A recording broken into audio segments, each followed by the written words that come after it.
Chapter 8. The sun rose after the night of the frenzied maelstrom of high-energy science and diamond meteor blows. Even though it was Sunday, Tetsuya still came to school. To his side, Miyuki flanked him as if nothing was out of the ordinary. Regardless of whether in the past or the present, the fact that school was open on Sundays remained unchanged. School was still accessible on Sundays primarily for students participating in club activities, but also for students who had received permission to use the library, labs, or even the practical skills facilities. That being said, their target was not the club rooms, gymnasium, library, or lab. Tatsuya and Miyuki's target destination was the student council office. Looks like no one's here yet. As Miyuki said, there was no one in the student council room. Hearing his sister's murmurs, Tatsuya chuckled quietly for some strange reason. Only in stories does the mediator take the stage last. Reality isn't like that. The retort that sprouted from Tatsuya's mocking tone was certainly third-rate. Miyuki's smiling assent, "You must be right," was simply to humor him out of politeness. Still, Tatsuya himself was aware of the absurdity of his joke. The reason for his laughter was because he was usually the one being summoned,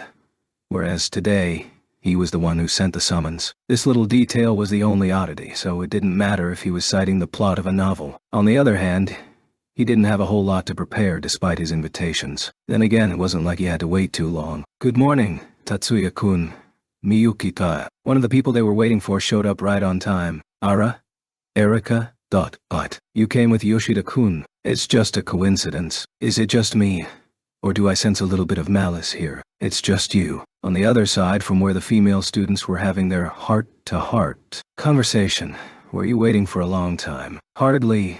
We just arrived. My apologies for calling you guys out here on a Sunday. The guys were engaged in the customary small talk. For some reason, I get the feeling that Miki and I are treated differently. Whatever. So, what's up with today? It's a rare sight for Tatsuya to summon us on a day off. It was indeed a rarity. It was hardly atypical for high school students to act their age and go on an outing during their days off. But under those conditions, Tatsuya was usually the one being invited. Speaking of oddities, Erika's eyes were drifting all over the place from the get-go, probably because she found the numerous data-gathering devices on the walls of the student council office to be rather jarring. Seeing her like this, Tatsuya recalled that this may be the first time she ever came into this room. Let's wait a little while longer. We can start after everyone has arrived. Who else is coming? We're almost all here. In response to Mikihiko's query, Tatsuya replied in the affirmative. As if on cue to Tatsuya's words, someone knocked on the door from the outside. Within the student body, she was probably the one who was most familiar with this room, to the point that she was almost the mistress of the student council office, so no one would find it amiss if she entered without knocking. Even so, she turned out to be surprisingly well-mannered individual. Someone might question her common sense in knocking rather than using the intercom, but Tatsuya also opened the door personally rather than using the remote, so they were both in the same boat. I apologize for calling you out here on such short notice. Just as Mikihiko was about to voice aloud his question of why are you greeting them personally, his question was immediately dispelled upon the door swinging open. That was because Mayumi and Katsudo appeared in the doorway. Yoshida-kun and Shiba-kun. Were the two of you called here by Shiba-kun as well? In place of Mayumi, who stood frozen in shock and not in considerable wavering, Katsuto presented a simple question. Yes. In place of Erika, who was suddenly at a loss for words, Mikihiko was the one who gave a concise answer. Then, let's begin. Tatsuya reinforced his words and urged everyone to their seats. Can you start with an explanation first? Why did you call Sagusa-senpai and us here at the same time? I concur. I would also like to hear your reasoning first. Interpersonal feelings had a karma-like quality. Good intentions, malice, and enmity were all replied back in kind. Calculating the proper category and preparing the appropriate response would be the adult approach, but being unable to discern the other side's intentions made this rather difficult to prepare for. Mayumi's attitude was an exemplary model of an emotional reflex. Personally, she bore no displeasure towards Erika, though to be precise, she didn't really bother herself with Erika's actions. That being said, she already responded to the blatant enmity that Erika was flaunting. Seeing her like this, Tatsuya couldn't help but mentally add, "You're 2 years older than her. Can you please adopt a more logical stance? In regards to the vampire we have been hunting, I have one detail I need to report to everyone present. However, Tatsuya didn't really care if they were set on opposing one another. He didn't attempt any meaningless arbitration, and quickly dived into his conversation. Then let's hear it. First one to react was Katsuto. Rather, it would be more appropriate to say that no one save Katsuto had a reaction. Last night I interjected a synthetic molecular transmitter that sends out a set electronic signal every 3 hours into the vampire's body. The transmitter was placed inside the tranquilizer pellet as a fallback plan, in case the tranquilizer failed to take effect. However, the actual situation had far exceeded initial estimates, forcing him to rely on this insurance policy. That being said, just Tatsuya alone would be hard-pressed to maximize the utility of this insurance. At most, the transmitter will last 3 days. While the signal strength is very weak, we should be able to capture the signal if we utilize the antennae placed on the street cameras that are used to detect illegal electronic signals. This time, everyone had a reaction. Actually, it was more like there was no way they could sit still. Just a minute. Tatsuya-kun. Last night? Where? Mayumi's eyes bulged outwards. How did you find it? Unlike her usual frustrated tone, Erika's question was more of a reprimand. You say synthetic molecular transmitter. Just where did you get your hands on something like that?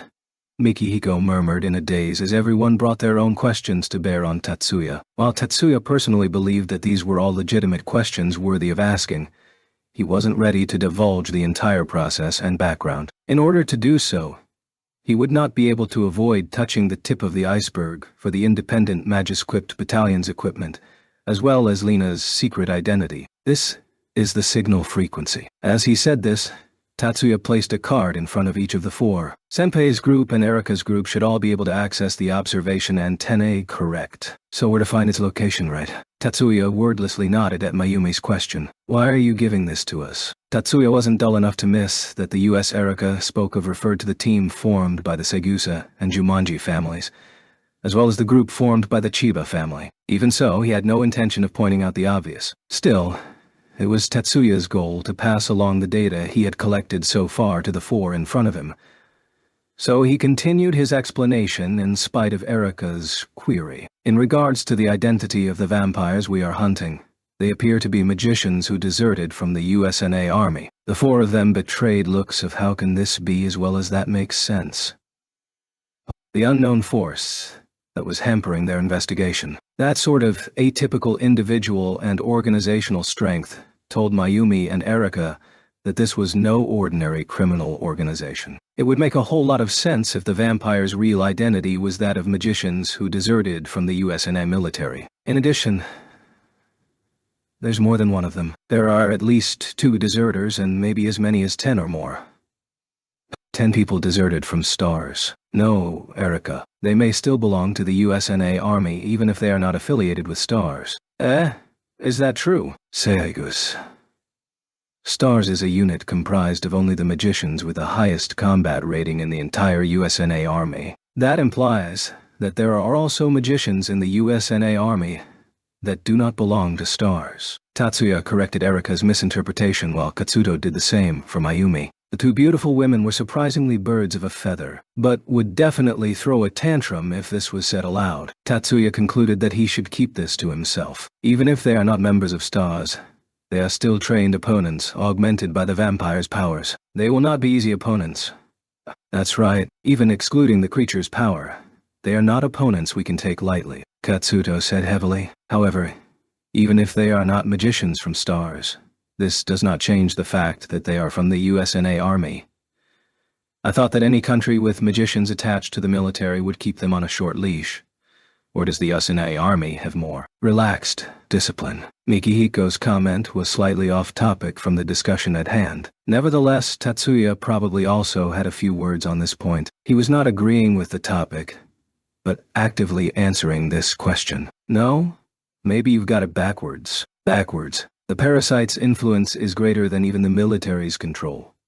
Isn't it more like the parasite has completely altered a human being? If that metamorphosis exceeds flesh and bone and encroaches on the mental level, then it would hardly be surprising if there's a change in values after infestation. That's true. Then, Why did the parasite flee? Probably because it felt that there was no further reason to remain or that its goals could not be fulfilled within the military. We have no way of knowing until we capture the parasite and interrogate it. Goal A. Beyond just parasites, the goal of most creatures would be to satisfy their hunger or bolster their numbers. But there's no point in dwelling on that now. Anything we come up with would only be pure conjecture. Compared to that, if it's not because of their relaxed discipline, then the situation is far graver. Indeed. In other words, how can they expect to instill discipline in the military if there are deserters? In the end, what are we going to do? Just as Tatsuya and Mikihiko were getting embroiled in their conversation, Erika sulkily interposed. Once they looked around, they found Mayumi also wearing a fed-up expression. I never planned on saying that. Tatsuya failed to betray any sign of awkwardness at being accused of going off tangent. Nor did he cough to break the ice. He immediately used a perfectly natural tone to make his announcement. At this response, Erika wasn't the only one who wore an expression. At any rate, I don't plan on turning a blind eye at my friend's suffering, but at the same time, I don't intend to personally avenge him either. If public safety and the police force can handle this, then there's nothing else I need to do. Nor would I have any complaints as to any punishment on behalf of the clan meeting. Of course, I have no problems either if the Chiba family decides to solo this endeavor. Already on his feet, Tatsuya dropped this as he left the table. Seizing the initiative before Mayumi could say anything, Katsuto said a few congratulatory words to Tatsuya. It's not easy for everyone to gather together. Let's talk a little more before taking our leave. Is that so? Then, could I trouble you to lock the doors and windows? Leave that to me. Tatsuya bowed to Katsuto and gave a meaningful glance at Miyuki before leaving. As for Mikihiko's desperate plea for help communicated through his eyes, Tatsuya chalked that up to a misinterpretation and ignored it. Meanwhile, at the same time as Tatsuya left the campus, Lena, it's about time you got out of bed. Chastised by her roommate, Lena finally crawled out of bed. 10 minutes ago, she had reluctantly got out of bed after her roommate ruthlessly confiscated her blanket. Now Lena was sitting before the table still clad in her pajamas. Seriously? Even for a Sunday, you're taking it too easy. Utterly befuddled, Sylvia set a mug of warm milk laced with honey in front of Lena. Lena slowly used her powerless hand to move that cup to her mouth. Letting out a breath after looking at the honey milk, Lena was finally awake. Thanks for the food. Sylvie, did we get anything from HQ? Her tone had completely transformed to that of the Star's High Commander, except her light sleepwear and haphazard hair belied any sort of authority on her part. Still, even her lazy appearance could not detract from her beauty. Such was the absolute authority of true beauty. Sylvia could only chuckle wryly, finally choosing to bite her tongue because she too acknowledged that's just how it is. Currently, we have received no new information. However, I don't believe that we're going to get off without a reprimand. You think so too, Sylvie?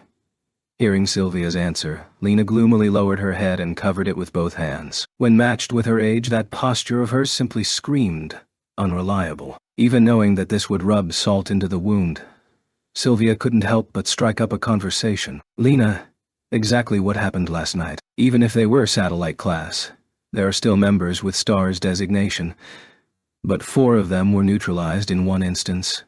Among them, 2 sustained internal lacerations, concussions, and bone fractures. They have all been injured to the point that returning to active duty on this mission seems impossible. Wow. On top of that, we lost communication with you for over 3 hours. Practically full-blown Mia. Wow. Sylvia probably didn't intend to do this, but the contents of our interrogation were pressing Lena for her behavior. Don't tell me you lost. That was the finishing blow. Lena, who was just covering her head with both hands and making small noises, suddenly keeled over on the table. This situation completely flabbergasted Sylvia, who had inadvertently landed a critical hit. I can't go on. I don't have the confidence to continue the mission. I will return the title Sirius. Lena. High Commander. Before the teary-eyed and thoroughly depressed Lena, even Sylvia was starting to panic. And nothing of the sort. High Commander, you have always carried out the duties of Sirius with distinction. Sylvia had intended to just ask Lena a routine series of questions, and only just realized that she had pushed Lena into a depressive cycle. Frantically, she tried to console Lena. The High Commander couldn't lose to a high school student, right? Currently, Sylvia really wanted to sigh aloud. It appeared that Lena was completely immersed in a black morass of negativity. Despite the words losing to a high school student, under normal circumstances, Lena was still of the age that she should be attending e-school herself. Setting that aside, her current tear-stricken appearance was perfectly befitting of a young girl her age that could be seen anywhere. Sylvia thought with a particular sort of understanding. Well, that's right, you were just unlucky this time. Even so, there was no way Lena could continue her task if this situation continued. Sirius was the mightiest fighting force in their arsenal. In an effort to get her to rally, Sylvia kept trying to console Lena. Of the Shiba siblings you spoke of last time, which one defeated the High Commander? Both. Just as I caught Tatsuya, Miyuki interfered. Oh, as expected, those two aren't normal high school students. There's no way in hell that those two are normal high school students. When faced with atypical magicians, it is true that would be too heavy of a burden for satellite classes. Sylvia swapped high school students for abnormal high school students and substituted abnormal high school students with atypical magicians in an effort to remove the catalyst for Lena's shock and boost her recovery. It wasn't just the two of them. Suddenly, Lena raised her head in a vibrant manner. It appeared that Sylvia's plan of action yielded some unexpected results. Besides Tatsuya and Miyuki, 3 ninjas also came out of nowhere. Ninjas? Sylvia was aware that ninjas, or ninjutsu practitioners, were another term for a type of ancient magic user. The source of her mental shock was not because she viewed the word ninja as a suspicious fabrication, but more because of Lena's sudden fervor. While I know that Tatsuya has connection with ninjas, but I never thought that such skilled ninjas would intervene at that time. Yes, that's true. The data files from intelligence only mentioned that a ninja serves as Shiba Tatsuya's trainer. How was I to know that ninja was master caliber? Where did that intelligence come from? I heard the man mention it himself. If I knew there was the possibility of such a tricky opponent interfering, I would have devised another location for this engagement. This is plainly a mistake on part of the intelligence unit. I originally wasn't someone with an intelligence background, so it would be very difficult for me if I don't receive accurate intelligence. Right, Sylvie. Just as Sylvia planned, Lena had successfully escaped from that vicious cycle of negativity. As a price, Sylvia was forced to listen to Lena's tantrum and complaints. Sylvie, sorry about earlier. Thanks to a thorough rant of her displeasure, Lena had completely reverted to her usual self. By the time she mastered herself, the first thing that crept up on her was a personal loathing for her display. No worries. It's unhealthy if you don't vent once in a while. Seeing Lena slightly dip her head, Sylvia smiled and shook her head before refilling the mug of honey milk. Those words only flattened Lena's self-esteem even more, but Sylvia meant nothing by that. At her young age, she had already learned that sitting through a superior's complaints was one of the duties of a subordinate. Though we have no new orders from HQ, there's still a few reports I need you to go through. Ah, no. You're fine just like that. Lena probably wanted to freshen up a little. Sylvia waved her hand at her superior, still dressed in her night clothes, as if requesting her to remain seated. First, the 4 who were injured last night.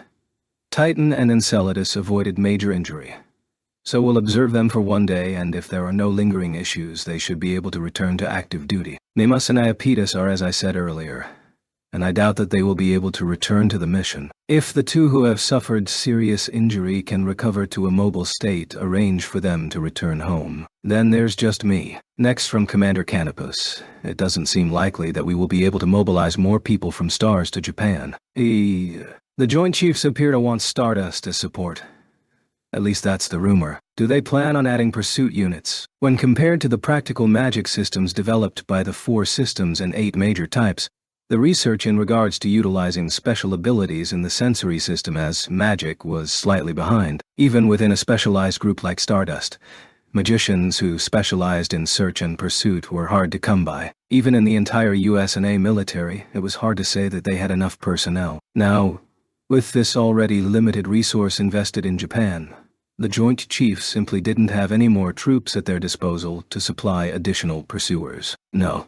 They're sending special ops. As expected, Sylvia's response denied Lena's question. While I agree that Stardust's firepower would probably be insufficient to handle the situation at hand, There's nothing we can do. The difference in capabilities between the satellite class and Stardust was not significant. The disparity was that Stardust troops were unable to sustain the augments and could break down at any moment. After augmentation, they displayed prowess on par with STARS members. Still, the satellite-class units mobilized for this mission to Japan were also picked more for martial abilities, and when compared to them, Stardust's firepower was noticeably inferior. This was the reason why Lena heaved a sigh. This is a report from the other side, but the mobile units don't have anything worth reporting. Sylvia also concurred with Lena's assessment, but since there was nothing they could do about the situation no matter how long they thought about it, she progressed to the next report. Since we are placed in a situation where we must take care of the deserters first,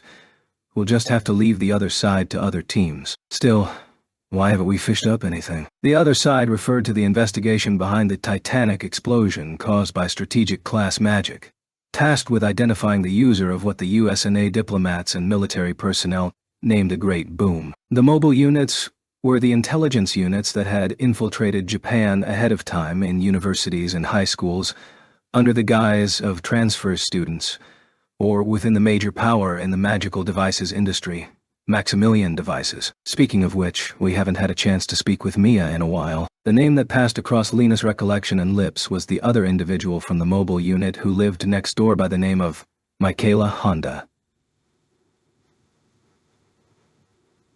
Although she was also of Japanese descent like Lena, her appearance differed in that she looked completely Japanese. Currently, she infiltrated Maximilian Devices as a salesperson under the alias Aya Honda. Over the last couple of days, she looked like she's been out late in the evening. Today is probably work-related as well. We're the same as well when it comes to being about at late hours.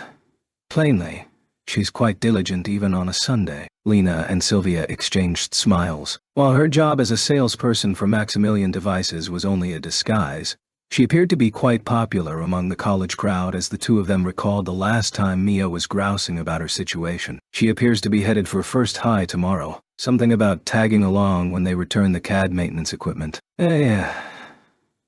However, Lena's smile stiffened when she heard of Mia's itinerary for tomorrow from Sylvia. As STAR's High Commander, Lena disliked anyone seeing her current disguise as a normal high school student, much like how an elementary child mentally resists any parental visit to school. Since she's scheduled to visit during lunch, would you be able to catch her during lunch break? Without any real-life experiences at school, Lena wasn't sure why she was so nervous about this. But Sylvia knew much better than Lena herself why this was case when she made this proposal. Seeing Lena avert her eyes in confusion, Sylvia smirked in secret. Tear. Amid the ruckus, a call from behind her prompted Shizuku to turn her head. On the American West Coast, it was Saturday evening on January 28th. At the moment, Shizuku was at a house party being thrown in her dorms. Ray. After verifying the mail, more like boy, waving his arms in an exaggerated manner, Shizuku slightly raised her hand. His name was Raymond S. Clark. After Shizuku transferred from abroad, he was the first among the male students to strike up a conversation with Shizuku. Since then, he was the white. Anglo-Saxon was a rare sight on the West Coast. Classmate who always stuck with Shizuku for some unexplained reason. Shizuku thought he was properly gesturing with his hand to come over, since he surprisingly knew how to keep his distance and wasn't particularly irritating.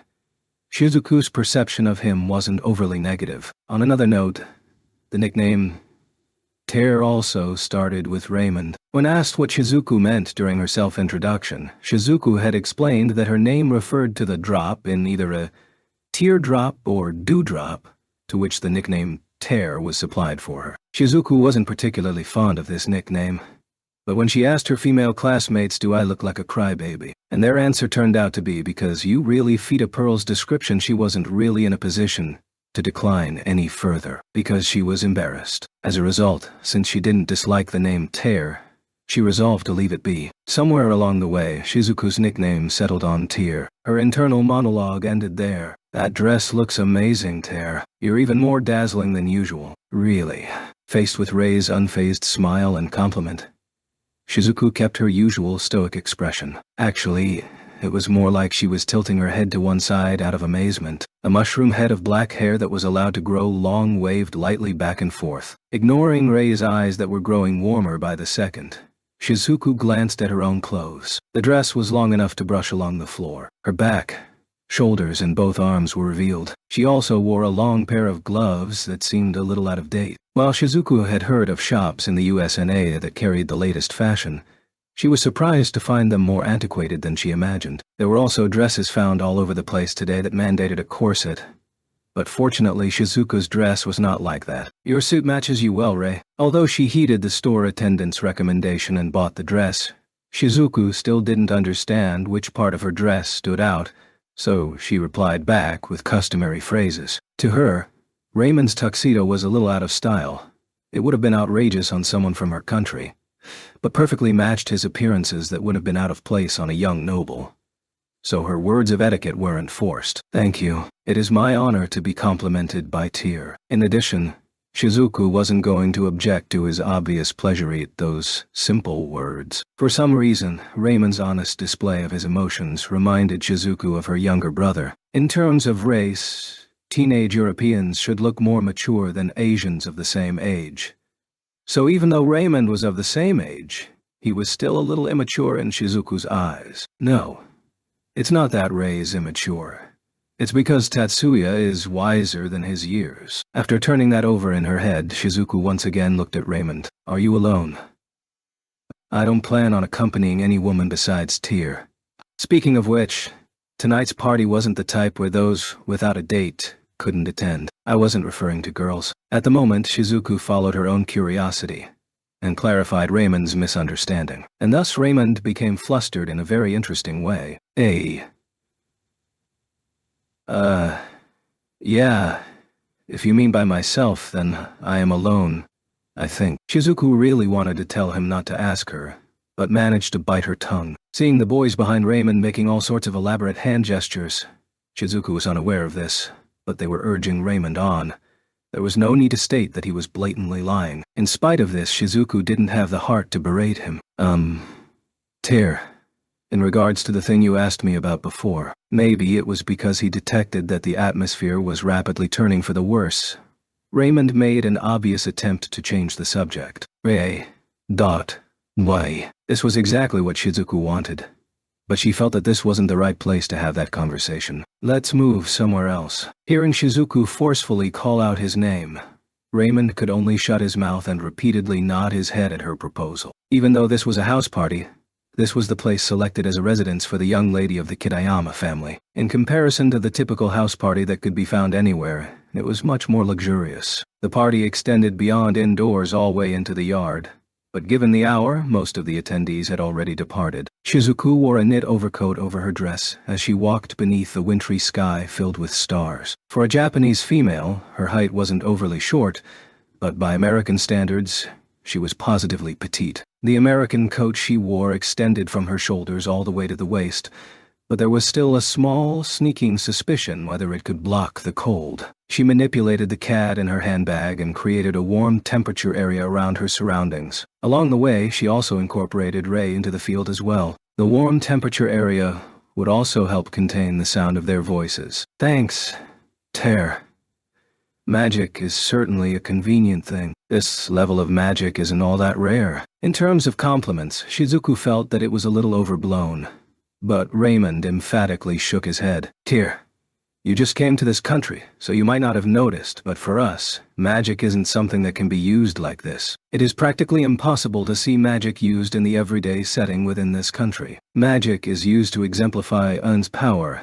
It's an object to demonstrate one's knowledge, and even to exalt one's status. So you think it would be a waste, right?" "Oh, pretty much." At Shizuku's blunt assessment, Raymond laughed so hard he bent at the waist. Still, this uproarious laughter seemed slightly unnatural. Besides military purposes, this country's magic research is reserved largely for fundamental research. Social services and daily activities are looked down upon as unworthy. If there's massive profit involved, that might not be the case. Because of this. No. Sorry, we didn't come to talk about this. Although he usually looked to be carefree, he also had his own worries. Shizuku wordlessly waited for him to continue. Then, let's get back on topic. Raising his head, Raymond's expression was so sharp he seemed like another person altogether. First, the vampire incident is indeed true. He, Raymond, was the knowledgeable student she told Honoka about, as well as the source of intelligence she promised to Tatsuya. Although the cause remains unclear, I have uncovered all the related information. Go ahead. Of course, this is highly classified information, but last November in Dallas, they conducted an experiment based on string theory to create and evaporate a miniature black hole. String theory. I don't know all the details. That's fine. And then, surely she could get those details if she asked Tatsuya, right? Shizuku thought as she encouraged him onward. The specifics of the experiment remain unknown, but what is known is that these vampires materialized after the experiment was conducted. Shizuku pondered this for 5 seconds before opening her mouth. So Rei, you believe that there is a causal relationship between this experiment and the appearance of the vampires, correct? Earlier, I said that the cause was unknown. Here, Rei stopped momentarily to organize his thoughts. I believe that it was the black hole experiment that summoned the vampires. There was no way for Shizuku to divine exactly where Raymond got this information and what was the basis for this belief. Still, within this brief exchange, Shizuku clearly understood he had a special power to uncover the buried truth. Whether this was his personal ability or came from an organization was unimportant to Shizuku at this point. I see. Thank you. The important thing was that his information was trustworthy. You're welcome. After all, this is Tyr's request. If there's anything else I can do for you, you are always welcome to discuss it with me. In the eyes of a bystander, it was obvious what Raymond was trying to do. As for Shizuku herself, she believed that he was only curious about her right now. Whether this dullness was a natural trait or something acquired from her recent friends was anyone's guess. For Tatsuya, this was the rare Sunday that he could spend at his leisure, though it wasn't like he could go have fun in his uniform. Tatsuya and Miyuki opted against taking a detour to hit the stores and first came home. Today, they weren't using the motorcycle, but the bus instead. Sitting shoulder to shoulder like they usually did in the bus, Miyuki gloomily watched the side of her brother's face as he watched the passing scenery. In regards to this incident, Tatsuya was also in the throes of a headache. Rather than calling it a headache, he was berating himself to be more careful. Compared to normal, it was very rare for Tatsuya to beat himself up over what-ifs and maybes. I wish he could discuss it with me, Miyuki thought. She didn't believe that she could help very much, nor did she believe that she had the power to alleviate her brother's woes. However, she still wanted to hear what concerned him. Even if she could not take away his burdens, at the very least she was capable of lessening his headache, Miyuki thought. I wish he would do that, Miyuki prayed as she kept looking at the side of her brother's face. I'm too naive. Was this wish passed along to him? Tatsuya lightly murmured. Onsema. Keeping a tight grasp on her agitation and hopes, Miyuki pretended to be oblivious and naturally raised a question to Tatsuya. The words, "What are you concerned about?" were never asked, never stated. I thought the result didn't concern me. So now I'm stuck in this sorry position. Everything is now reactionary. There are these clues at hand, but the core pieces are unknown. While Tatsuya's speech was rather vague, Miyuki instinctively knew what clues Tatsuya was referring to. You mean Lena's situation? Tatsuya couldn't help but widen his eyes at someone directly pinpointing what he was thinking about. What a pain. I really have no secrets in front of Miyuki. That's not true. Miyuki furiously stifled the urge to scream from the back of her throat. Often, Miyuki had no idea what Tatsuya was thinking. Nevertheless, Miyuki convinced herself not to vent her agitation on her brother and instead work towards understanding him. I knew from the very beginning what Lena's goals were. I even had the opportunity to interrogate her, or forcibly manufacture the opportunity. Despite this, I left it by the wayside because I didn't want to cause any upheaval in our lives and now have missed the opening. Tatsuya wore a self-depreciating smile. Miyuki withstood the pain in her heart and silently waited for her brother to continue. No, I do know. Even if I had acted immediately, there's no guarantee that suffering could have been avoided. There is the possibility that the situation could have worsened. But in the face of a friend being injured, I can't help but consider what if.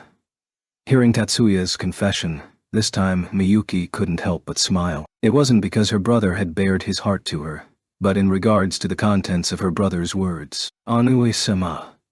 You've grown kinder. Miyuki, what's with this all of a sudden? No. Ani-sama was originally a kind person. It's just a little hard to find sometimes. Sorry, but can you explain that to me in plainer terms? Seeing Tatsuya's bemused expression, Miyuki already decided not to hide her smile any longer. So, there are some things that even Ani-sama doesn't understand. Even Ani-sama doesn't understand himself. Of course, I think you're appraising me too highly. There are a myriad of things I don't know. And my face is something I can see only with the help of a mirror. A created image with the right and left flipped. As expected of Anui-sama, you don't try to put on a brave front here. In other words, Miyuki dramatically lowered her voice here. Despite knowing that he was walking straight into his sister's ploy, Tatsuya still strained his ears to hear. Onisama cannot forgive himself for letting Saiju-kun get hurt. While our time together has been limited, Onisama doesn't want to do anything violent towards Lina, who has become our friend. Onisama. Miyuki is very happy. Happy because Anoi-sama has these heartfelt feelings for someone other than myself. You have more humane emotions than you believed yourself to possess. Tatsuya sat straight forward and closed his eyes. Miyuki found it hilarious that her brother was adopting such an easily discernible way to disguise his embarrassment. That he was willing to show this side of himself to her caused Miyuki to feel truly overjoyed. Yoshida-kun, we're getting a reaction from Tokyo Tower Park. Presently it is moving towards Siagura Crossing. Understood. I am currently located near Toranomon Station near Sakurada. I will proceed immediately to Igura Crossing. Please get there in 10 minutes. Understood.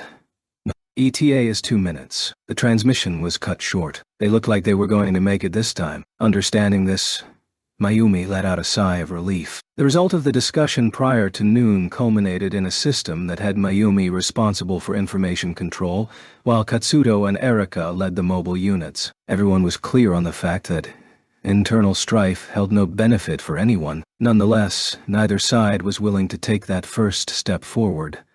So everyone's independent actions only resulted in the situation where they were hindering their own companions. On that level, they really had to thank Tatsuya's cloak and dagger play.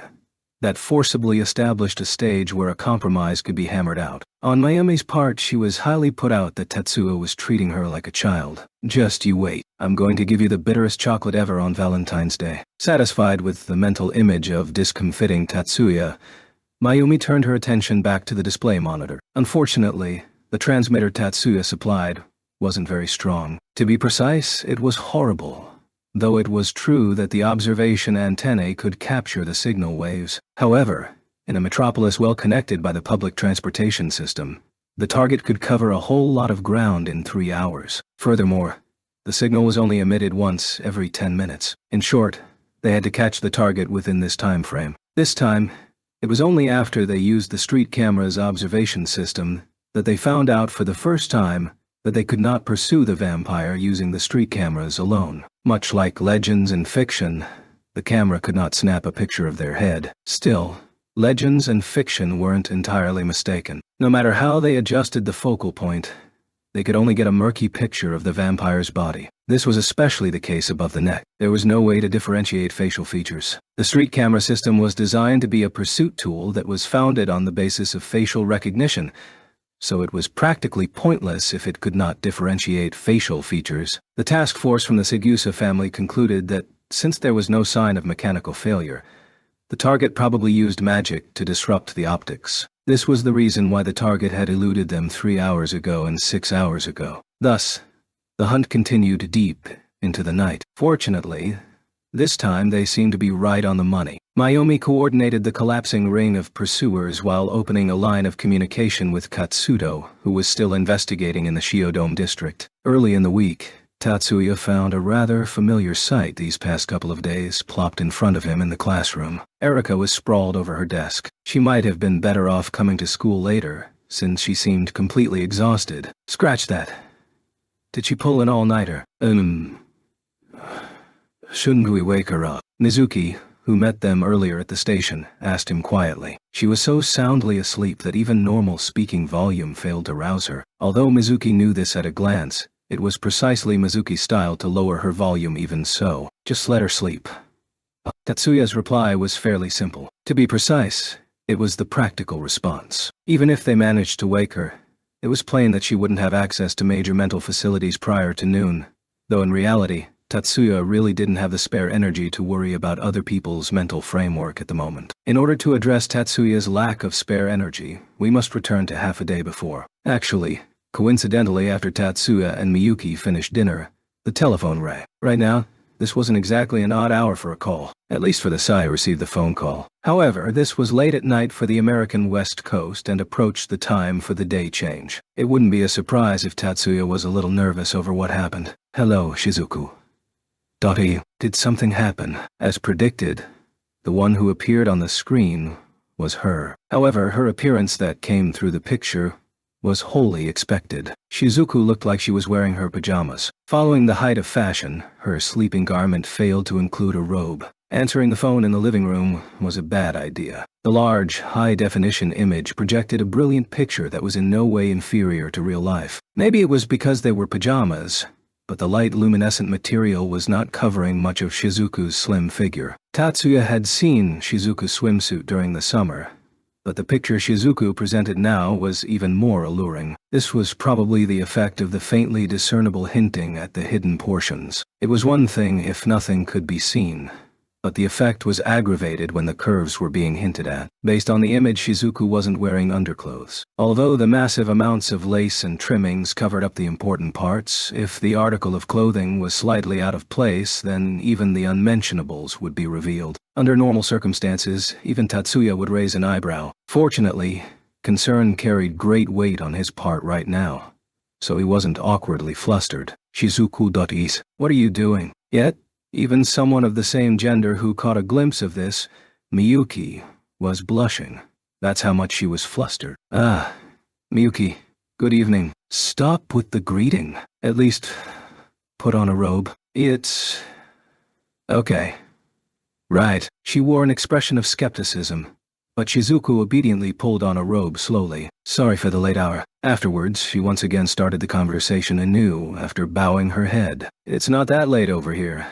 Wait, have you been drinking? Shizuku's tone sounded tired, but there was something strange, like an odd lint in her voice. Drink what? Of course that would be.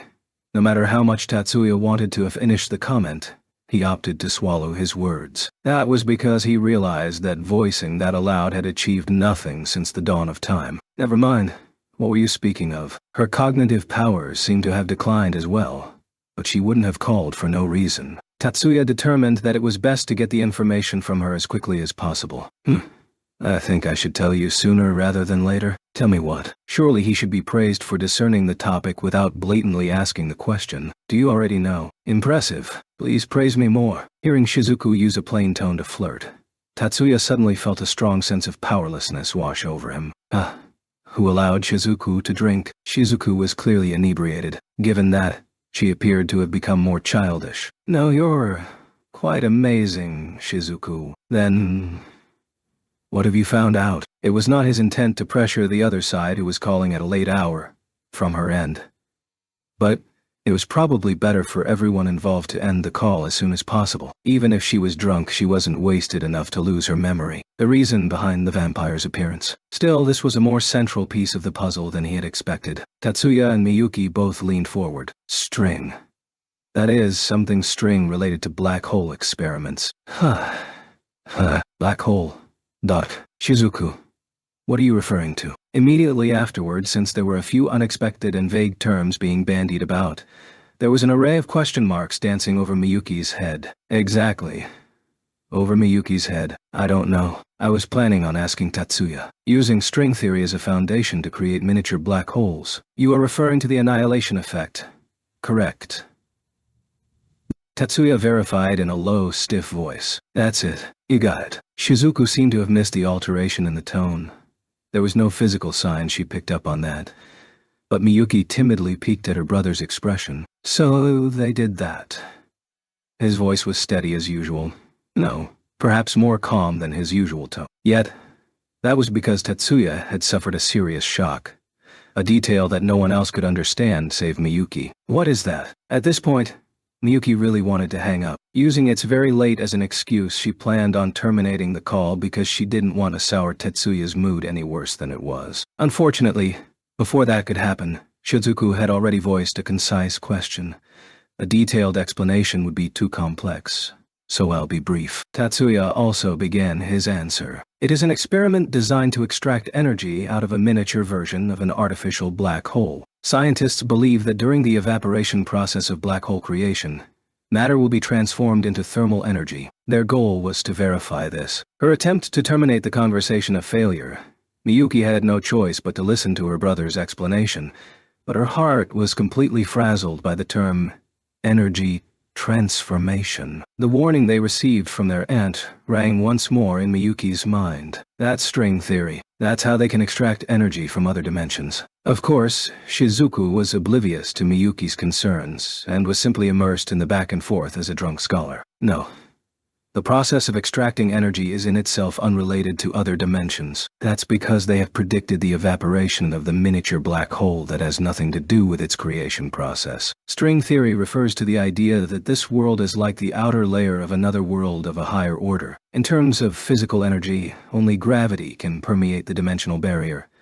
So gravity allows most forms of energy to leak into other dimensions. This theory also implies that our dimension is only able to observe energy from higher dimensions at a much smaller scale. However, the tiny distance at the atomic level will still initiate a reaction with similar objects prior to leaking to another dimension, and will have a greater gravitational attraction than normal. Thus, based on string theory, creation of a miniature black hole can be accomplished with minimal energy. That is the theoretical background behind the experiment to create an artificial black hole on a miniature scale using string theory. Miyuki, did you get that? Alas, no, I don't really understand it either. Seeing Shizuku shaking her head back and forth, Miyuki also smiled wryly and shook her head. But Onii-sama, how does this topic relate to the vampires? Afterward, Miyuki hesitantly ventured forth a question while glancing upwards at her brother's face at a close proximity. Tatsuya glanced downward towards his sister and flicked his eyes over to Shizuku's image before talking about a series of seemingly unconnected points. Energy is not required if the phenomenon alteration was done by magic, nor is there any sign of physical energy being supplied. Everyone also believes that there is no ethereal energy within this physical realm that can be converted into physical energy. Nevertheless, move type and acceleration magic have clearly altered energy values before and after magic invocation. Based on this, magic is not bound by the conservation of energy. Through magic, we can plainly see this law being circumvented. I recall that this is known as one of the greatest paradoxes within modern magic. That was the proposition, though the consensus is that the proposition itself was imperfect. Tatsuya darted a quick glance at Shizuku's expression over the monitor. Her speech was rather peculiar, almost as if she was stuttering. Regardless, there was no sign that she was going to fall asleep anytime soon. Given how the light of curiosity danced across her eyes, there was little chance she would accept an excuse like, "Let's talk about it next time." Inebriated individuals were a little stubborn like that. After considering this, Tatsuya elected to continue. You are correct, Shizuku. Superficially, this appears to subvert the law of conservation of energy. In the first place, the law of conservation of energy is a deduced law, so it is impossible for physical phenomena to run counter to this. So long as magic brings about a physical reaction, then at least restricted within those conditions, the law of conservation of energy should still be observed. While there may be short periods of time during psion activation where the law seems to be circumvented, energy conservation is still observed when taking the entire process into account post fact. Thus, when magic brings about a physical phenomenon, then within that event, the law of conservation of energy should still apply. Of course, the law of conservation of energy refers to the concept of energy remaining constant within a closed system. If there's a record of fluctuating energy levels, then that must mean there is an observation error, or that the system is not a closed one. Magic has observed that this world is not a closed system. That certainly brings to mind string theory from our earlier conversation. I see. So the energy needed for magic is supplied by an alternate dimension. Recently, we've seen a growing number of magic researchers supporting that theory. I too subscribe to this line of thinking. Working under the assumption that string theory is true, then we should consider what it means if gravity is the only force that can pass between alternate dimensions. What I am about to say has no theoretical basis and approaches pure speculation.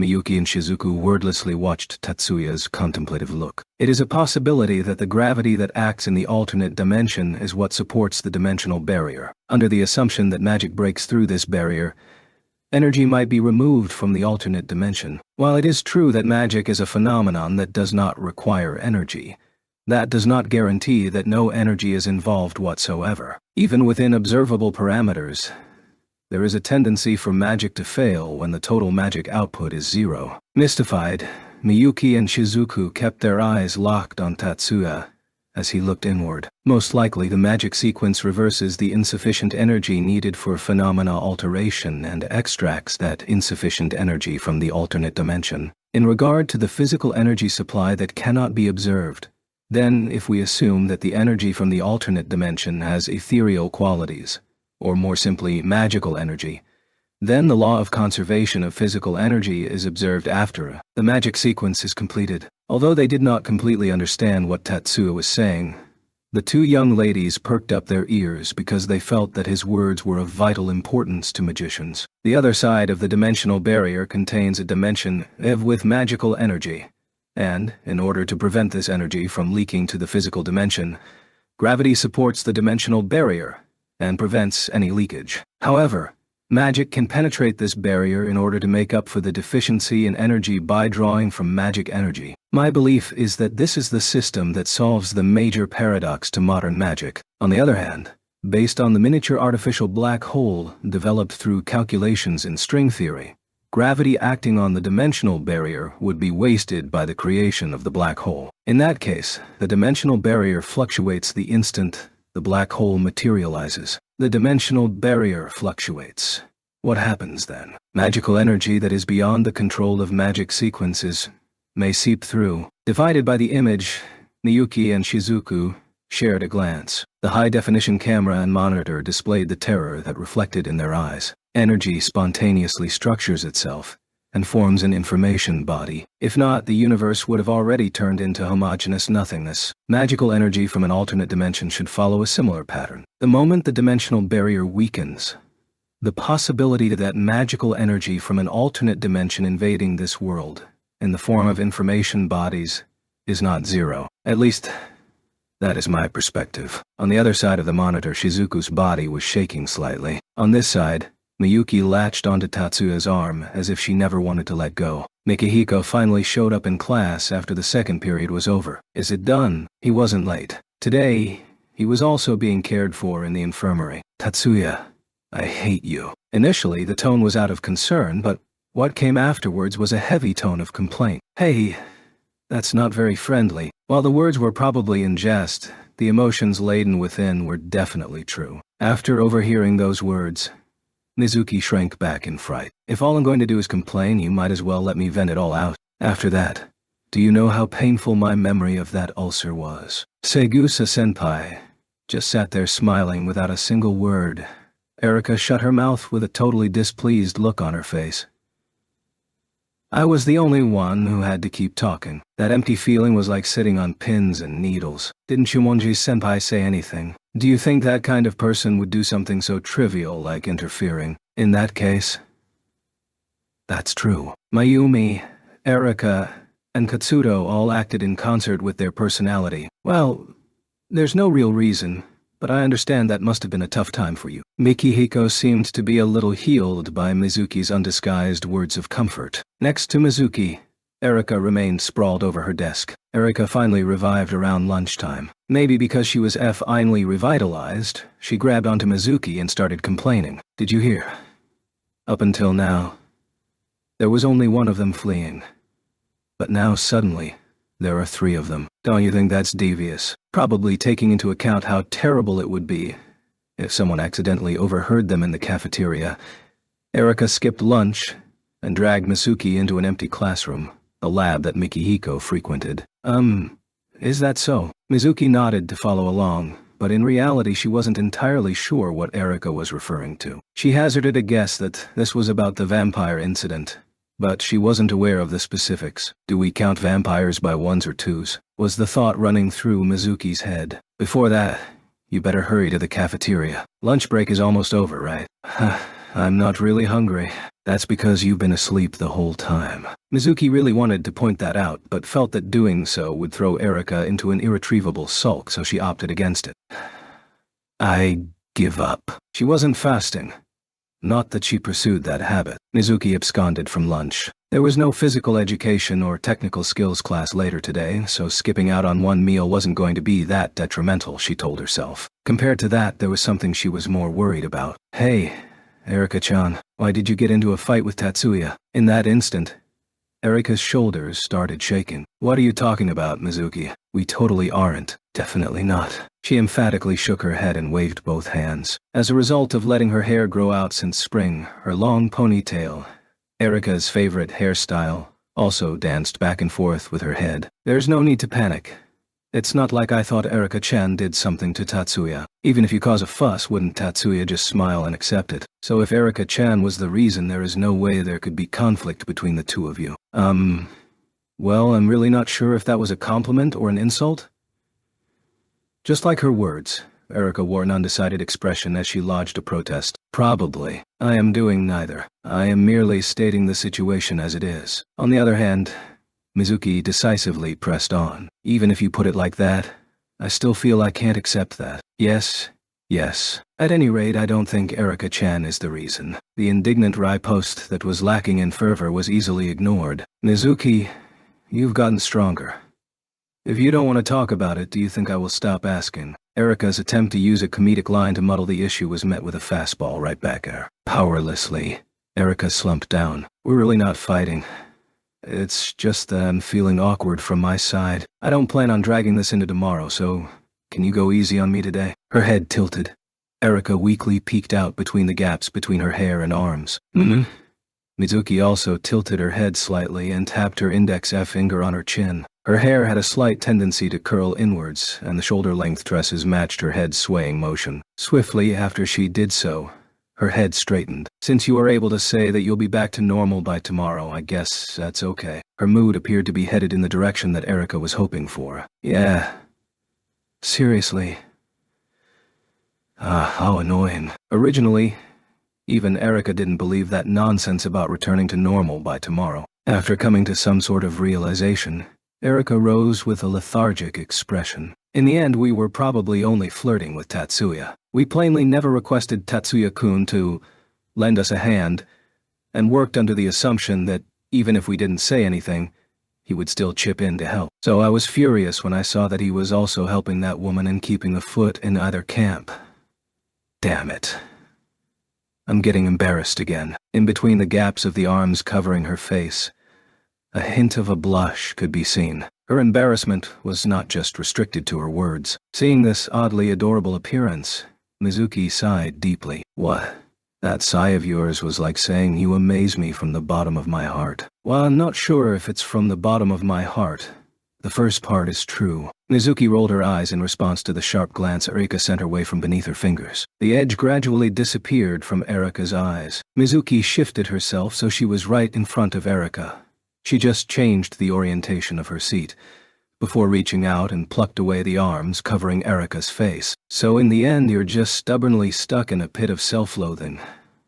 I think this sort of thing qualifies as a soliloquy. Ouch! Mizuki mercilessly stabbed my chest with her words. I'm being very serious. I'm sorry. Though there was no emotion behind those words, Erika's body seemed to shrink even more. To put it bluntly, Erika-chan, you can't rely on Tatsuya-kun to take the first step to approach. Just like I thought. I'm not certain if you're really in pursuit or not, but if all you do is hide, then he's really going to put you aside, right? In the first place, Miyuki-san occupies everything in Tatsuya's head. Even if you don't make any overt gestures, if you don't at least make an effort to remain in his field of vision, then will he even remember you? That is a definite possibility. I think I can safely say that the idea of Tatsuya actively paying that kind of attention to Erika is definitely false. I'm certain that you're actually missing out if you start off with that assumption. Yeah, you have a point. That guy has nerves of steel, and calling him slow on the uptake would be too kind to him. With him as an opponent, being embarrassed won't get me anywhere. Erika tightly clenched her fingers. Seeing this, Mizuki revealed a warm, nurturing smile. This was the scene that greeted Mikihiko when he walked in. "Ah, so it's true that you guys didn't get anything." As soon as he entered, Mikihiko uttered these words. Before the two of them could ask, "What are you talking about?" Mikihiko pulled out 2 sandwiches from the plastic bag in his hand. "Here, Erika. This one has tuna, potato, and carrots. Shibata-san wants the egg sandwich." "Correct." How? Thank you. "You're welcome." That was in response to Mizuki's reply. "No reason in particular. If you don't eat anything, you'll still be hungry, even if you did nothing but sleep." "No." Afterwards, that reply was for Erika's question. "Oh, Miki. You're becoming more observant. I would like to say you're welcome, but these are from Tatsuya. Since you appear to be avoiding him, he had me bring them to you." Hearing Mikihiko's words, Erika and Mizuki exchanged a glance. "So, he didn't forget. Looks like you've not been put aside." Suddenly, Erika sprang up in a determined manner. What is it?" Erika adopted a victorious posture before the wide-eyed Mizuki. "If you have your own thoughts on the matter, then so do I. Tatsuya-kun, I will not resign myself to being treated like empty space." You clearly fled when he was paying attention to you. "Miki, did you say something?" "Nope. I just said that you better eat quickly." Mikihiko pulled out his own sandwich and replied back without sparing her another glance, as expected of childhood friends. Even though he occasionally stepped on a landmine, he was still adept at handling Erika. At any rate, Erika calmed down and took a seat. Immediately afterward, the 3 of them started eating their sandwiches. Ouch! All of a sudden, Mizuki's face tightened as she quickly shut her eyes. Erika deftly caught the egg sandwich that fell from her fingers. However, since that was more reflex, both she and Mikiko kept their eyes on Mizuki, who was in the throes of pain. Mizuki removed her glasses and pressed her hands to her eyes. Broken groans slipped from her mouth. "What is this sort of aura I've never seen?" Noticing that something was amiss, Mikiko hurriedly pulled out a talisman and cast a barrier that blocked out spirits. Although it was against school rules to bring CADs onto campus, no one present gave a damn about that right now. This demonic presence. They weren't scions, but push-in waves. This was why Erika couldn't possibly know, and Mikihiko was only aware after focusing himself. Pure demonic waves permeated the barrier and came through. Given its ability to penetrate the lens, it was not surprising that power of this strength was able to affect Mizuki's eyes. "Shibata-san, put on your glasses." However, with a barrier in place, the protective lens should be able to fend off the waves. As Mikihiko suspected, Mizuki was able to adopt a relaxed posture after putting her glasses back on. With that, they finally had a spare moment to contemplate what happened. Pale-faced, Erika and Mikiko exchanged a look. "Don't tell me. The vampire is here at school. How brave." "Miki, where is it?" Springing to her feet in a lively manner, Erika paid no heed to the clatter of her chair falling to the ground. She advanced on Mikihiko with a vibrant expression. "Erika, relax." Mikihiko also rose and used a calm tone to deliver a solemn response. "First of all, we need our equipment. I don't feel secure with just talismans." "That's true. Mizuki, wait here in the classroom. I'm going too." Erika made the obvious request, but Mizuki shook her head. Mizuki.gore. "I have a feeling that I'll be better off if I go. As for a reason, I'm not really sure." Her tone remained gentle, but contained a metal that could not be dissuaded. "Understood. However, please don't leave my side." "Miki." Erika's eyes widened at Mikihiko's unexpected words. Still, his words were the product of careful thought, instead of being purely circumstantial. One person alone would be easy prey, whereas a group can handle attacks more easily. In addition, Shibata-san's eyes should prove a major asset. Miki. Then you shall bear the responsibility of protecting Mizuki. Any more words on this subject would just be a waste of time. So Erika started walking towards the office where CADs were held. Mikihiko was one step behind her. Both he and Mizuki knew that this wasn't the time and place for any teenage romantic scenes. Nonetheless, in order to make sure Mizuki wasn't left behind, there was nothing he could do except make sure he held her hand in his. That was how Mikihiko persuaded himself. Lieutenant Sylvia, call sign Mercury 1, served as Major Angelina Sirius's support during her mission to Japan. That being said, Taking care of Lena was not listed among Sylvia's duties. The members of stars were categorized into first-class planets, second-class planets, constellations, comets, and satellites. Among them, first and second-class planets as well as constellations were treated as front-line fighting troops, whereas comets and satellites typically filled the role of auxiliaries or undercover agents. Of course, that was just how the roles were divvied up on paper, since Lena was given an undercover mission despite her status as a first-class planet. As a first-class member of Comet Mercury, Sylvia's duties typically resided in supporting from the rear, such as utilizing magic to gather and analyze data. For this mission, her data analysis abilities were highly prized among her compatriots, and, unlike the embassy, she was specifically preparing to secretly analyze the Sion wave signature. Her current task revolved around identifying the masked individual who gave Lena the slip after their fight. In order to verify whether another shared a similar Sion wave signature with their target, she was single-handedly poring over all relevant information regarding people affiliated with the USNA military and government. As a core component of CADS, the sensory stone possessed the function to translate Sion signals into electric signals. Furthermore, regardless of whether it was a magician, trace Sions would still be released even if they weren't doing anything. After the sensory stone had finished translating the Sion signal into an electric one, the pattern could be recorded electronically and broadcasted on a projector. However, when compared with the flat image on the projector, there might still be a few minute differences when trying to convert the image back into a Sion wave signature within a short period of time. This was why a magician trained in Sion wave signature identification was deployed to this task, instead of delegating it to someone who was not a magician. In the end, it was practically impossible to gather data for all the USNA military and government officials, but pretty much every magician was included within. Also, individuals who were not magicians, but still under the star's umbrella, were also included, silently praying that she wouldn't find a match within this group. Sylvia continued her examination. First, she verified that no one within stars had this Sion wave signature. Anyone from other frontline forces not affiliated with stars that bore similarities all had alibis. Shortly after noon, Sylvia discovered something worthy of note around lunchtime. This can't be.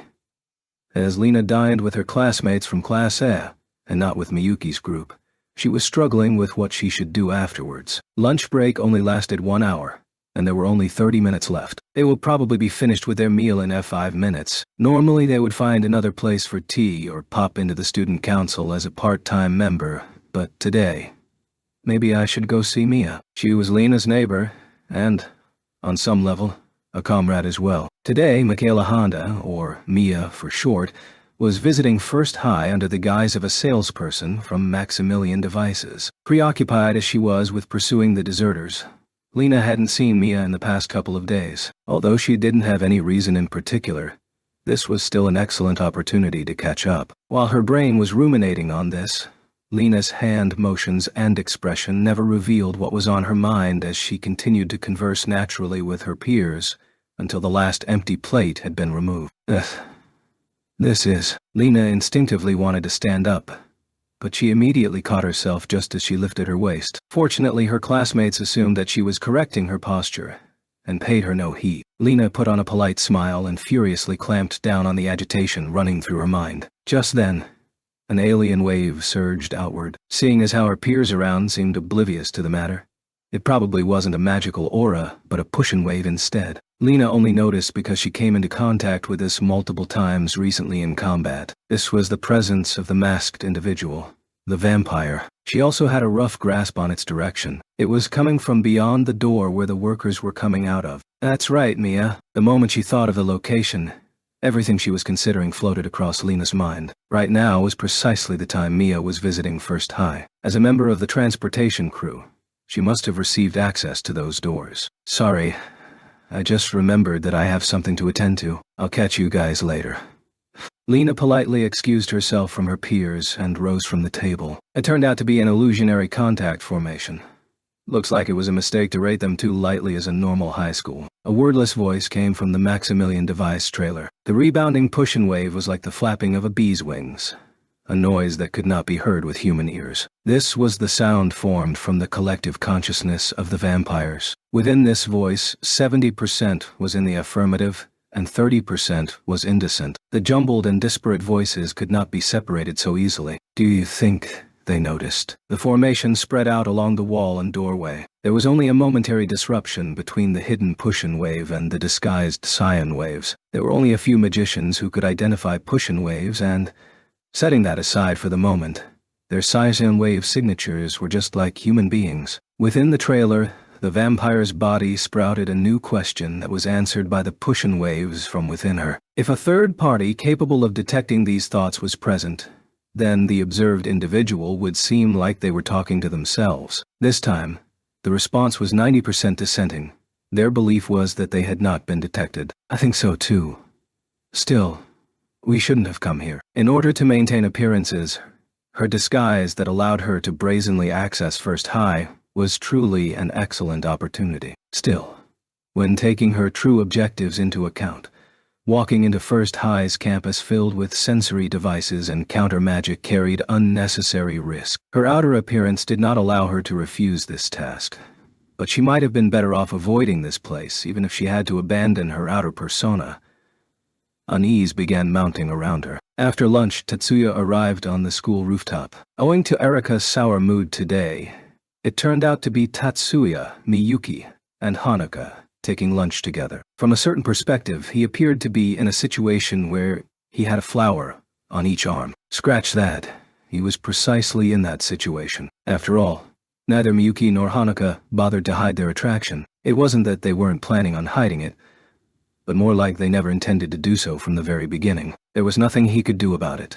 But even someone with Tatsuya's heart would feel a little uneasy at the furtive glances sent his way. Owing to this, he elected to flee from the cafeteria. The rooftops of First High's campus bore some semblance to an aerial garden, complete with fashionable benches, and were a highly popular sight at school. Still, given the high tide of winter, few braved the biting chill of the outdoors to come up here. Today was fairly humid, but as temperatures go, it was overly chilly. In spite of this, they were the only three on the roof. Someone might point out that magic could be used to combat the cold, but except for a token minority on campus, most people were forbidden from carrying CADs. Furthermore, no one was foolish enough to use magic without a CAD simply to safeguard a location during lunch break. Regardless, the three of them belonged to that token minority. Currently, Miyuki employed magic to block the chill and allowed the three of them to enjoy a comfortable moment. Once again, for emphasis, Miyuki's magic operated while covering all three of them.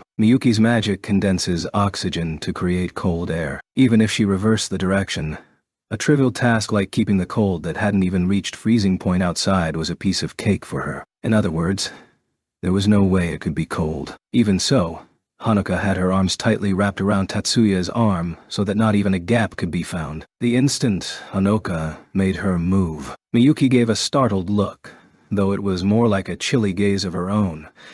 But now she also took hold of Tatsuya's other arm as if to contest Hanuka's claim. Thanks to this, Tatsuya was now completely immobile, as if both of his arms had been tied down. Now, Tatsuya would be simply adorable if he blushed slightly here. But even with both sides pinned down by breasts of significant curvature, Tatsuya still wore his customary wry smile that seemed to say, "What can I do?" Many were the male students who believed that no one in his position could complain even if they were stabbed in the back right then and there. Likewise, Miyuki and Hanuka lapsed into silence for some unknown reason. Upon closer examination, the two of them were blushing to the tips of their ears. Since it wasn't because of the temperature, then that must be the reason. So wouldn't they be better off letting go of their hands?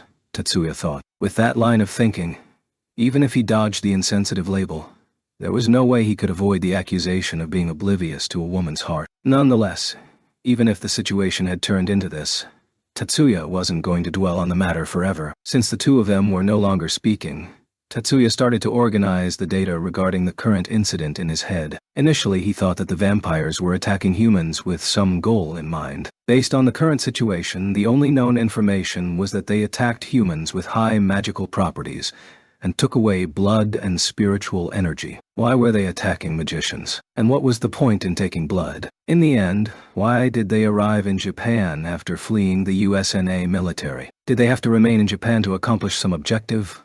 Or was there a third party forcing them to do something here? Unable to find an angle to tackle these questions, he somehow shifted to the true identity of the vampires. Based on the identification system of the ancient magic practitioners, we should be correct in that the real identity of the vampire is actually a parasite.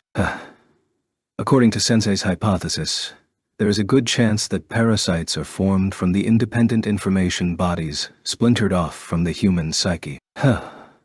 Shizuku's information on the USN's miniature black hole experiment being the catalyst also seems trustworthy. In that case, this incident was caused by information bodies invading from an alternate dimension. Was my theory spot on? Problem is the connection, or lack thereof, between the information bodies invading from another dimension and the information bodies formed by the activity of the human psyche. The bottom line is, where is the true form of the psyche? Another dimension, a higher dimension, or even nowhere? In that case, then, where is the idea? The idos? Noticing that he was drifting into a cognitive dead end, Tatsuya slightly shook his head and tried to reorganize his thoughts. There are two possibilities. First, parasites invaded from an alternate dimension. Second, uncontrolled energy trickled in from another dimension and stimulated the previously dormant parasites that dwelt in this world. Thusly, so long as the parasite... Well, given our lack of knowledge on the real identity of the independent information body derived from the activity of the human psyche, this is about as far as we can go. Given that premise, what I should be considering is how to discover and deconstruct it. If the information body came from the psyche, there is a high chance that its composition is made up of pushins. So considering my capabilities, there are still enemies that I cannot decompose even if I can perceive them, His train of thought was derailed by Miyuki's unexpected movement. Miyuki, what's wrong? Her earlier action was not because she couldn't hold it back any longer, but an involuntary act of uncomfortableness. Hearing Tatsuya's voice, Hanoka noticed that this wasn't because he was coddling Miyuki and also separated herself from her previously snug position at Tatsuya's side. Immediately, her body started shaking, because the magic that held back the chill had dissipated.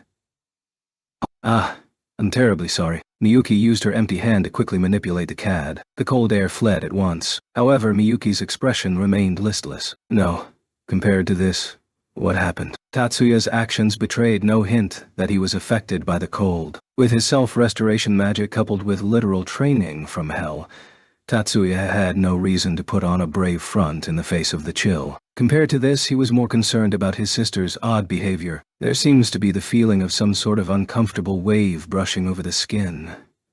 No, that's probably my imagination. Miyuki apologetically shook her head as if she was feeling guilty about disrupting Tatsuya during his downtime. Still, Tatsuya did not move to accept Miyuki's apology. Uncomfortable wave. Was it a scion wave?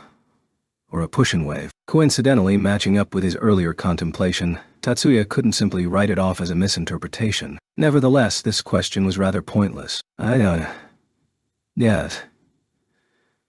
Seeing as how Oni-sama didn't notice, I guess it should be pushins. So long as it was a scion wave, it was impossible to escape Tatsuya's detection. Completely overturned. While that thought ran across Tatsuya's mind, he immediately made the connection that this wasn't the time to think of such leisurely thoughts. There was a mountain of classified secrets kept in the terminals of a magic high school that was directly affiliated with the national magic universities.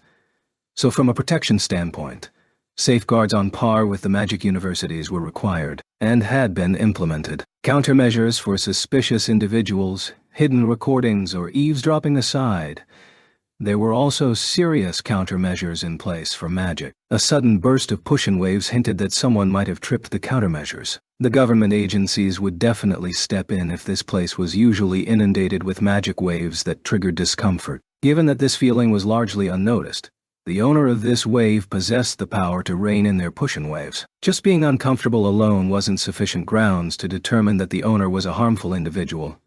But there were even fewer explanations for an optimistic outcome. That didn't need to be said given the situation at hand. Among their possible opponents who could cause Miyuki to feel discomfited, there was a high chance that they were up against the vampire. Just as he was ruminating over how to uncover the source of that push-in wave and what was the best method to approach that hurdle, his information terminal beeped. This was the sound of an incoming call. Tatsuya moved the receiver to his ear. Tatsuya-kun. It's terrible. Before he could say anything, this phrase burst forth from the receiver. Even if nothing critical was happening, a more timid individual, assuming they didn't fall over just after the word terrible, might have flown into a panic. Under normal circumstances, one might think that declaring a name should come up first, but this wasn't the time and place. Likewise, this was an excellent opportunity for Tatsuya to chime in. Saigusa-senpai, do you know the precise location? The transmitter fired into the vampire's body last time had not expired yet. So long as the invading creature was the same vampire as last time, they should be able to use the campus local positioning system, LSP, to lock on to the target's current position. As the previous student council president, Mayumi should know the password to the LSP control mechanism. Of course, this was a blatant violation of her duties as the student council president. The vampire is on campus. This will be much easier if you already understand. The earlier signal is progressing from the side door towards the staff's loading dock for the practical skills classes. Today, there should be employees from Maximilian Devices scheduled to demonstrate the new examination equipment. And in other words, they have infiltrated that group. Despite being pertinent to his earlier considerations, Tatsuya set aside questions like why the vampire chose this moment to appear, or what their goals were, and swiftly stood up. Immediately afterwards, he activated the flying-type magic device at his waist and jumped over the railing. Miyuki quickly followed suit with her own flying-type magic. Lacking a personal flying-type magic device, Hanako was left behind on the rooftop. Besides members of the student council and select members from the public moral committee, students were forbidden from carrying CADs on campus. To compensate, students left their CADs in storage and removed them after school. It was fairly difficult to remove the CADs from storage when school wasn't out. During the incident in spring, anyone with eyes could tell that it was an emergency, so special exceptions were made for CAD removal. Unfortunately, only a tiny proportion of the students and faculty detected the anomaly today. Regrettably, the staff at the storage room was not included, so Erika and Mikiko's requests were denied. If they were the only people there, that is. Yoshida-kun, how? You guys also noticed. Tsuto arrived while Erika was arguing with the staff. Jumonji-senpai. ... No matter how much Erika danced to her own tune, there was no way she could ignore Katsudo. Unrelated to their positions as underclass or upperclassmen, this was because of the difference between their skills and status. Erika retracted her body but left her hands on the counter, while Katsudo slightly leaned forward. Just by this alone, the employees, the school staff on duty, had already been overwhelmed by a student's presence. There's been an emergency. I wish to retrieve my CAD. In reality, the club activities group had also been unofficially awarded the right to carry CADs, but Katsuto politely observed the rules after relinquishing his position to Hattori. But it's not the scheduled time yet. It's an emergency. Even so, he seemed like someone who wasn't going to be bound by the rules. Faced with a female employee earnestly trying to uphold her duty, Katsudo once more applied pressure. Finally, a fine adult piteously caved and lost all color to her face. Leaving it alone may result in serious consequences. Please return my CAD. Please wait a moment. Chiding the employee as weak would be rather inappropriate. If not for an equally ferocious character, there was no way to stand against Katsudo's will. These two are my assistants. I understand. Still, that posture was truly pitiful. After running here with her heart in her throat, Lena hurried after Michaela's trailer after it came into sight. Originally, she was highly resistant to the idea of her acquaintances catching her in a high school uniform. It was one thing for someone to just see her wearing the uniform, but she would be incredibly embarrassed if someone caught her in an actual high school setting with a uniform on. Lena's given mission was to infiltrate as a high school student. Thanks to her other mission hunting down the inhuman deserters, her intelligence work was currently on hold. In addition, her true identity had been uncovered by the targets of her investigation, Tatsuya and Miyuki. One thing that worried Lena to no end was whether she still had to disguise herself as a high school student. Yet, even with Tatsuya and Miyuki in the know about her identity, her peers and professors seemed to be oblivious on the matter. It appeared that Tatsuya and Miyuki had no intention of revealing the true face of Sirius's. As to what they were planning, Lena had no idea. Under the situation where she had no way of preventing the two of them from revealing the secret, keeping the details under wraps was the best possible choice for her. Right now was the time she had to make sure she avoided any suspicious behavior that was out of line with high school students. Thus, Lena struggled with herself regarding whether she should visit Michaela at the trailer for Maximilian Devices. Still, simply reminding Michaela was not even a choice in Lena's mind. Though this might be somewhat naive, she was unable to ignore her duty towards her comrades. Caught between her duties towards her comrades and her mission, Lena was stuck between a rock and a hard place. She had adopted an attitude that avoided enemy detection, but had neglected to be wary of her surroundings. Even if she could see Michaela descending from the trailer at a distance, Lena didn't feel anything in particular as she sighed. While it was a specified location, Tatsuya and Miyuki hardly descended from the sky with a violent roar. There was no doubt that the vampire responsible for causing a ruckus in the capital had invaded the school, but in reality, there didn't seem to be much chaos. The target must be under observation since triggering the security alarms, and employees from Maximilian Devices would follow legitimate channels to enter the school. Reckless actions were forbidden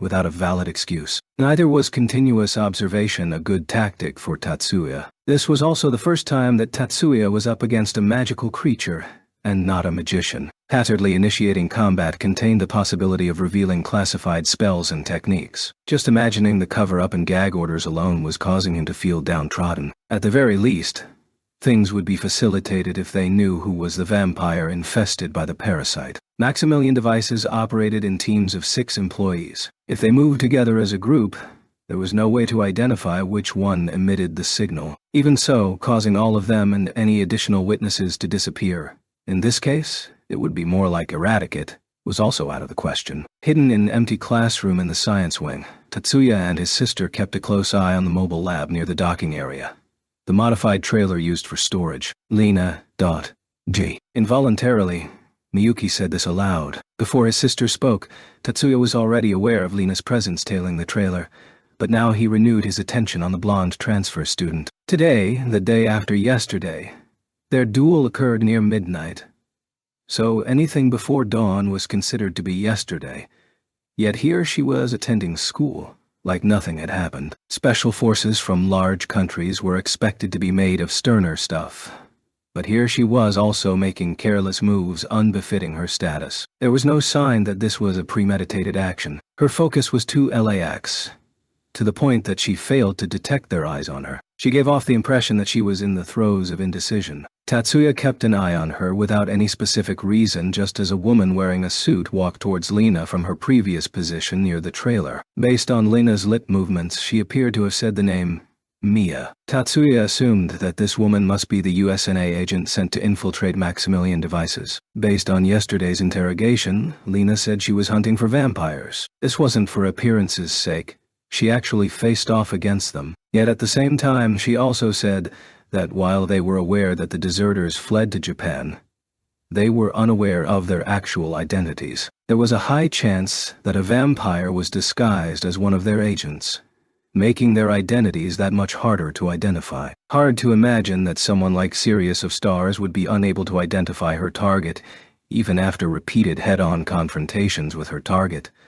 As he thought this, Tatsuya risked using his sight to sweep over that woman. Immediately afterwards, he felt it. Within his amplified senses, there were traces of another observer searching around. A massive amount of spirits danced around that woman's surroundings. In regards to Angelina Sirius's unexpected request for contact on First High's campus, Michaela Honda felt a surge of confusion and anxiety. Although they shared the same mission in identifying the mysterious strategic class magician, Lena and Michaela belonged to different command structures. Lena was her superior in terms of rank, but it was hard to imagine her giving Michaela any sort of order. In this regard, Lena was a little of a purist. Putting it lightly, she wasn't contaminated by society, and putting it negatively, she was simply stubborn. That being said, Michaela had no idea what Lena would request her help for. Lena was the High Commander of Stars, whereas Michaela was simply a technician. Even so, there was no way she could ignore her direct superior. Doing so would have been practically screaming she was suspicious. Michaela stepped off the trailer and earnestly tried to assume an air of normality as she walked towards Lena. Towards the spirits that kept hounding her, she waved her hands like someone trying to fend off a pest. The sight of the female technician attempting to avoid the spirits that would be invisible to your average magician solidified Mikiko's belief that she was the one. It's definitely her.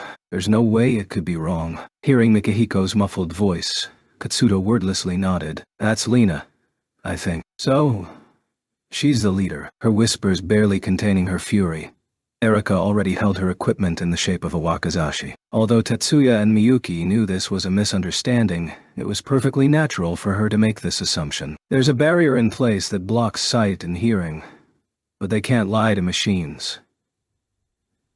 In that case, let me do something. Mikihiko and Katsuto exchanged nods. Behind Mikihiko, Mizuki was completely unable to hide her dismayed expression and shuddered. Erika.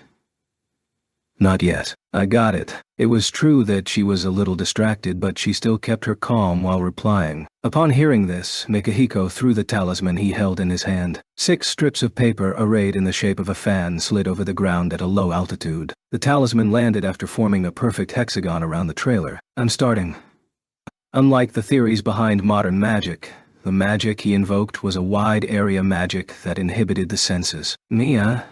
What's wrong? Seeing Michaela wave her arms as if she was shooing insects, Lena tilted her head in bemusement. There would be no confusion if this was still summer, nor would it be odd in spring or fall, but this was the heart of winter. Without any hint of warmth, the temperature was bone-chilling. Indoors was one thing, but there should be no way that any pests would be of lying outdoors. No, it's nothing. Just hearing the voice alone might mean exactly that, without any ulterior meaning. Yet, her expression blatantly faltered and, depending on the time and place, that would have been a grievous misstep. That was what Lena believed. Lena also believed that exactly what the mistake Michaela made wasn't important at this point in time. Still, she was now forced to indicate to Michaela that they had to leave this place. Although Lena's instincts screamed at her to verify the source of Michaela's wavering, logic demanded that she first ensure Michaela safely escaped the vampire's threat. This indecision weighed down Lena's actions. Fortunately, there was no longer any need for her to wrestle with this any longer. What's this? We're surrounded. The fact that they were encompassed within a wide area magic for sensory inhibition immediately drew Lena's attention. Is that a barrier? Even Miyuki was shocked that the large trailer she was watching suddenly disappeared from view. Seeing his sister turn her head towards him in question, Tatsuya nodded in the affirmative. Must be Mikihiko. Quite an impressive technique, actually. Yoshida Kundo. Unrelated to course 1 or 2 students, Miyuki was unable to hide her surprise that a first-year high school student could devise such a complicated and powerful formation that befuddled the senses. Its effects lie in cutting off sight and hearing. Looks like it can't affect physical movement, though. He was slightly uneasy at leaving Miyuki in the dark about the proceedings ahead of time, but he couldn't afford to waste the painstaking effort involved in creating this stage. Tatsuya temporarily re-established connection with the line that previously lay dormant. Segusa-senpai, this is Shiba. What is it? What is it? The response was immediate. She must have remained on the line the entire time. Please turn off the recording devices near the docking area leading towards the practical skills building. This would have been an outrageous request, even for the daughter of the Segusa family if these were the streets. But within the confines of the school, then on some level, Mayumi was still able to manipulate everything as she saw fit. Why? Even if I asked, you probably wouldn't answer me anyways. Please. Okay. It's off. If one thought about it for a moment, Mayumi actually coddled Tatsuya very much. Then again, Tatsuya pampered Mayumi as well, so this was more like tit for tat.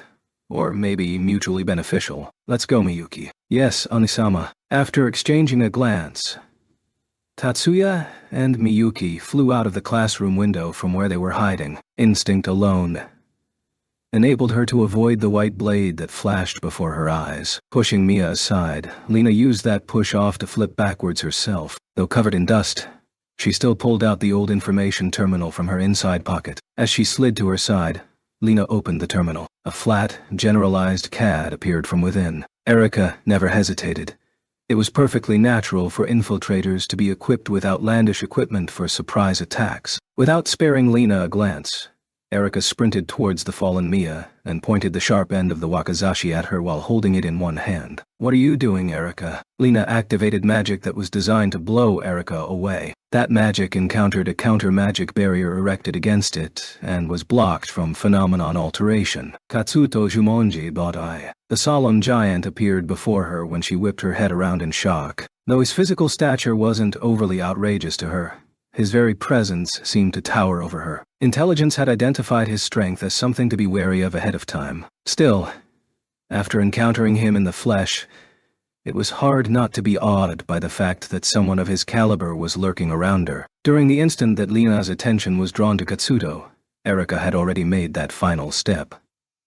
The desperate cry that bemoaned her comrade's fate was swiftly replaced by the astonishment one feels when witnessing an unbelievable sight. Mia had caught the blade of the wakizashi barehanded. Without using any CAD, her palm was wrapped in barrier magic. She had seen that magic before. This was the same magic that the mysterious individual in the white mask employed. "What is going on here? Lena, can you hear me? Sylvie, thank goodness. I finally got through." This wasn't a conversation held over a communication device. Instead, this was a type of magic that Sylvia excelled in. Without using the physical body as a medium, she used aerial vibration to convey her voice. So long as she could lock onto the target, she could ignore any physical obstacle and communicate without transmitters or recording devices, no matter how great the distance. Strictly speaking, it was more efficient as a method of listening in, but even on its own merit as a transmission tool, signals could be passed along through aerial vibration in the ears without worrying about someone listening in. While there was no hope of listening in private, the magic's practicality cannot be denied given the lack of time to converse over a receiver. I have uncovered the identity of the individual wearing the white mask from earlier. Even with Michaela and Erika keeping each other at bay during their stalemate, Lena's consciousness was still drawn away by Sylvia's voice. "It's Michaela. The masked individual's true identity is Michaela Honda." Lena's mind went blank, if only for an instant. "Mia?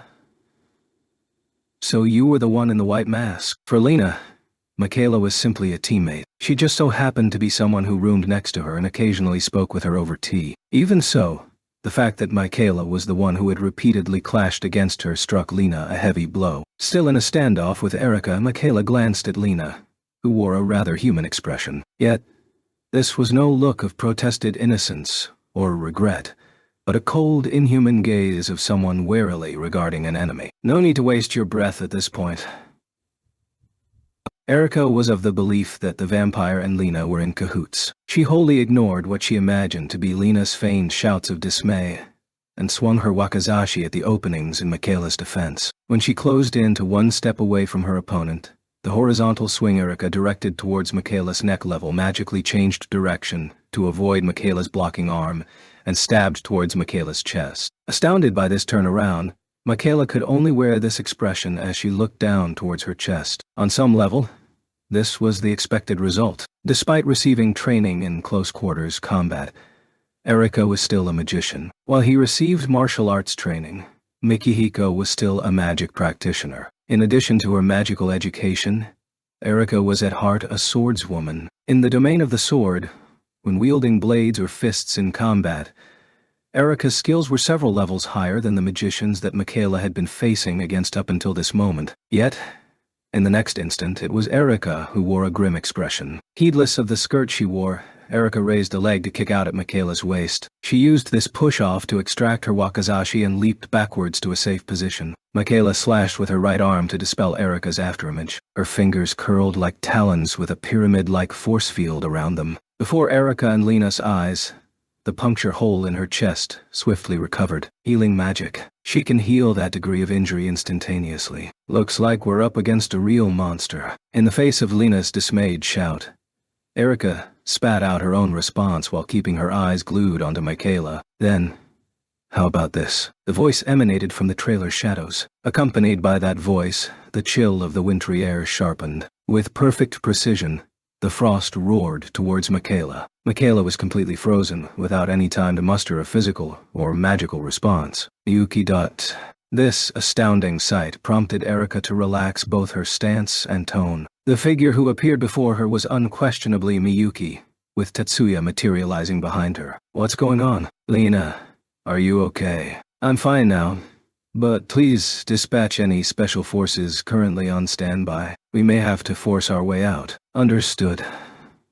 I'll make the arrangements." In response to the agitated queries from Sylvia regarding her safety, Lena quietly replied back with her orders. Just as Lena and Sylvia were conversing, Tatsuya walked before Lena. "Offline." Lena swiftly said one word, and immediately broke off her connection with Sylvia. Though this might be meaningless, it was still an effort to hide her trump card. Tatsuya should have witnessed what Lena said, but he never bothered to raise that subject. "Lena, she appears to be someone you're familiar with, but I will be taking over custody," Tatsuya said as he walked towards her former neighbor who had been turned into an ice statue. "You killed the people from Maximilian Devices." Hearing Lena's question, Tatsuya formed an expression that was just short of a grimace. "No need to assume the worst. I only let them sleep for a little bit." The employees from Maximilian Devices weren't conspirators. Given that they were oblivious to Michaela's true nature, they were simply normal people caught in the wrong place at the wrong time. While a situation where they created a ruckus might create a beneficial opportunity for Lena, she was honestly glad that they would be spared any additional hazard. "Just a second here. I'm going to be in a little bit of a bind if you just cart her off." In place of Lena, who could only reluctantly back down given her limited options, Erika looked to contest the spoils of war. Though this might seem silly in Tatsuya-kun's eyes, we have our own reputation to consider. "If that woman is truly the one who hurt Leo, then I can't hand her over even if it's you, Tatsuya-kun." While not overly belligerent, there wasn't a single bit of wasted effort in the way she held that wakizashi. This was an obvious hint that she could immediately resort to a combat situation with minimal effort. Rather, there was no need to scrutinize so carefully, as her eyes told the whole story. Erika was 100% serious here. "I'm not necessarily going to press custody either. Regardless, this was a misunderstanding of epic proportions." As expected, Erika adopted a bewildered expression as if she had been faked out by Tatsuya's response. "Weren't you going to investigate that woman and dispose of her?" Lena worried her lip at the words "dispose of." She had no right to speak here, and her expression clearly showed that she was trying to convince herself of that. "All we want is the result of the investigation." Tatsuya never bothered with Lena's expression. His eyes were focused on keeping Erika and Katsudo in his line of sight. "I will contact my side for that." In response to Katsudo's reply, Tatsuya nodded in assent. Tatsuya glanced at Katsudo and Erika. Miyuki watched Tatsuya and Erika. Katsudo kept his eyes on Tatsuya and Lena. Erika was eyeing Tatsuya and Miyuki. Only Mikihiko was observing the entire scene. So of course he was the first one to detect the anomaly. "Watch out." The hurriedly issued warning was kept short due to the pressing nature of the situation. In spite of this, the warning still achieved the desired effect. Katsuto cast a barrier to block the electricity being generated by the dispersal system in midair, while Tatsuya employed counter-magic to dispel it. Miyuki and Erika both whipped their heads towards the caster who released the magic. As the two of them stood there in bemusement, the woman responsible for releasing the magic remained frozen. A human being of flesh and blood. No, even non-humans would have found it impossible to cling onto their consciousness. That was public knowledge. Yet here, all of this was overturned. The ice statue was covered in electricity. Self-destruct. Thought. Lena was the one who released that mournful groan. "Everyone down." Katsudo and Tatsuya called out at the same time. Tatsuya covered Miyuki, while Mihiko threw his arms around Mizuki. Katsuto, Erika, and Lena all crouched down in defensive positions. Bursting through Miyuki's ice, Michaela's body was wrapped in flames. Like a paper held before the flame, they were immediately extinguished. Afterwards, the dancing ashes dissipated before magic shot towards Tatsuya, Miyuki, Lena, Erika, and Katsudo from previously empty locations. Right now, the wintry sky might be covered in dark clouds that heralded the coming of snow at any moment. However, the thunderbolts from the rain were not coming from the clouds, but from seemingly random locations. This was not lightning, given that its speed was far short of tens of thousands of meters per second, and was well within the visible spectrum. At most, this was about the speed of an arrow shot from a bow. Still, Even an electrical ball of this size was sufficient to render all movement impossible. Taking 10 shots from these at the same time would definitely result in death. Furthermore, even if the speed was slow enough for the eye to follow, there was no time to erect defensive barriers when fired at a distance within 10 meters. The reason they could block the first attack was because there were still traces remaining of the barrier created to block what they had mistakenly assumed to be a suicide attack. If this attack had been launched out of the blue, there was no way they could have all escaped unscathed. In addition, the danger was still present. Before Miyuki could turn her head, Tatsuya had already used magic to erase the flash that suddenly appeared behind her back. The electric ball gathered over Erika's head was dispersed by the charged ice particles Miyuki created. Katsuto blocked the flash while Lena's plasma neutralized the current. There was no trace that an activation sequence was involved. Regardless of whether it was the electric ball or force that applied the rotational motion, both were phenomenon alterations that resulted from magic sequences forged by science. By using the phenomenon alterations in the air that caused electrons to converge as a premonition, they barely managed to hold out against the attacks that could appear from anywhere. Again, there was no sign of a magician. At the very least, they weren't within Tatsuya's vision. Given that they could elude Tatsuya's vision, their opponent was no magician.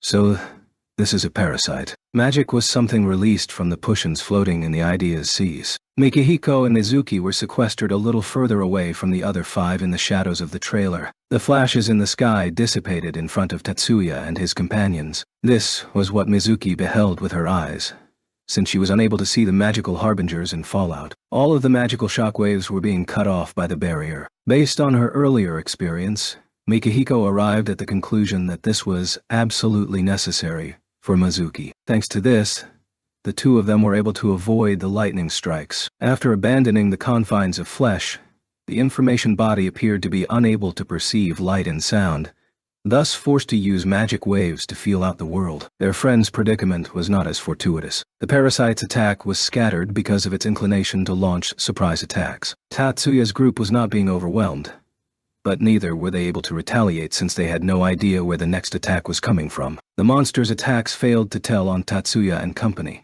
nor could they land a decisive strike on their opponent. How strange.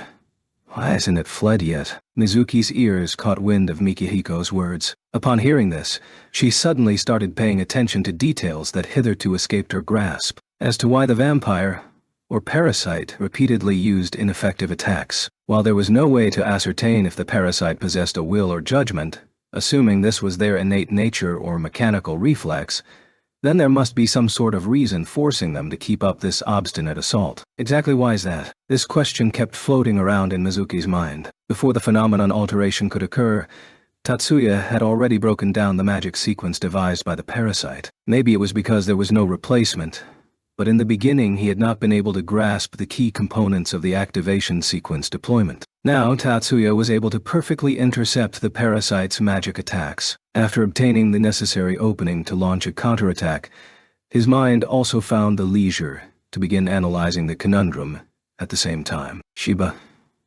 what do you think the reason is? It was the same for Katsuto. Right now, with Miyuki, Erika, and Lena in tow, Katsuto and Tatsuya were arrayed in a formation where everyone had their backs to one another. Though they were unable to see each other's faces, this was not going to disrupt their ability to understand each other's questions. I'm not certain if this is its intent or innate ability, but there must be some reason why we must be kept here, so it could flee whenever it wants to. At the very least, I have no way of restraining it. Likewise, in the end, we don't even know where it is. Katsuto was pretty much in the same boat as Tatsuya. Even if their perception through the idea told them the target was right there, they had no idea how to handle it in the physical world. There was no clearly defined target in the material world. There was a very fragile connection to any physical existence, which gave the impression that there was only a frail thread that barely maintained the connection in order to invoke magic. In addition, their opponent was a quantum information body. Tatsuya couldn't break down its design even if he could identify the target, which left Tetsuya with no viable means of attack. Lena, do you know anything? As he said this, Tetsuya turned and pointed his cat at Erika before pulling the trigger. By her side, the magic harbinger dissipated like mist. The true form of the vampire is a non-physical entity known as A parasite. She had planned on maintaining her silence, even in the face of Tatsuya's interrogation, but swiftly reevaluated that this wasn't the time and place. Lena replied back in a bitter tone. The definition coined at the London conference. I already knew that. Yet Tatsuya's rejoinder was so shocking that it struck Lena dumb for a solid 10 seconds. Really, you guys? Don't tell me that all high school students in Japan would say the same thing. Relax. By all standards, we are exceptions. Whether Lena could understand the hidden nuances behind his reference as exceptions rather than special remained unknown. Well, since Tatsuya himself wasn't clearly conscious of this, it would hardly be surprising if Lena missed it. Parasites possess the human body and bring about mutations in humans. Though there seems to be some connection with its compatibility with the host, the parasite's movements seem to be based off the host's self-preservation instincts. In other words, it wants to possess one of us. Most likely. How? Uncertain. Which is why I'm hoping someone will teach me. How very useless. Well, excuse me. During this rough exchange of insults, Tatsuya and Katsudo still cooperated to completely nullify the parasite's attacks. Regardless, rather than hoping, Tatsuya held the belief that the parasite's energy was finite. The information body's energy transfer system remained a mystery to him, but Tatsuya felt that it was highly unlikely that their opponent could endlessly release magic. Once it arrived at the conclusion that it couldn't possess one of the 5 people in Tatsuya's group, either through consciousness or instinct, it might elect to try and find another host elsewhere. Of course, that being said, purposefully allowing a possession was out of the question. He wasn't arrogant enough to put himself on such a pedestal. Any strategy that would yield a breakthrough remained elusive. Shoot. Erika's being targeted. Keeping Mizuki safely at his back, Mikihiko was completely focused on watching his companions as those words involuntarily slipped from his mouth. Did it notice that Erika is the only one who can't hurt it? The foundation of Erika's magic techniques favored close-quarters combat against physical foes. Beyond long-range shockwaves that could weaken an enemy, she didn't possess any other abilities to counter enemies without a physical body. Mikihiko might be loath to admit this, but he was seriously growing worried. If he was any calmer, he might have noticed Mizuki overhearing his every word, a realization that would have immediately prompted him to stop his careless words. If we at least knew where it was, then there would be some way to retaliate. At Mikihiko's muttering, Mizuki steeled herself. Yoshida-kun, please remove the barrier. Mikihiko's panicked response was not because he had forgotten about Mizuki's presence, but rather because of the unexpected nature of her request. Shibata-san, what are you planning? I might be able to tell where it is exactly. At these words, Mikihiko finally realized that he had been verbalizing his internal thoughts out loud. A terribly rueful expression crossed his face. Yet, Mizuki seemed not to care. Buoyed by a fierce will, she pinned Mihiko in place with her upward gaze. I can't. The stimulation would be far too strong for you. Even if I suppress the demonic aura, there would still be side effects. I don't even know what will happen once the barrier comes down and you stare directly into that demonic aura. In the worst-case scenario, there is the chance of going blind. Since the moment I chose to become a magician, I have long resolved myself to face that risk. Erika-chan is in serious danger, no? If I don't provide any assistance now, then the power I hold will truly become pointless. My very purpose for being here becomes null and void. He knew exactly what Mizuki was trying to say. Mikihiko was educated under precisely the same set of values. However, Mizuki was a young girl born to an affluent, but mundane. Mundane referred to the fact that her family was not magically gifted. Family who just happened to manifest her ancestors' natural ability to see spirits. Her bloodline was so thin, her family so peripheral, that if she had not been born, their connection to their magical practitioner of an ancestor would never have been known. She should have been raised by a pair of parents who knew nothing of the ways of magicians. There was no reason she should have been so resolute. She was a young woman who didn't need to bear such determination. You cannot say these words. Say things like that, Mikihiko wanted to say. Those were words that were more befitting of people like himself who saw themselves as nothing more than that which accompanied magic, who used magic to obtain livelihood and recompense from their fellow man, and not the words of a young girl who just so happened to be born with magic. At least, that was how Mikihiko felt. Setting aside that he was only a young man, this was what Mikihiko was considering. I understand. Finally, he could only bow before Mizuki's request. How ironic was it that he had been given a shove from behind by the very same restrictive values that bound him as a scion of a famous magical family. Mikihiko pulled out a folded cloth from his sports jacket pocket and handed it to Mizuki. Seeing Mizuki accepting the cloth without fully comprehending, he motioned for her to try and spread it out. That cloth was surprisingly thin, and its area barely covered a shawl. This was an artifact for magical defense that was based off the ovudas in Shinto artifacts. Wear that around your neck. If you feel in danger, immediately pull it over your eyes. This should have the same effect as the glasses Shibata-san wears. Persuaded by Mikihiko's stern tone, Mizuki tied the thin cloth around her neck without skepticism. Now, Mikihiko reached out with one hand and untied the cloth from her head, and shifted it so that both sides were symmetrical on her shoulders as the cloth fell before her chest. Mizuki seemed to be overly nervous at the slight touches to her head and shoulders, but Mikihiko seemed intent on something else. Promise me you will never force yourself. Erika would never want someone to sacrifice themselves for her.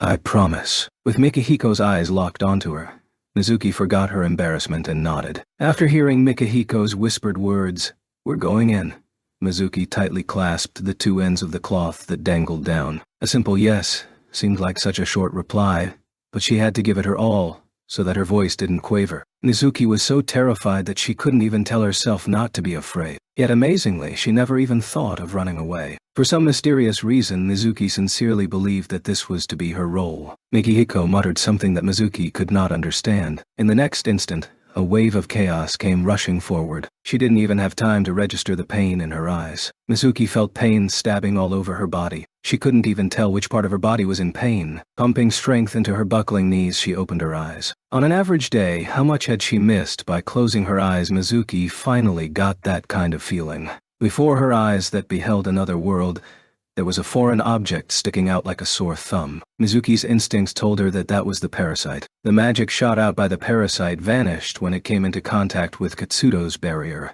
Mizuki was able to see the tiny threads that seemed to be hidden in that electrical attack. The long thin strands stalked towards Miyuki, Lina, and Erika, but were blocked aside by Katsudo's barrier and torn to shreds by Tatsuya's shots. Mizuki had no basis for this, but she believed those thin strands tucked inside the electrical attack would invade the human body through the body's electrical current. She could only watch. There, her mouth moved on its own as her wrist spontaneously pointed. Mizuki was like the audience on the other side of the silver screen as she watched this sight. Approximately 20 meters above Erika-chan's head, 1 meter to the right, 50 meters to the rear. That is the point of contact. Mizuki pointed out the hole in the world that enabled these strands to slip out. Mikihiko didn't even bother to waste time on speaking as his fingers danced across the CAD. It was a fan-shaped equipment. He opened the talisman that recorded Yamashina's flames, infused his scions, and deployed the activation sequence. Anti-demon magic, Karura-en, specifically designed to counter things that were not information bodies. The independent information body that formed its flames shot towards the coordinates that Mizuki pointed at. While Tatsuya was aware of the concept of ignition despite the lack of any materialization of something burning, he truly witnessed that the magic launched against the detached information body had brought harm to the parasite. While that was the enemy's situation before his eyes, Tatsuya could not help but be caught by surprise. SB magic. The fundamentals of spirit magic were known to Tatsuya. Using free-floating independent information bodies in the idea to interfere with information bodies that have been separated from the phenomena, then materializing the physical effects of the independent information body was the system, how spirit magic worked.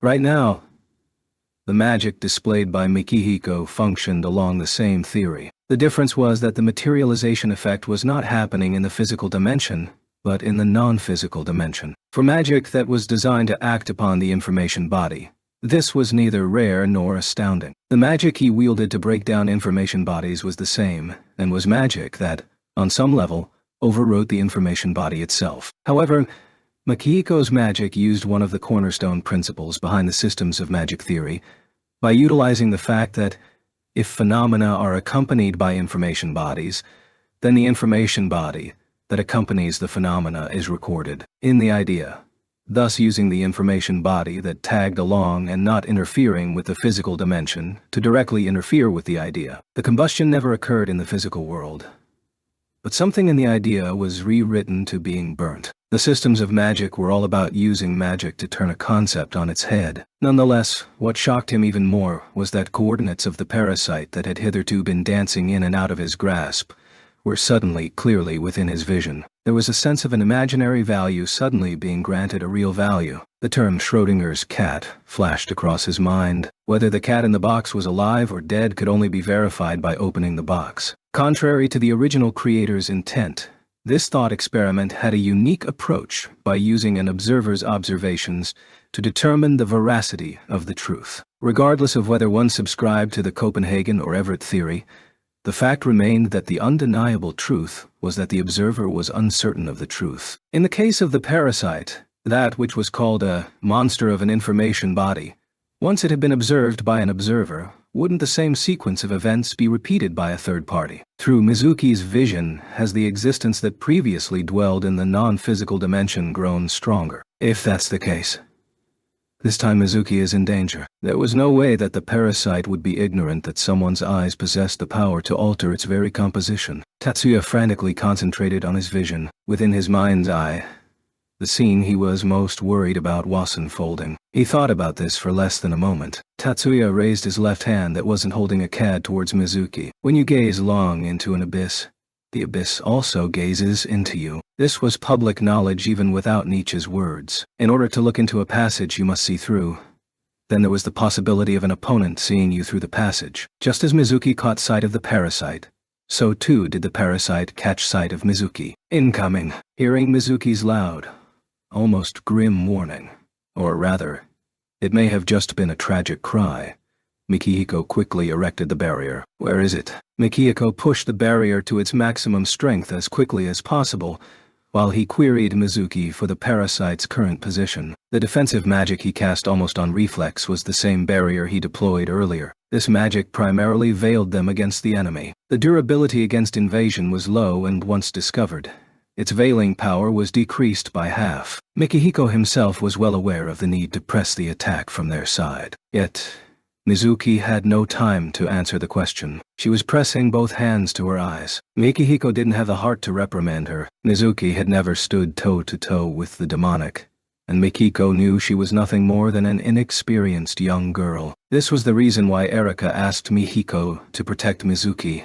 and why Mikihiko fully planned on doing so. In the face of the demonic, it was only natural that Mizuki was reduced to this state, which was why they pulled so far back in the first place. As the parasite approached to a range where even he wasn't sure he could survive, Mizuki went to pieces just as was expected, so he wasn't going to berate her. In addition, there was no time. The parasite extended a thread. Although Mikihiko couldn't see the thread, he was sure that something mixed in with the light was trying to seize hold of Mizuki. It wasn't like there was nothing Mikihiko could do. Even if he couldn't see the actual body, he still possessed techniques that could sever the spiritual effects. Originally, ancient magic practitioners like Mikihiko were more accustomed to combating the spiritual than physical phenomena. Nonetheless, at the same time, the traditional arts of ancient magic required a long time to activate. The decisive lack of speed during critical situations was one of the primary reasons why modern magic had become mainstream,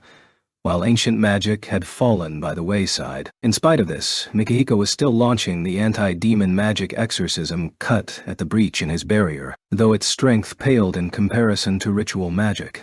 The magic's speed rivaled that of the artists used by magicians of the forbidden sect. Forming into a blade, the scions shredded the thread sent forth by the parasite. Unfortunately, this was only a temporary measure. Even if this could break the curse, there was no way of damaging the source. Immediately, several other threads slunk towards Mizuki. Mikihiko knew that this was a losing cause, but still let fly with exorcism cut. However, before the blade could be swung, swifter than Mikihiko's exorcism cut, a rampaging gale of invisible light blew away the actual body along with its threads. The cloth that she borrowed from Mikihiko successfully kept away the uncomfortable wave motions that seeped past her glasses. Yet, the amazing thing was that not feeling uncomfortable didn't mean she was unable to see them. Several shimmering strands of dark light billowed down from the figure in the sky, like a crab dancing in the wind. Even so, none of this diminished the terror she felt. Also, there was another flaw. Even if she closed her eyes,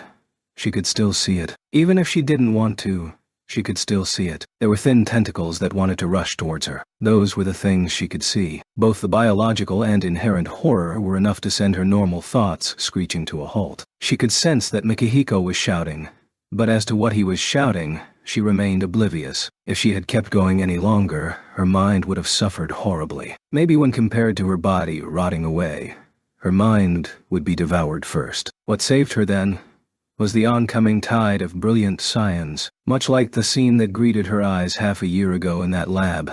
But this time the force was even more overwhelming. Although this was barely in the nick of time, there was no such thing as running out of active science during a battle where magic was being wielded. His right hand was stronger with decomposition magic, but unlike Graham dispersal, for Graham demolition it didn't matter which hand he used, even without a CAD. In that instant, Tatsuya gathered the maximum amount of scions in his left hand. As he suspected, thanks to the event with Mizuki's vision, the creature's existence in this world was stabilizing. As it drew closer to her, the fluctuations in the parasite's coordinates became much smaller, and the scattered points began to congregate. Even if the information body existed, the parasite that once baffled Tatsuya regarding its location and how it could be killed could now be fully analyzed. Still, there was no time for him to convey that message. The tentacles that Mikihiko was severing, in Tatsuya's imagination, it looked like an irregular protozoa extending filamentous pseudopods,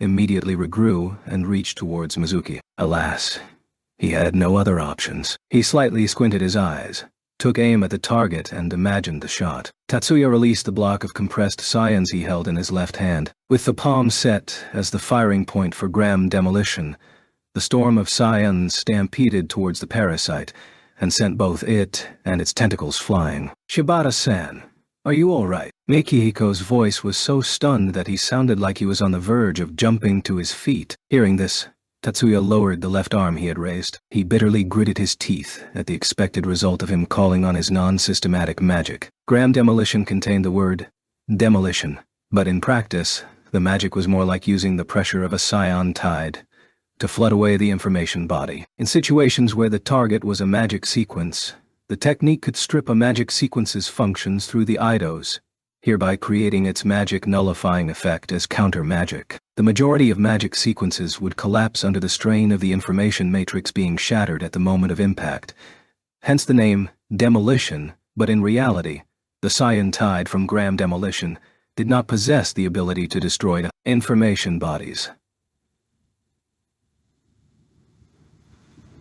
When faced with a target that had a sturdier design than magic sequences, there was a high possibility that the information matrix would be blown away rather than destroyed. Even with those realizations in mind, Tatsuya still chose to use Graham demolition at that time, in order to save Mizuki. Because Tatsuya really couldn't think of any other solution. It got away. Tatsuya didn't respond to Katsuto's murmur. By using Graham demolition in that situation, and removing the parasite from the F-field, there was a rising possibility that they might have lost the chance to deliver the final blow. Tatsuya had already turned over that scenario in his head, but the result still turned out this way. Oh well. Although it got away, it didn't emerge unscathed. Since no one was injured, I think this result is satisfactory. Katsuto's words weren't all meant to be comforting. When faced with an expected attack from the parasite, they still managed to escape without casualties. It's just that this particular encounter was a snare that they devised. Maybe their opponent never planned on it fighting in the first place. Since they elected to take a battle that wasn't necessary and wasn't unavoidable, the bottom line was for there to be no casualties. The primary objective was to capture the target.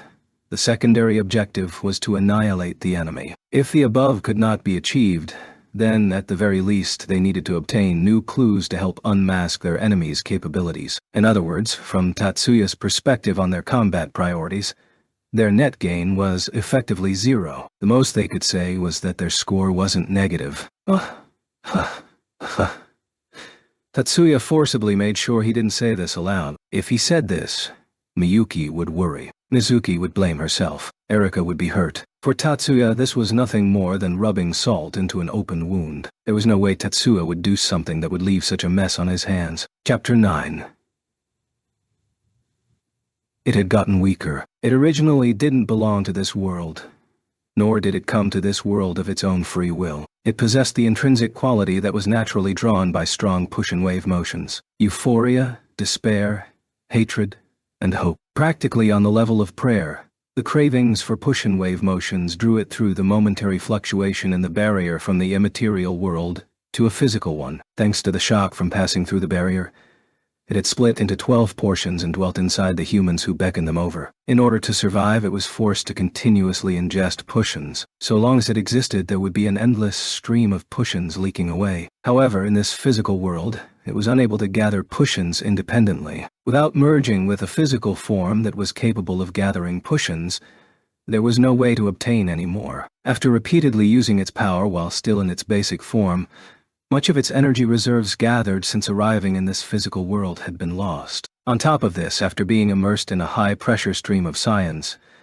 the portion that enabled it to invade the physical dimension had largely been shorn away. With it, much of the scions were gone as well. In order to survive, push-ins were absolutely vital, but with insufficient scions, interfering with the physical world would become difficult. Its actual body was not capable of high-level cognitive thinking. Given that it was the result of the magnified reflections of its host's suppressed impulses, it was nothing more than a monster. There was only enough cognition within that body to plot survival. Even so, even its limited cognition was aware that in its currently enfeebled state, passing through the barrier of consciousness to obtain a new host was highly difficult. It needed a place to rest, a location that was meaningless, save for its large congregation of push-ins. For example, blood that had just been separated from a living body. For example, a mindless doll granted a humanoid form to obtain push-ins. It avoided the moving humans and finally located a receptacle for rest in one of the storage rooms located near the edge of First High's campus. The next morning, after the 7 of them combined to beat back the parasite,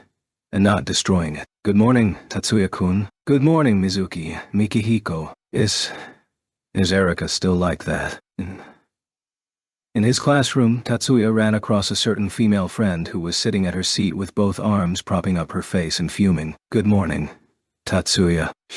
She's still like that. Pretty much just sulking." "I am not sulking." Next to where Mikihiko was chuckling wryly and nodding his head, Erika scoffed and returned to her sour position. Of course, there was a reason behind why she was adopting such an easily understood position. During lunch break yesterday, after the vampire transformed into its information body form and the subsequent desperate struggle, they finally beat back the enemy. Afterwards, despite the overwhelming 6-to-1 advantage over Lena, Tatsuya let her go without attempting to subdue her. Herein lay the reason why Erika was sulking. She believed that Lena was working alongside the vampires. Behind all this, Erika had no way of retaliating against the parasite once it took on the form of an information body. This was simply a matter of someone being adept at handling certain opponents and not others, and certainly not something to be ashamed about.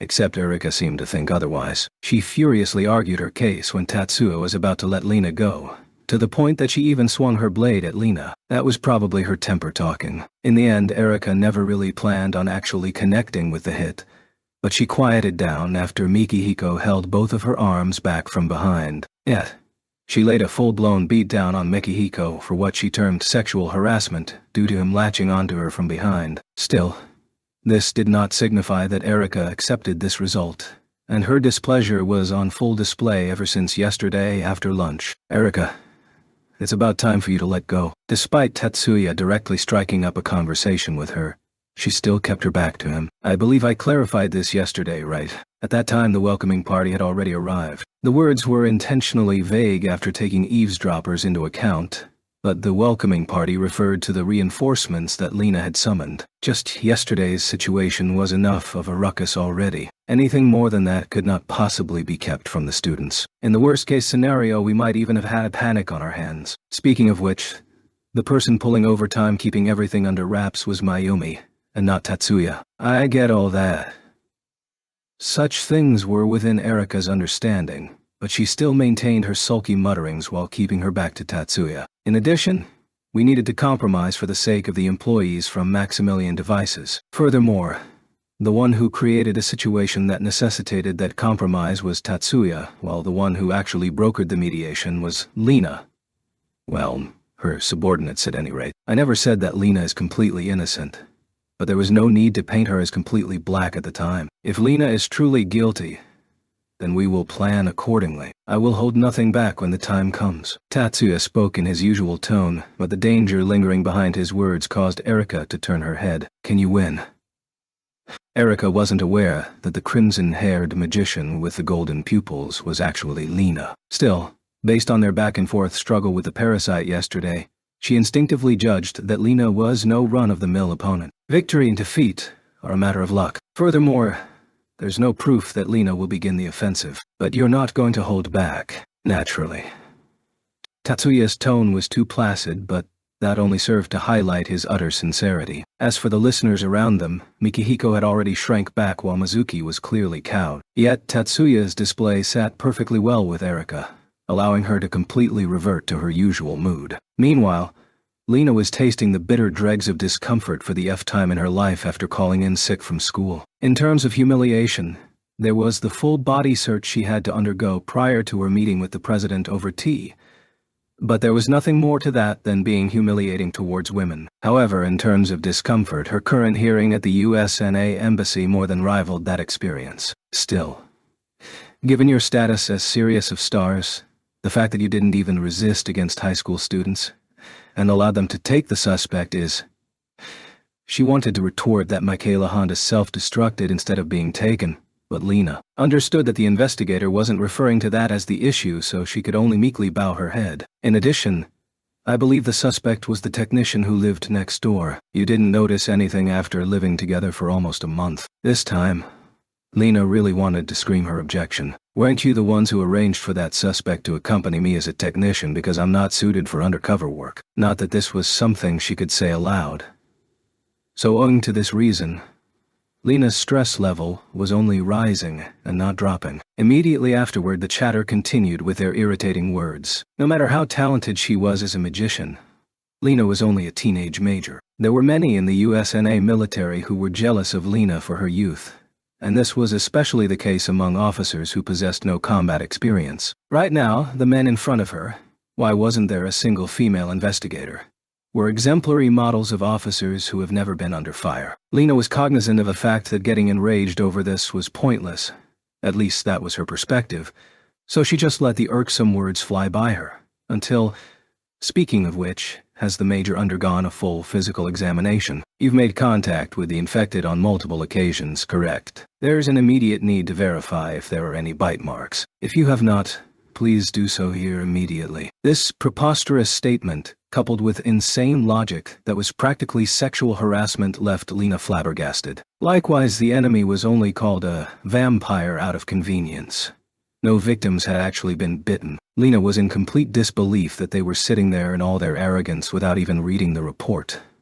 But before all that, do these filthy bastards want me to strip right here and right now? That is more than a little discourteous to the major, I believe. The only reason she was able to pull back from the brink of an explosion was because reinforcements arrived in the nick of time. Thanks to this, Lena was able to hold on to her reputation as a youthful individual who was able to keep her cool and think ahead.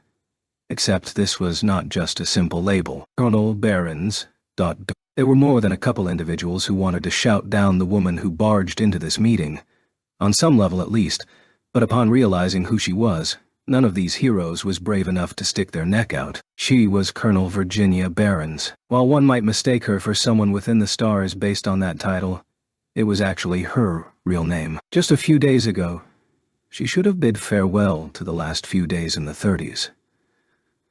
But her valiant, older sister-like appearance belied the fact that she was in her 40s. Yet, the terrifying part was not her rank or youthful appearance. In terms of rank, half of the officers present had experience serving at a hearing before. The committee members, to put it nicely, treated her with deference due to her title. Asana Joint Chiefs of Staff Intelligence Division, Internal Affairs, First Deputy Director.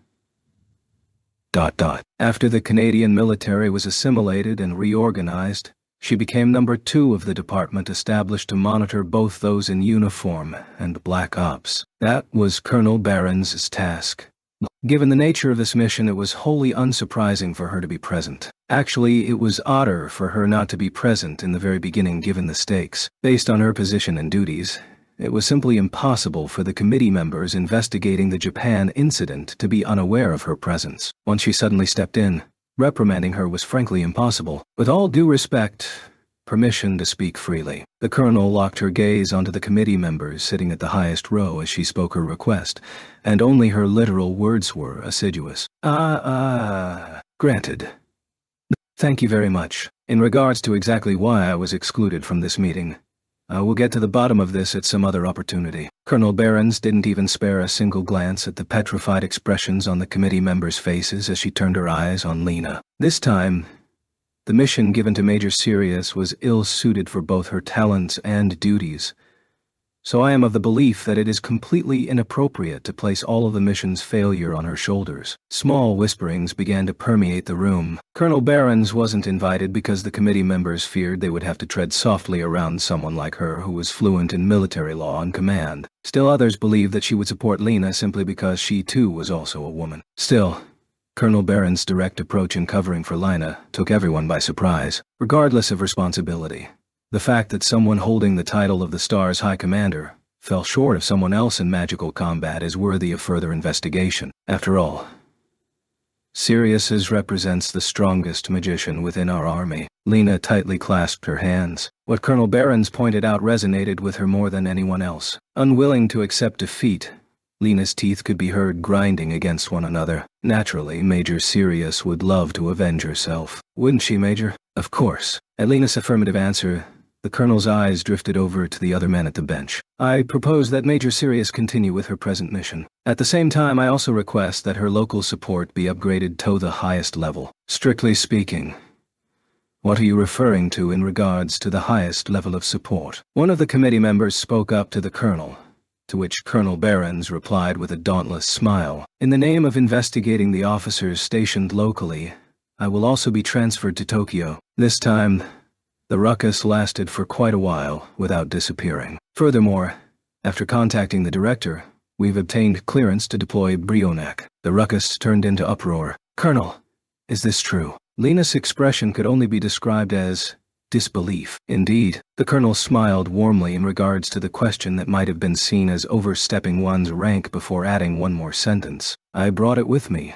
After stepping out of the meeting room, Lena found Sylvia waiting for her. Sylvie, where have you been? Up until now I have been in serious predicaments lately. Lena hadn't seen Sylvia for the better part of an entire day. After returning home safely from First High yesterday, for some reason she couldn't find Sylvia either at home or their secret meeting place. Thanks to the stress from the hearing, Lena's tone was a little petulant. Even so, this was well within the boundaries of a joke for close friends, and the typical Sylvia would have just laughed it off. However, Sylvia wore a sincere expression as she accepted Lena's reprimand and straightened her posture before a strange, "I'm terribly sorry" to Lena. Sylvie, just stop. I'm not being serious. I know Lena wasn't being serious. Still, I must apologize to you. Realizing that this conversation was entering serious territory, Lena frowned. If I could have found out Michaela's real identity sooner, Lena would have been forced into such a tough spot. Saying that this wasn't the case would be pushing it too far. Yesterday, she had been completely cut off in a ring of enemies. Lena was quite aware of this, so she was unable to deny the truth of those words. During this incident, I have failed to fulfill my duties as your support. For that, I am sincerely sorry, High Commander. What's with this, Sylvie? This is like saying goodbye. High Commander. Lena's words were curtailed by Sylvia, who was no longer referring to her by name. I have received orders from the Joint Chiefs of Staff to return home. Last night's investigation determined that there is the possibility of infestation, so I will be returning home for intense examination. That's impossible. The mutations aren't even being caused by pathogens. How can medicine tell the difference if there's no sign of infestation prior of mutation? That is precisely the reason why this is necessary, Major. Colonel! A voice came from behind them as if scolding Lena for getting caught up in her emotions. It belonged to none other than Colonel Barons, who had just extracted Lena from her predicament. Tak, Nenyastunshran.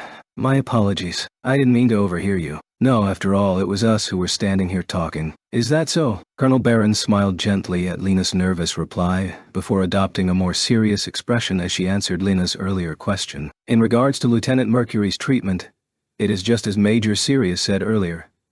There's no method of detecting the mutation prior to its occurrence. In other words, there is no way to tell if the lieutenant has been infected. Then I too. Exactly. Nor is there any guarantee that the Major is unscathed. However, in the event that the Major turns her fangs against the military's losses will be incalculable. Thus, the Major cannot return home until deemed to be free of infection. Lena's face went pale. In essence, she had been exiled until they could determine if she was infested by a parasite. That much she understood. In other words, Colonel Barons was allowing Lena to continue her mission with this in mind. On the other hand, in the event that Lieutenant Mercury turns into a vampire and betrays the military, there is the possibility of our forces' classified intelligence leaking to foreign nations after taking the lieutenant's talents into consideration. Thus, the lieutenant must return home as soon as possible. This also made sense. Though her emotions rebelled against the notion, her perspective as a soldier was unable to deny the truth of those words. In light of this, I have arranged for someone else to provide you with support.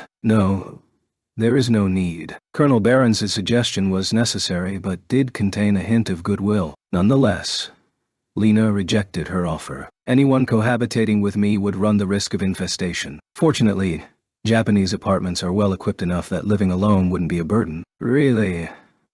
If that is your wish, then I will make the arrangements. Thank you. The two of them saluted Colonel Barons as she left before Sylvia turned a wry smile towards Lena. High Commander. Sylvie, drop the formal talk. Just call me Lena, like you usually do. Affirmative. Lena, I'm a little worried at leaving such a sleepyhead like you behind when I return home. That's rude. Also, the only time I ever overslept was yesterday. Faced with that fuming face, Sylvia responded with a smile that was free of any tears. There's no way Lena would be infested. Our Sirius is not so weak that she can be taken over by that monster. That's a given. I will never bow to the parasite. Next time we meet, I will definitely burn it to ashes. You're right. You're right. So you better wrap up this mission and return home, High Commander. High Commander. Seeing the laughter bubbling in Sylvia's eyes as she saluted, Lena confidently replied back in the affirmative. For appearance's sake, Kuroba Mitsugu had arrived in Yokohama on business, though he was currently viewing the telephone ring in his hotel room with deep suspicion. He had not informed his business partner of his lodgings, because wireless phones could reach him anywhere, and so there was no need to tell the other side which hotel he was at. For the same reason, his kin wouldn't be calling him either. If this was related to his ulterior task, all the more reason that they shouldn't be using the hotel phone. Hello, it's me. Yet, he felt no need to pretend that he was absent. When using a phone that relied strictly on vocal communication, he picked up the phone without delivering his own name just in case. Mitsugu, do you have time right now? The instant he heard the voice coming across the phone, Mitsugu's back involuntarily tightened in anxiety. Maya-sama. Of course. That's not a problem at all. He possessed enough self-control to ensure that his voice did not waver before the head of the Yotsuba family, though that should be expected of the head of the family's side branch responsible for the Yotsuba intelligence network. For Mitsugu, Maya counted as an older cousin. His mother was the younger sister of the head of the Yotsuba family 2 generations ago, and his son was one of the candidates for the next head of house. In the strictest sense, the Yotsuba family had no semblance of direct lineage, but based on the normal application, Mitsugu was as close to a direct line as one could get. Yet, it was precisely because his bloodline was closer related that Mitsugu knew how terrifying Maya could be. The enigma behind why Maya used the hotel's phone to call him was immediately solved. Like FLT, this hotel was one of the dummy corporations that was controlled by the Yotsuba family in the background. The secret room that Mitsugu was currently using was only accessible to those affiliated with the Yotsuba family. In all actuality, Mitsugu considered it a failure on his part that he didn't immediately realize the call originated from the household. Not that he said anything, of course. Is there an emergency? If so, please give me your orders. Hey, Mitsugu. Could you please change that overly dramatic speech pattern of yours? Oh, my beautiful cousin Sama. Calling this over-dramatizing certainly pains my heart. I have always spoken with utter sincerity. Over the phone, Maya could be heard sighing in exasperation. This terrifying cousin of his unexpectedly liked to play along with Oder's jokes. Under normal circumstances, speaking any more would result in a retort for sure. Thanks to this interaction, Mitsugu had completely composed himself. Still, this may also have been his cousin's ploy, though Mitsugu knew that thinking too deeply on this did him no favors whatsoever. Then let's cut to the chase. Mitsugu, have you finished identifying the parasite's hosts? Mitsugu was self-conscious of the fact that his face stiffened. Without any preamble, this was his true task, Mitsugu's original mission. Mitsugu was cognizant of this, which was why he wasn't lazing about and reported all he knew. There are a total of 12 of them. 4 were eliminated by the Americans. 1 was done in yesterday by Miyuki-chan and Tatsuya-kun. So there are 7 left. I have also identified their current location. Efficient, as always. Just as expected of you, Mitsugu. No, the Sagusa and Shiba families were very industrious in drawing their attention. This saved me from baiting them out. How humble of you. Mitsugu didn't deny this. His earlier words were humble, just as Maya said. Originally, the remaining 7 targets were only located last night, so this was barely passing. In reality, the client asked us to hasten this morning. They said that it was unacceptable for the monsters that are contaminating Tokyo to raise any more havoc. How stringent. But Tokyo isn't within the Yotsuba family's responsibility. The tightening around Mitsugu's face wasn't just an act. Thanks to the aforementioned reason, moving pawns in Tokyo required additional hassle. They're probably also getting pressure from elsewhere. Well, given this case, let's finish this. Finish. Meaning, Mitsugu inquired in a solemn tone. If he misinterpreted her words, he was going to pull in an unimaginable amount of overtime. Eradicate all the hosts. Maya's voice was particularly decisive. There was no sense that she was suppressing any emotion or being intentionally cold. The head of the Yotsuba family spoke in a voice that was, if this is the right way to describe it, perfectly normal. Not subjugate, correct, indeed, annihilate them all. But if the hosts die now, the parasite will fly off to seek other hosts. More time would be required to identify the new host. That's not a problem. I'm more interested in how does the parasite detach after the host dies. How far can they move as information bodies? How long does it take to fully assimilate within a new host? And how much time is needed before they can move again? Would you like me to report in after I observe this? I believe this will be valuable data. Can you do this? Mitsugu still held the phone and, even though it was voice only, bowed deeply. As you command. Check back in with me after destroying them. Please.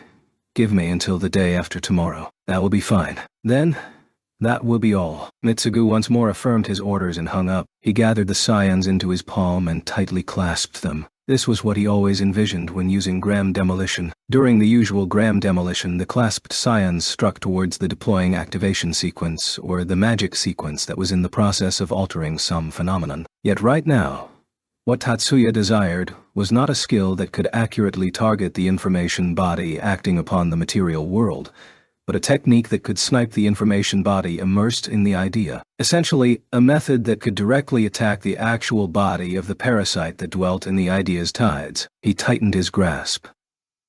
His arm was not thrust forward. It was more of a hassle to apply movement to fulfill the directional requirement. Trajectory and flight path do not exist within the idea.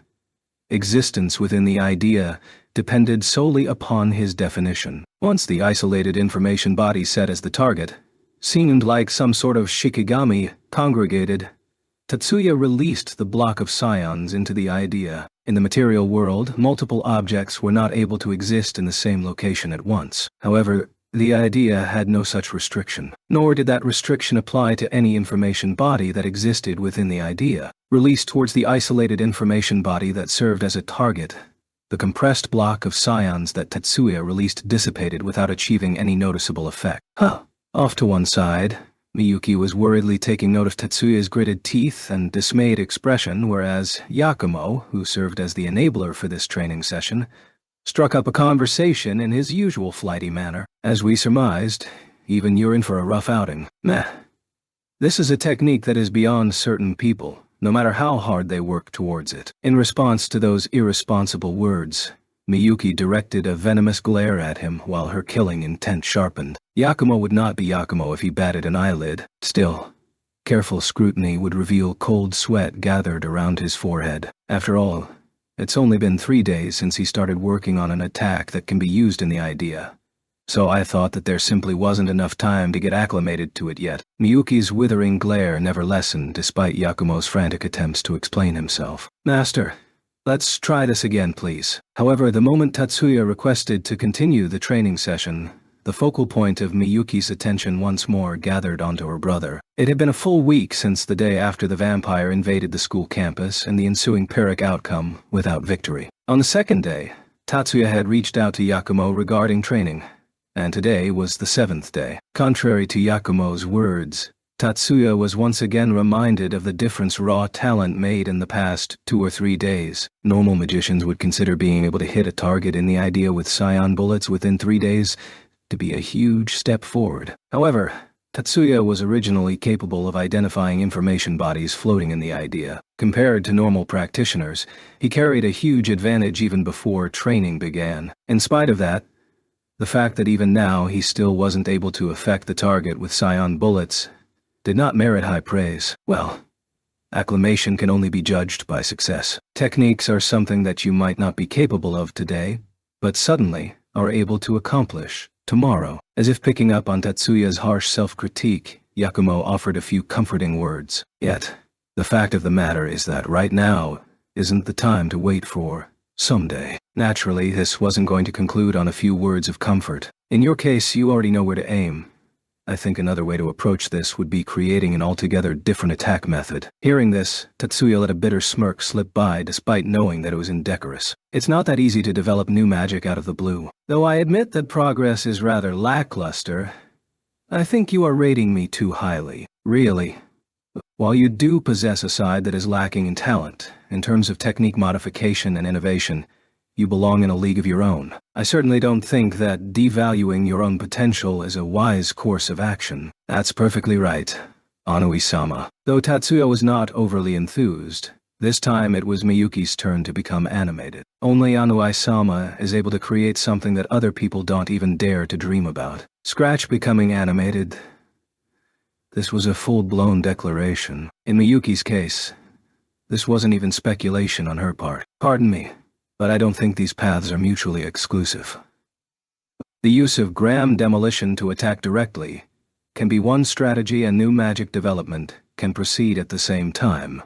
Right. If this was anyone other than Miyuki, Tatsuya would immediately reject it with something like, "Don't say something so unreasonable," or a joke like, "You want me to die of exhaustion." But this was Miyuki, and before those eyes that far exceeded expectation and bordered upon pure faith, it was utterly impossible for Tatsuya to respond with words like, "Can't be done," or "implausible." Tatsuya and Miyuki weren't the only ones looking forward to a rematch. Erika, Mikihiko, Mayumi, and Katsuta were all preparing for the next conflict. Not just this solitary battle, but to combat the threat that the vampires posed. After they began their preparations, bad news came across the Pacific in late January of 2096. Anui-sama, this is... The Shiba siblings heard the news over the television as they sat down for breakfast. Tatsuya was struck speechless that the broadcast seemed to be timed precisely for the morning in Japan. Is this the same thing we heard from Shizuku? Looks like the watered-down version. After finally finding his voice, Tatsuya replied back in a bitter tone. The contents of the broadcast were publicized by an anonymous whistleblower within a government organization. The news was as follows. On October 31st of last year, the USNA government ordered the Army's magicians to develop a countermeasure to the secret weapon the Japanese military wielded on the southern part of the Korean peninsula. Magicians at the Dallas National Accelerator Lab ignored experts' warnings and used the particle accelerator to summon demons. The magicians wanted to form pacts with the demons to counter the Japanese superweapon. Unfortunately for them, the binding process failed. and they were possessed. The vampires responsible for the civilian disturbances starting late last year were actually military magicians possessed by these demons. The military will take responsibility for the loss of human life from 3 perspectives. First, the failure to prevent the magicians from engaging in hazardous and reckless experiments. Second, they forcibly initiated the experiment and still failed, despite knowing the inherently high risks involved. Third, while there is a high chance that they had lost their consciousness, the fact remains that magicians attached to the military harmed civilians. The bottom line was that this unfortunate turnout was the direct result of the military's failure to corral its magicians. Shouldn't we seriously reevaluate whether magic, a supernatural force that, albeit powerful, has the potential to go rogue at any minute, is truly in line with the country's best interests? What an interesting way of packaging the message. Then, is this? The real purpose was to discriminate against magicians. Tatsuya's bitter voice that responded to Miyuki's tight expression gave a feeling that was more dazed than worrisome. The gist is similar to the humanists, but since the overwhelming majority of people cannot use magic, it's not even worth the time to consider which side the media is going to take. Compared to that, the news source is far more important. Tatsuya initially reached his hand towards the phone, but halted that motion in the middle. Who was he going to call? Among the numerous candidates, for some reason, a face that belonged to an opponent who wasn't necessarily a companion crossed Miyuki's mind. The sudden news exploded out of nowhere, though it may be more apt to call this a scandal. And Lena literally had a headache pounding in her head. Her direct thoughts on the matter told her that now wasn't the time to attend school, but a combat asset like her that was 100% focused in that direction couldn't help quiet things down, even if she stayed. Plus, there were her orders to go about like usual from Colonel Behrens herself. There was no way she could disobey a direct order from a superior officer. Nursing her aching head, Lena arrived at the station that said, "To First High." Next, there was only a single path leading to the school gates. At least, that was how it should have been. "Good morning, Lena." Seeing the silhouette that suddenly blocked the path before her, Lena forgot her headache and immediately turned to flee like a rabbit. "What's with you all of a sudden? Trying to run away when you see someone?" Ha ha ha. Lena's tactical retreat ended in failure within 3 small steps. That was because Miyuki was standing guard at the ticket booth. Pressed into a corner by her smiling classmate, Lena could only plaster a smile on her face and try to muddle through. Not that there was any point to this. Forget it. No, it's actually not a good thing. But there's no point in being tardy for this. I have something I need to ask you, so let's chat while we're walking. What do you want to know? Uranus on full alert. Lena still obediently followed along because she was in a position where causing a commotion was out of the question. Despite their brief time together, Tatsuya knew she wasn't renowned for her patience and cut right to the chase. "Did you catch the news this morning?"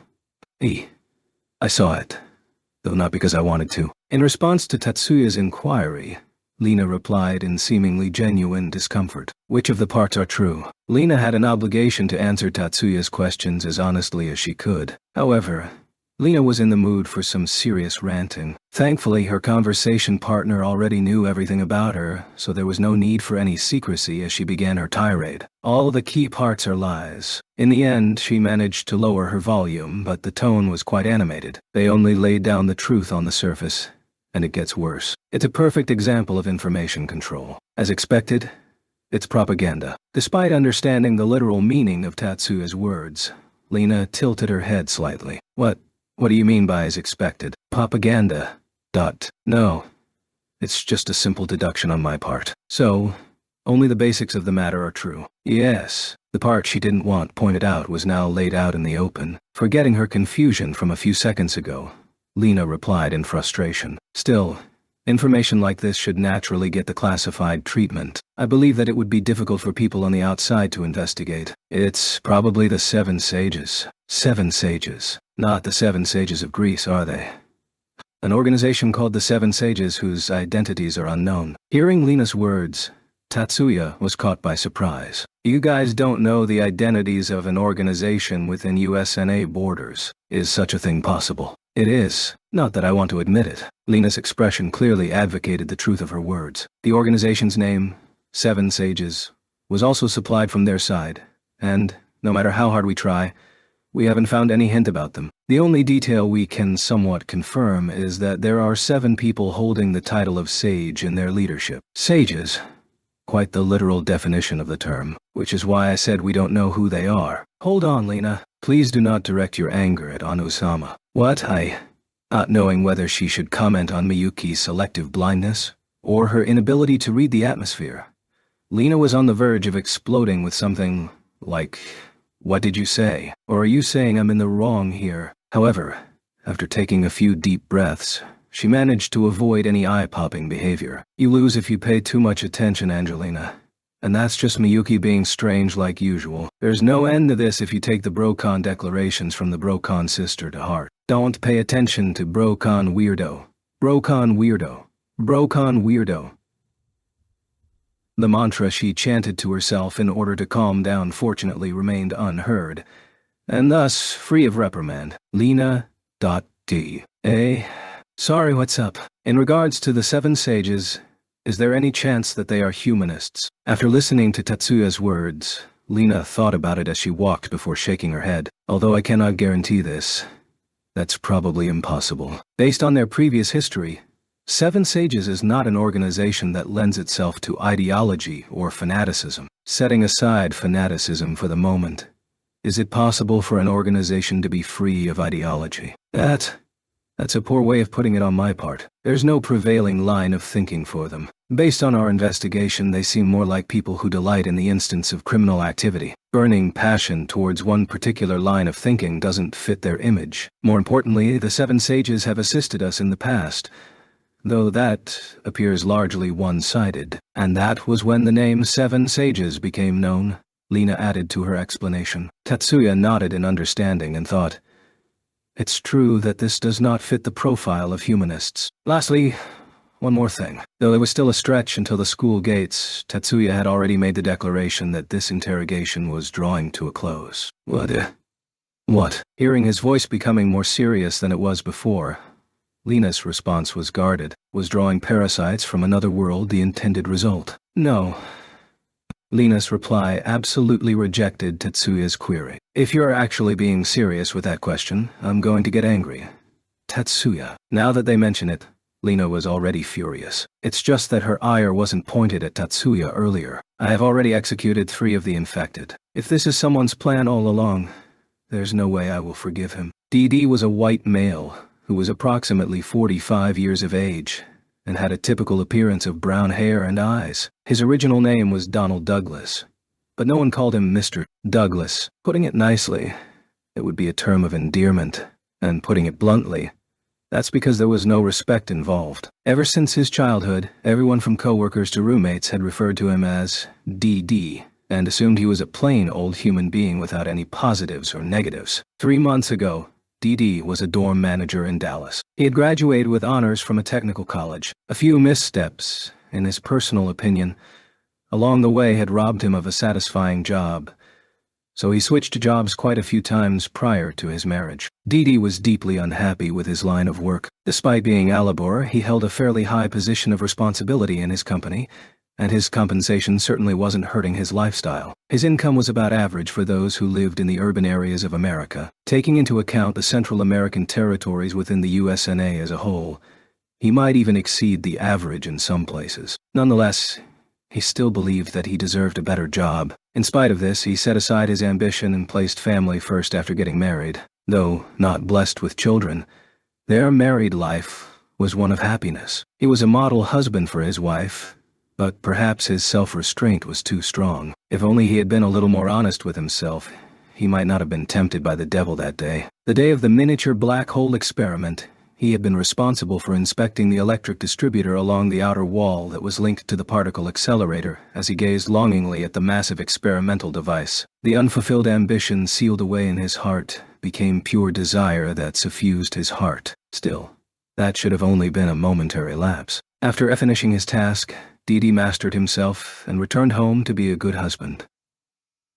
If a parasite hadn't possessed him, that is. That day he became a vampire. As a latent practitioner, the moment he fully assimilated with the parasite, his own ability hypnosis force awakened. Using this power, he convinced his wife that they were going to Japan of their own free will. DD's hypnotic power wasn't that strong. He was unable to force people to do irregular things that lay outside, such as their convictions, deeply held sense of values, or religious beliefs. The spell he cast over his wife only hinted that they were going to Japan on a business trip. Still, within acceptable boundaries of common sense and logic, he could still forcibly convince others of unnatural commands. For example, it was easy for him to allow the real estate agents to believe that they had gathered the necessary documentation, and there was no need to go through all the paperwork. Thanks to this power, he secured lodgings for his companions who had not been dispatched by the USNA, including himself. Using common sense like, "It's impossible for demons to exist,"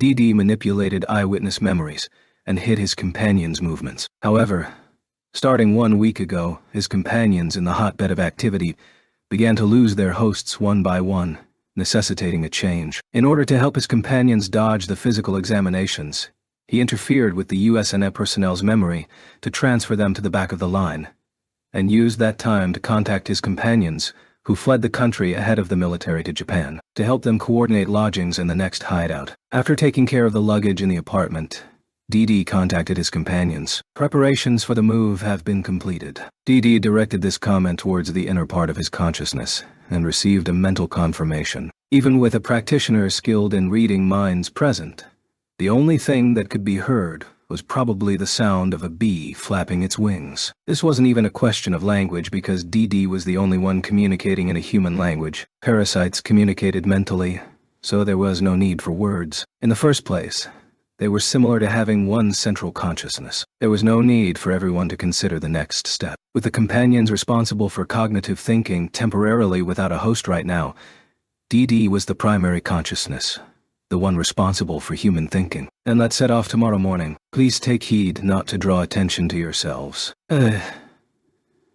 It's already really late at night. Moving now would only increase the risk." The thoughts that came back were 3 in the affirmative, 2 in disagreement, and another that was a death cry. "What's going on?" DD couldn't help but leap to his feet and use his real voice to shout. His voice traveled through the link between his eyebrows so that every one of his companions could hear him. Yet, what came back was a stream of death cries. Almost at the same time, his companions' links were also disappearing. By the time the 4th person cried out, DD felt a deep worry pervade his heart. He frantically searched his own chest. Near the heart area, a small black needle-like object was stuck. Upon closer inspection, it appeared to be some sort of pin worn on the chest. The tip of the pin penetrated the clothing but drew no blood. Rather than considering why he had been pierced by such an object, DD reflexively tried to pull it out. Yet, his hand was no longer obeying his thoughts. The moment after DD consciously realized he had been pierced, his entire body was overcome with pain that broke his ability to think clearly. The pain pierced his heart,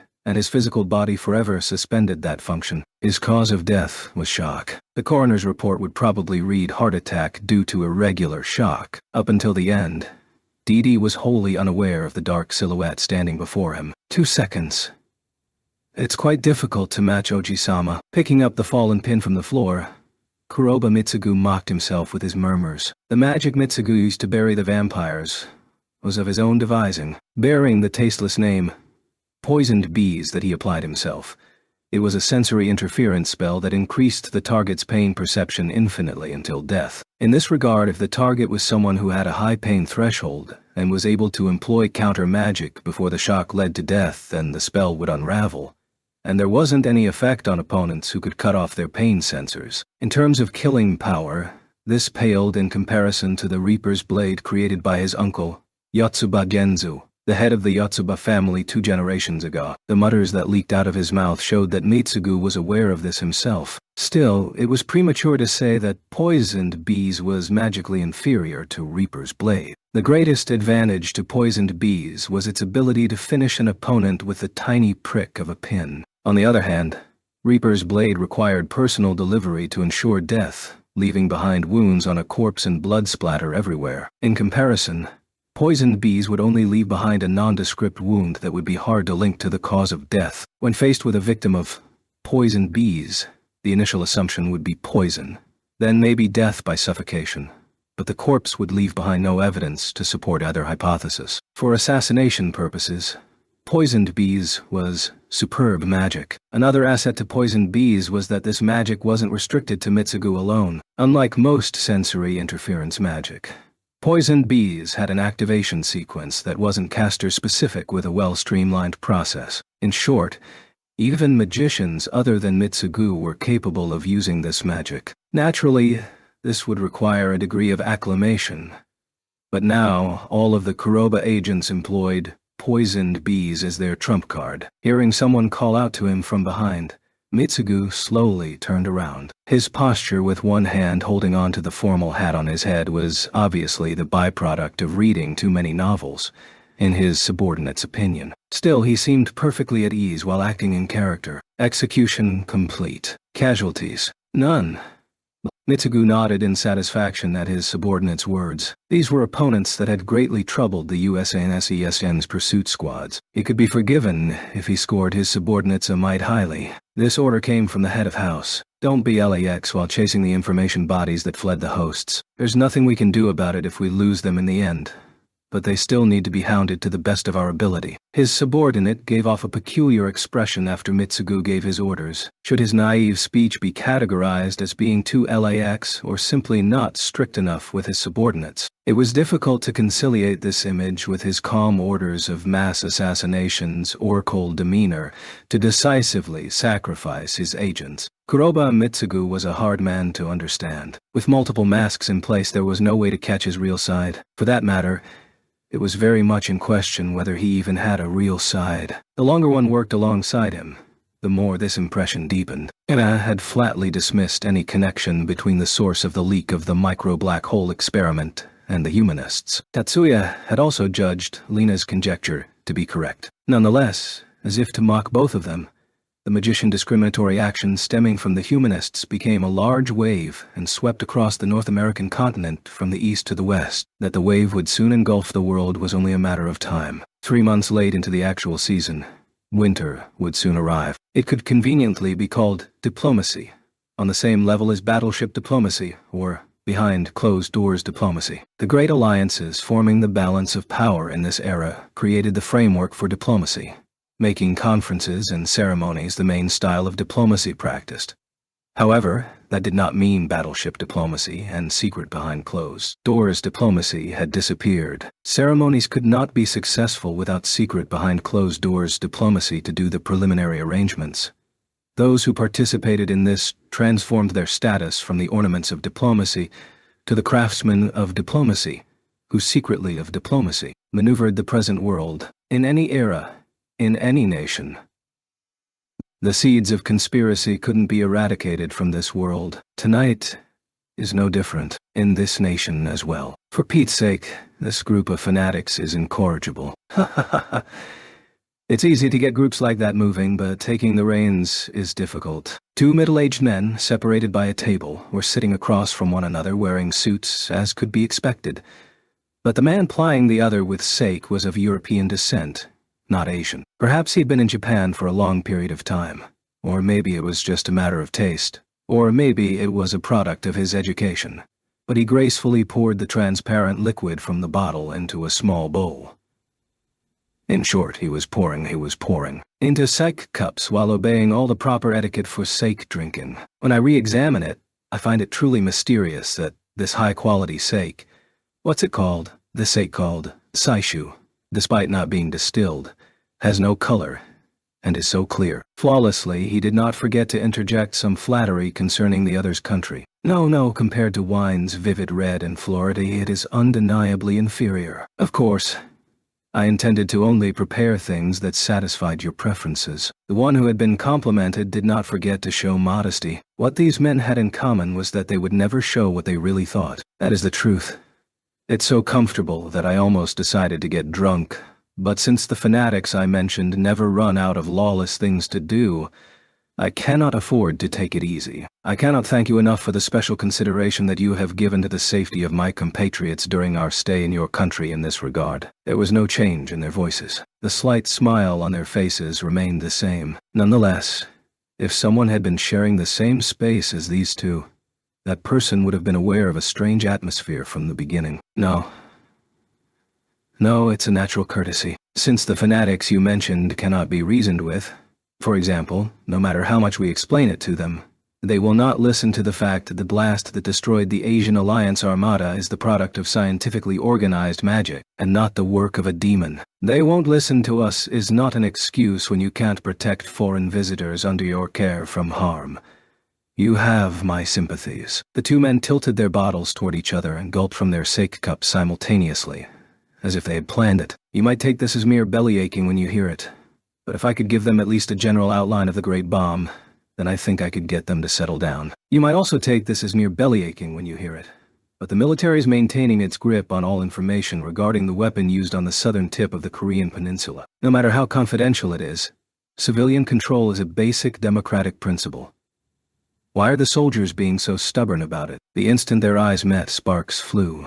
The next instant, both their faces had vacuous eyes and smiles on them. Everything is as you heard just now. Fujibayashi stopped the playback of the recorded conversation and lifted her head. Lately, even our diplomats seem to be giving their all. As expected, they are probably able to comprehend the importance and rarity of the strategic class. What else? Fujibayashi tilted her head and looked inquiringly at Tatsuya, who was hesitating to say something, in order to press him to continue. Besides, I believe it involves the honor of the Ministry of Foreign Affairs. 3 years ago, we underwent a one-sided invasion. They were slathered with the slur of coward throughout Japan, despite the fact that they were working desperately to reach a non-military resolution, efforts that have been made to look foolish. The Asian Alliance's actions did that. Explaining this to Fujibayashi was like lecturing to Buddha, but it appeared that Miyuki wasn't getting it. Well, even Tatsuya had enough common sense to recognize that this should be considered a normal level of comprehension. Japan and USNA are allied nations, but at the same time, with regards to the North Pacific area, they are potentially rival nations. If Japan became moderately weaker, the USNA would reap benefits. Seeing that Miyuki had made a small nod of agreement, Tatsuya continued. On the other hand, although the Asian Alliance is a large nation, it doesn't have the power to go head-to-head with the Japan-America alliance. Additionally, they are not in such a bad state internally that they would need to make a gamble of this level. So then, why did the Asian alliance recklessly invade Yokohama? Tatsuya paused his explanation in order to give Miyuki time to think. He did not want his sister to become nothing more than a pretty air-headed puppet. The Asian alliance does not have the power to take on Japan and America at the same time. Although Japan is an ally of America, they think it would be better for them if Japan became a little weaker than it is now. During her monologue, Miyuki silently made an aha as she grasped the concept. Unbelievable. The Asian Alliance and the USNA were secretly working together. Tatsuya's satisfied smile said, "Well done," and Fujibayashi, who was watching both of them, sported a wry grin. Working together might be too strong a term, but I think the likelihood that there was some form of complicity going on is extremely high. Tatsuya turned his eyes in Fujibayashi's direction, and her wry grin disappeared with a slight nod of agreement. For example, something like the USNA intentionally delaying the dispatch orders to its Pacific Fleet regarding the Asian Alliance's military invasion. Fujibayashi's response to Tatsuya's conjecture was a positive one. Perhaps the Asian Alliance's military objectives were not occupying territory and destroying government facilities. Isn't it more likely that their objectives were to kidnap technical experts and plunder technology? That could be true. If you take the place and military power into consideration, then they could not have hoped to have greater results than that. Until they reached the point of mobilizing their F-fleet, I believe that they were prepared for tactical failure. As a result, they felt it was all right to take on a hornet's nest. As they say, the bird that doesn't make noise doesn't get shot. If you scare a snake by poking a bush, then you will get hurt. Naturally, I mean our side. Tatsuya kept his poker face, but the opinion of the one who is the most involved in this matter is expected to be packed with a lot of emotion. Apparently, Fujibayashi was not going to let him get away with it. Well then, it is about time I took my leave of you. No matter how much we call it a pre-recruitment interview, it is unnatural for a soldier to spend so long in a civilian household on a Sunday. Thank you very much for giving us your time today. Tatsuya got up at the same time as Fujibayashi in order to convey his gratitude to her. He was not trying to make a point, or be modest. Although he himself was unaware of it, the thought of Miyuki as entertaining Soe should not stint on any form of courtesy was running through Tatsuya's mind. As he escorted her to the door, Fujibayashi thrust her hand into her bag while saying, "Oh, yes." Actually, she did not really remember just now. Naturally, this was just an act. What she took out was a small, beautifully wrapped box. "Here, it's 2 days early, but it's your courtesy chocolatey one." Courtesy, is it? She had been completely honest about her lack of time. Calling it courtesy chocolate was enclosing it in a joke. But Tatsuya knew quite well that Fujibayashi was not the type to cut corners. So this was not a convenient mistake. "Are you unhappy that it's courtesy?" Fujibayashi laughed mischievously. For an instant, Miyuki's eyes were tinged with a sharp light. "No. Stop kidding around." But as Tatsuya replied promptly, the light completely disappeared, as if it had been an optical illusion. The bubbling voices of young women could be heard as they exchanged parting courtesies together on the way to the closed door. But the siblings returned to the living room with faces that said nothing had happened. There was a strong impression that the war which changed borders, the Third World War, had completely changed the cultural trends in this country. Nonetheless, the truth was that it had not produced that great a change. Numerous so-called superficial customs had failed to become obsolete. One of them, Valentine's Day, was scheduled for tomorrow. Essentially, comments like, "Saint. Valentine's Day are not supposed to be so superficial. Chocolate and presents are nothing but a plot by the candy companies, and the rest lack the persuasion power necessary to kill the custom." While well aware of those things, the young engaged in their personal dance. Tomorrow would be Valentine's Day, and its frivolous ambience would permeate the first high school campus all day long. In this matter, magicians-to-be were also normal young girls. "Mitsui-san, it's all right to stop for the day, really." After school, in the student council room, for some time the error bell had been repeatedly going off. Azusa was not irritated with Hanuka, who had set it off again. She had spoken those words because she was concerned that Hanuka might be sick in some way. "That's right, Hanuka. It's better if you leave for the day already." The one who made that assertion with her clear blue eyes clouded was Lena, who had been roped into being a temporary student council officer. Lena's real identity was hidden from ordinary students like Azusa and Asori, but she couldn't help being audacious. It was clear to even Hanuka herself that it was best in these circumstances if she left. However, "No, I'm fine." While she was clearly showing that she was in a bad state, Hanuka firmly made that answer. Since she was aware of the cause of her poor condition, she was embarrassed about them indulging her out of concern. For that reason, the persistent girl knew she gave off the mistaken impression of overexerting herself due to extreme feelings of duty, which made them worry more and made her feel worse. "Mitsui-san, I think it is a fine thing that you are so responsible, but it is not wrong for you to rest." Even though she was being spoken to like that by Asori, Hanuka would not say, "Okay, I'll rest yet," until Miyuki dealt her the knockout punch. "Hanuka, it is really better that you don't overexert yourself. No matter how hard you try, you are not really getting any work done today, are you?" Miyuki also, on the surface, wore an extremely concerned face. As the girl whose mysterious beauty tended to make you forget she was human made that look while giving out the truth, Asuaza, Asori, and Lena were left with nothing to do but nod. That's right. Nonetheless, Hanoka was aware that Miyuki had figured out the reason for her poor condition, so to her, this was an extremely distressing comment. Especially the "you are not really getting any work done today" part. "I see, then..." After displaying that slight hesitation, Hanoka enthusiastically stood up and energetically bowed. "I'm truly sorry. Please forgive me for leaving early today. Then from tomorrow onward, I will once again work hard." "Yes, we will work hard tomorrow," Miyuki gave her reply to Hanoka, forestalling, disregarding any answer from the two senpai. Azusa felt that there was something strange about Hanuka not using also to indicate the effort put into today's work was the same as the effort she intended to put into tomorrow's work, but only Hanuka herself could understand what she meant by that. As she bowed her head and asked to be excused, Hanuka's face had red-stained cheeks as she abruptly left. Hanuka left early for that reason. Miyuki explained that to Tatsuya as they took the road from the school to the station. "Oh, maybe she's getting ready for tomorrow." Unmistakably. Miyuki nodded, extremely sure. and Tatsuya's face started to look as if he was feeling very uneasy. Since Anuka is the type to put a lot of effort into things like this, are you happy, Anisama? She was not feeling jealous.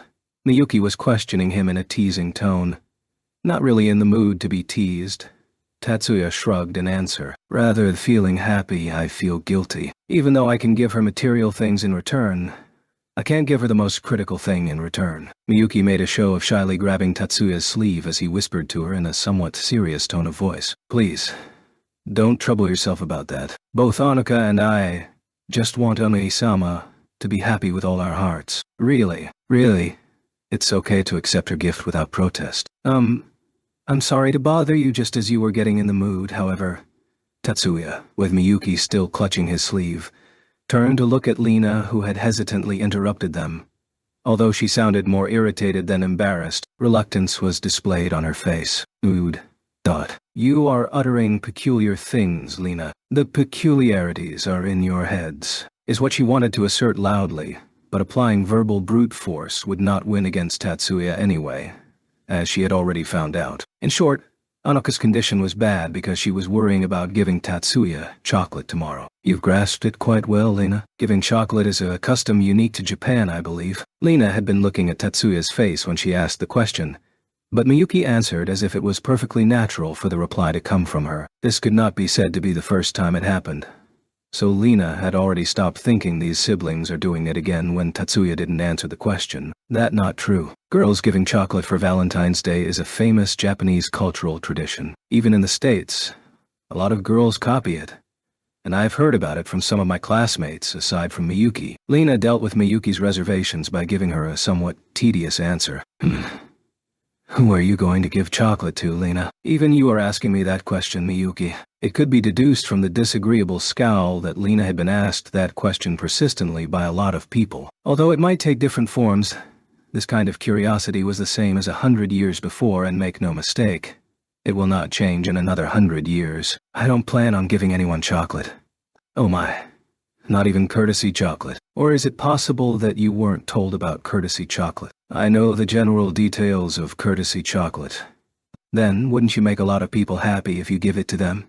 To the people who helped you when you started to study abroad and others like that. Lena lightly glared at Miyuki's face. However, she was not able to read anything but mild curiosity from Miyuki's expression. If I gave people presents from me, personally, various problems would break out. That's it. Popular people have it tough. Lena's breath stopped in her throat at Miyuki's mutter. She felt like Miyuki's popularity exceeded even Miyuki's power, but she recognized that was a paranoid delusion. If we are talking about popular people, aren't you even more popular, Miyuki? Who are you going to give chocolate to, Miyuki? You're going to give Tetsuya your I love you chocolate, right? That Miyuki would bestow true love chocolate on Tetsuya was obvious, so go ahead and speak of your love for him to the utmost. Because I am going to tease you so bad, thought Lena, but... What are you saying, Lena? Ano-sama and I are siblings. It would be weird if I gave my older brother I love you chocolate, right? I didn't say anything because I had decided not to say another word, right? Lena whispered in the depths of her heart. Izumi, what do you think Wani-chan is doing? I think that she's making chocolate. Then, what's up with the creepy laughter? Currently in their 3rd year of middle school, Segusa Kasumi and Segusa Izumi, twin daughters of the head of the Segusa clan, were quietly whispering into each other's ears at the entrance to the kitchen. She looks like she's happy. Sort of. But isn't that a little wrong? In front of the pair's eyes, Mayumi was happily double-boiling bars of chocolate. However, even if they described her as happy, the smile on her face was definitely not the kind that belonged on the face of a young maiden in love on the night before Valentine's Day. Who do you think she is going to present it to? The tone of Mayumi's laughter had already gone from ooh-hoo-hoo-hoo-hoo, passing through hoo-hoo-hoo, and the rest, and was now close to becoming something like coo-coo-coo-coo-coo. As the person who resembled their elder sister acted as if she was plotting to poison someone, the twins looked at each other with faces drained of color. Kasumi-chan, about the chocolate that one-sama is using, is that... Oh yes. That's the stuff that's 95% cacao with 0% sugar. In the past, Products that stated that they contained 99% cacao had been available for purchase, but what was currently available commercially was the strongest, bitterest chocolate, and that was what Mayumi was using as an ingredient. Over there, that bag. It's espresso powder. One each hand. What kind of awful... An incredibly heavy burst of science arrived in the information dimension and quickly crashed into an isolated information body. You are only doing so-so today. So why don't we cut off this morning's session now? Thank you. As Tatsuya adjusted his breath and directed a bow towards Yakumo, Miyuki rushed up to him to hand him a towel. Despite it being midwinter, there was a large quantity of sweat on Tatsuya's forehead. After spending some time being lost and watching Tatsuya wipe the sweat off, Miyuki started a conversation with Yakumo. Sensei, I think Andi-sama is extremely exhausted from using gram demolition. Yakumo caught Tatsuya's eye as he was about to answer the question himself, then shook his head to indicate that it was all right. Some exhaustion can't be helped. Since for Tatsuya-kun, the information dimension holds concepts of things that did not originally exist, movement and exclusion. Since Monday of last week, Miyuki had demurred with, I would be a hindrance, and had not watched the training. Because today was Tuesday, it had been a week and a day since Miyuki had come. Therefore, although Miyuki knew Tatsuya had proposed how about we try to work out some new magic that will work against the parasite, as Miyuki was agitated that Yakumo was the one he made the proposal to, she hadn't known what they had come up with until she had asked Yakumo. Even though they called it new magic, it looked like nothing more than simply practicing using gram demolition in the information dimension to Miyuki. That's something that is produced as a byproduct of arranging, right? She was confident that her brother was the strongest magician, but she knew there were a lot of things that he couldn't do. If it were necessary to secure victory, her brother would let his heart and body be damaged, for example, shortening his lifespan, and she intended to use anything, even tears, to quickly stop him from doing that. No, I don't think it's that kind of thing. Yakumo's answer quickly contradicted Miyuki's theory, because only Tatsuya-kun's recognition method is changing. He is not directly hitting the target. He is establishing coordinates by making marks from 1 second to 32 minutes from the side of the target, and he is producing a concept bullet that will give him the exclusion of movement in an area he has subconscious dominion over that he connects to the real world. Right, Tatsuya-kun. That's what we're doing, Miyuki. Rotating back and forth between thinking and sensing makes me mental. No, it only exhausts my sensitivity. Don't worry, I won't do anything that would make me fall victim to a side effect. Really? Miyuki appeared reassured by Tatsuya's clear explanation. So, there is a good chance of making a means to attack the parasite. Upon being gazed upon by his younger sister with glittering eyes that say just what I would expect from Ando-sama, Tatsuya unintentionally made a pained smile. No, if he goes up against a child who has just been born, he will probably destroy him. But it would be tough to go up against an adult fortified with months and years of experience. Tatsuya let out a pained laugh as he shook his head. Yakumo intervened and lowered her expectations slightly. Thanks to that, the siblings ended the session without awkwardness. Miyuki had not accompanied Tatsuya this morning on a whim, much less to check on the progress of Tatsuya's training. Miyuki had come to Yakumo's temple on the morning of February 14th last year and the year before, so this was the third time. She probably didn't have to state her errand. When they returned to the temple priest's quarters, Miyuki took out a pretty package from the bag she left there and presented it to Yakumo. Sensei might consider this a heathen custom, but please, accept this. Sensei is always doing so much for my brother. As she did this, Yakumo made a smug smile. No, good things are steadily maintained, even if they're foreign heathen customs. Surely Tatsuya wasn't the only one thinking every year. He says the same thing. This guy, Master, everyone's watching. However, Tatsuya was the only one who could give him a chiding look, rather than merely keeping his face unnaturally stiff. Isn't it all right? It's an incentive to train you. Naturally, Yakumo didn't act like he noticed Tatsuya disapproval at all. Doesn't this touch on the precepts on worldly desires? As long as it doesn't end in carnal desire, it doesn't matter. Yakumo spoke as if he was aloof from the world, but the avarice on his face didn't suit his words. As Tatsuya shrugged, there's nothing that can be done with this man. The number of disciples who silently agreed with him was close to a majority. Until half a century ago, A large number of people used electric cars for transportation. But the modern era's cabinet had won on the point of ability to estimate arrival times. If the method of how they're used is considered, the reason why can be understood, but cabinets do not have what is called an arrival timetable. Naturally, in order not to cause any congestion, there is a wide window for cabinet arrival without being late. The lack of legally imposed speed limits within a cabinet's route forms the basis for fast arrival times, though it can be said that it was a little inconvenient for meeting at a pre-arranged time and place. In the first semester, Tatsuya and his friends had met at the station and joined the flow, going to school together many times. But recently their pattern had been to congregate when they arrived in their classroom. "Good morning, Tatsuya-san." "Morning, Hanuka." This defiance of the difficulty. Could it possibly be due to being young, or perhaps it was due to being in love? Maybe both answers were correct. Good morning, Hanuka-san." "Morning, Mizuki." And for a maiden in love on this day alone, companions are intolerable. Since being with Miyuki was the default, nothing could be done about that, Hanuka thought. However, anyone other than Miyuki was not a friend but a mere obstacle. No, it was because they were friends that Hanuka thought she wanted them to make assumptions based on what today's date was. Certainly, that thought showed on her face. It could be said that Mizuki read the mood by the slight change in Hanuka's expression. Mizuki quickly started fidgeting. Although she was extremely uncomfortable, it would be too unnatural to suddenly burst out words like, "I'll go on ahead," or "I remember I have to be somewhere right now." Even though she wanted to align with Hanuka's expectation in that situation, Mizuki couldn't move. Unexpectedly, Miyuki was the one who abolished the stalemate. "Mizuki, is there something on your uniform?"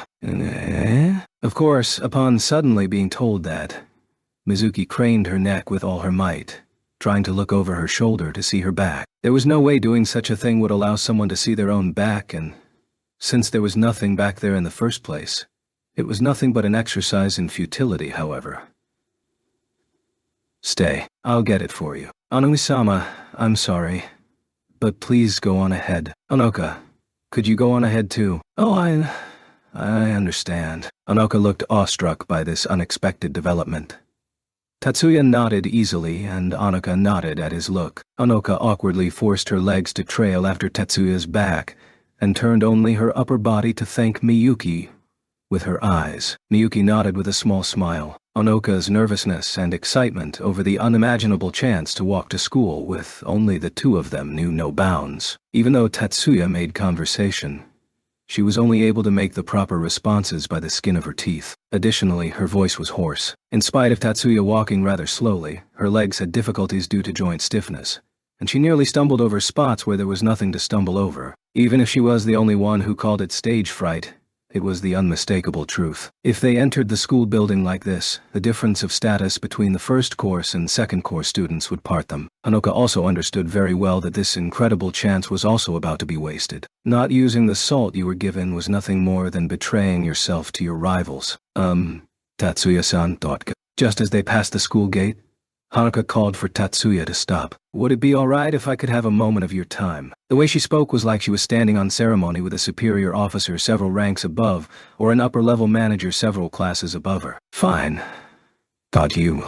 Not even the least bit of surprise showed on the humbly smiling face that had stopped for her as Tatsuya nodded. "Over here, please." Stealthily, as if hesitant to attract people's eyes, which made her stand out, Hanuka advanced on quick feet in the direction of the outer garden, Tatsuya following at a pace that was neither faster or slower, with a face that said he knew all. "Well, Tachu?" The private spot on the school grounds, it made a passable confession spot, she knew of was in the shadow of a tree behind the robot research garage. However, there was no special legend attached to it. Hanuka stood in front of Tatsuya, vigorously presenting a small wrapped box held steadily in both hands, with all her heart and fumbling her words. Hanuka froze in that position. Her long hair, fastened in two ponytails above her neck, did not conceal her burning red ears. Her head hanging down showed off the part in the middle of her hair, that little slice of skin displaying the fact that she was completely red. She couldn't make the slightest movement. She also couldn't speak.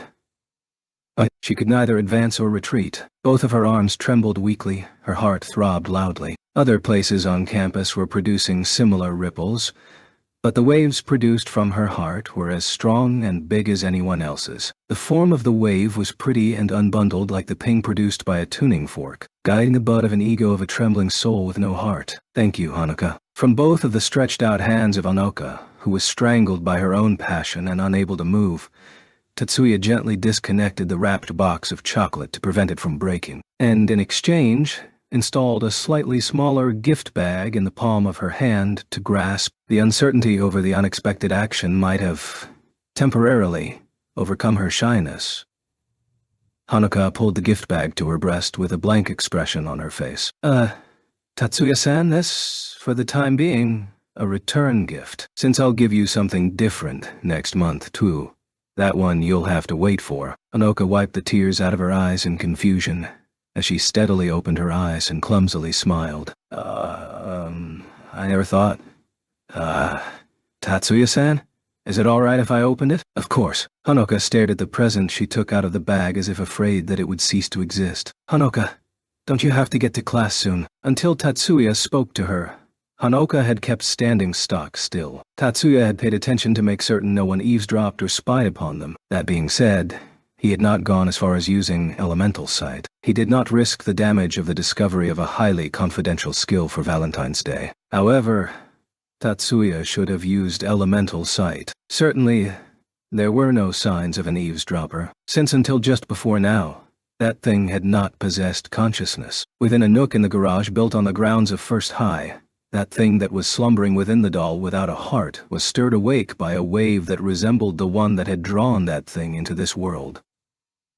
The word awake might invite slight misconceptions. Bathed in a strong, pure thought that resembled a prayer, a new self sprouted in that thing. Reconstructed the self is probably a more accurate way of saying it. Within that thing residing inside the doll with no will of its own, a consciousness was born. A consciousness resided in the doll. When Haruka arrived at the classroom, as soon as she put her things down, she rushed into the restroom, dragging along Miyuki, who had arrived slightly before her. Her goal was not the private stall, but the mirror in front of it. She impatiently took off the bands that tied up her hair.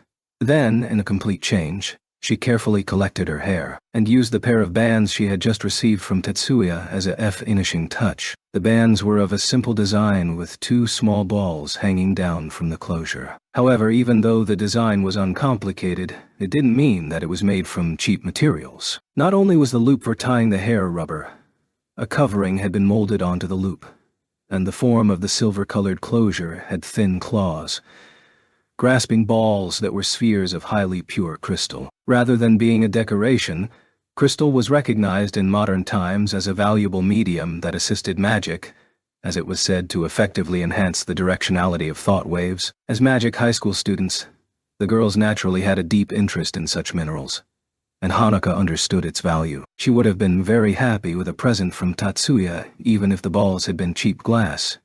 Make no mistake. So she was deeply moved. "Hey Miyuki, how do they look? Is it strange? Do they suit me?" Hanukkah questioned, with slight unease, the hair ornaments held in both hands. Miyuki answered seriously, with no trace of amusement or disgust. "Be at ease, Hanukkah.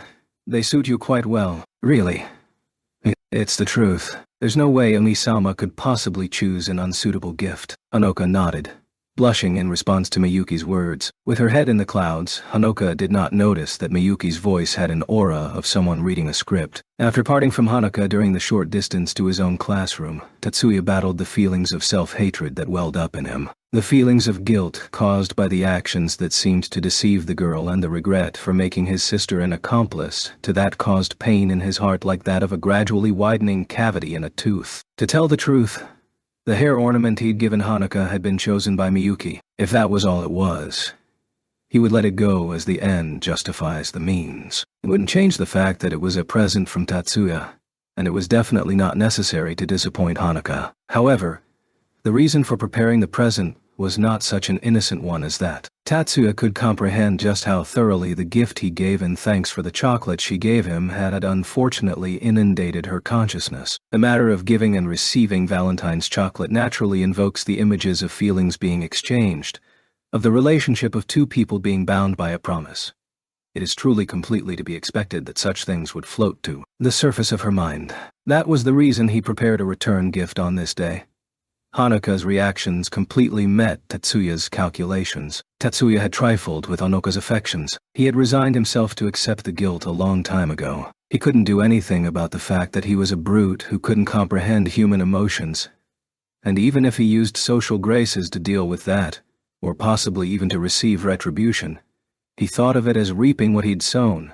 If you didn't call it resignation but non-compliance, it would be completely correct. However, even knowing his sister would never contradict something he had decided on, in order to postpone the inevitable, he made use of his sister in a makeshift ploy, and he could not help but feel regret. The fact that he could think this way was proof that he was not as wicked as he thought himself to be.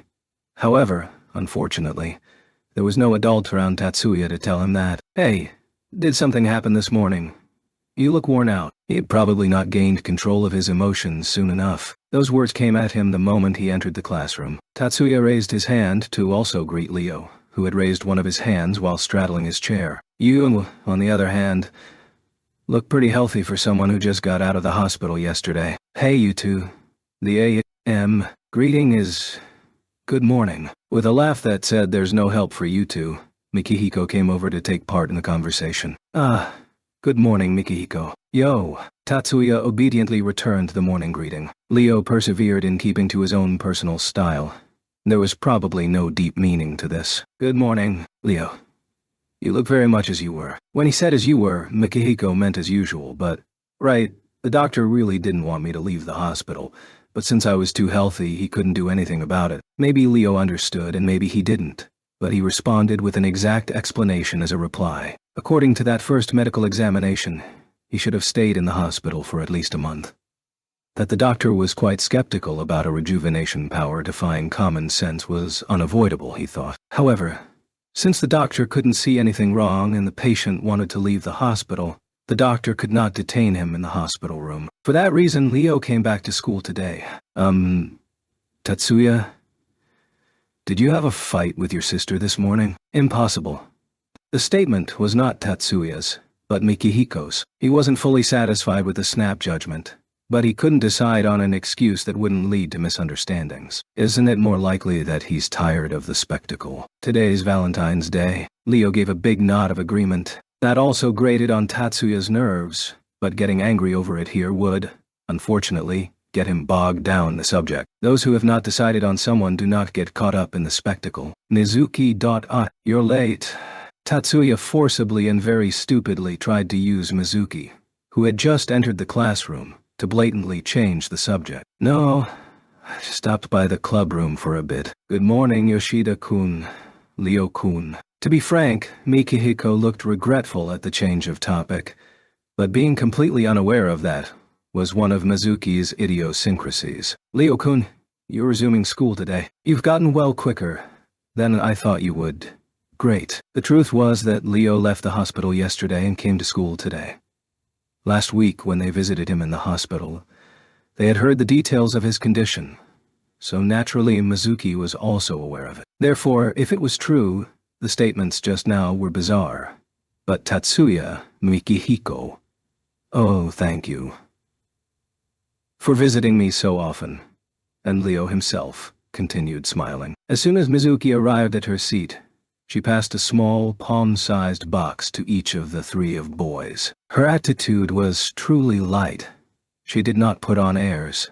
She did not appear nervous, and she did not appear embarrassed in the least. It was the face of someone taking part in an annual tradition. One of the boys looked a little miffed about that, but since the other two received the impression that the person in question intended to injure it with a poker face, they said nothing. The sympathy of warriors. Incidentally, that person was not Leo. However, he was gazing at the small box he received as if it was something amazing. Apparently, this was the first time he had received chocolate on Valentine's Day from someone other than a relative. That was fairly unusual, but they had no way of knowing what kind of student he'd been in his middle school years. So neither Tatsuya nor Mikiko voiced their amazement. Erika, who had just entered the classroom, interjected herself into the conversation. "I thought you got out of the hospital real fast.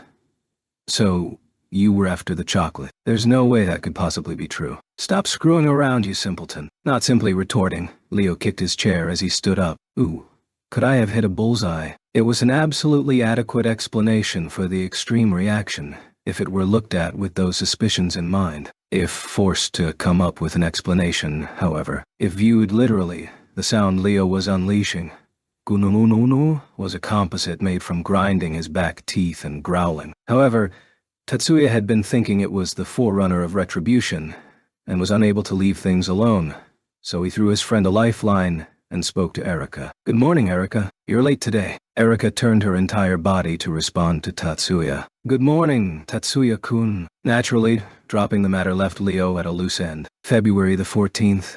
It's awful every year, because we have a large number of guys. Obviously, Erika preferred honestly grumbling over toying with Leo, and it appeared that her mind had shifted in that direction. If I don't give them any, it won't be just one or two who sulk like spoiled children. And that's not limited to the very skilled ones, so I can't ignore any of them. It's just awful. She repeated awful twice, probably because her true feelings were that strong on the subject. Wouldn't it be better if you only gave to the ones who wanted it? If I did that, there would be guys who would make a fuss over my playing favorites, and this is the only thing they're united on. Usually the guys don't know the meaning of the word harmony. Erika was fed up to the bottom of her soul. Under the pretext of amity between the trainees, my old man puts up money for it. I really wish he would use it to buy us some female students instead. The look on her face made Tatsuya feel like he should pretend to feel sympathetic. That really sounds like hard work. That's sure true. I'm so tired of it.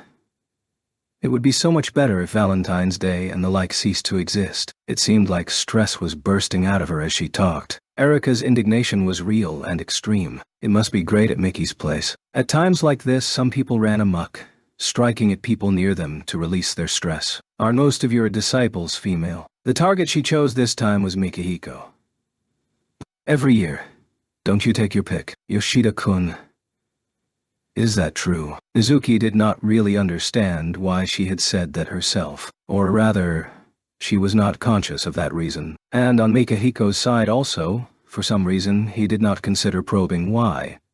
He received more damage from that one line from Mizuki than Erika's needling. That's not true. Out of reflex, he responded with an answer. If you considered the background a little, then you could quickly make a reasoned response that would take care of the various aspects of the conversation. However, that might be a little difficult for a teenager to do. In general, it would be ridiculous to undertake our discipline holding that frivolous attitude. Even so, this outburst was quite foolish. Backtalk, huh? So, why do you want to call my dojo frivolous? No. I didn't mean to say that. Then what did you mean? As Mikihiko began to burst out in cold sweat, Erika steadily glared in his direction, and Mizuki looked at both of them with a similar stare for some reason.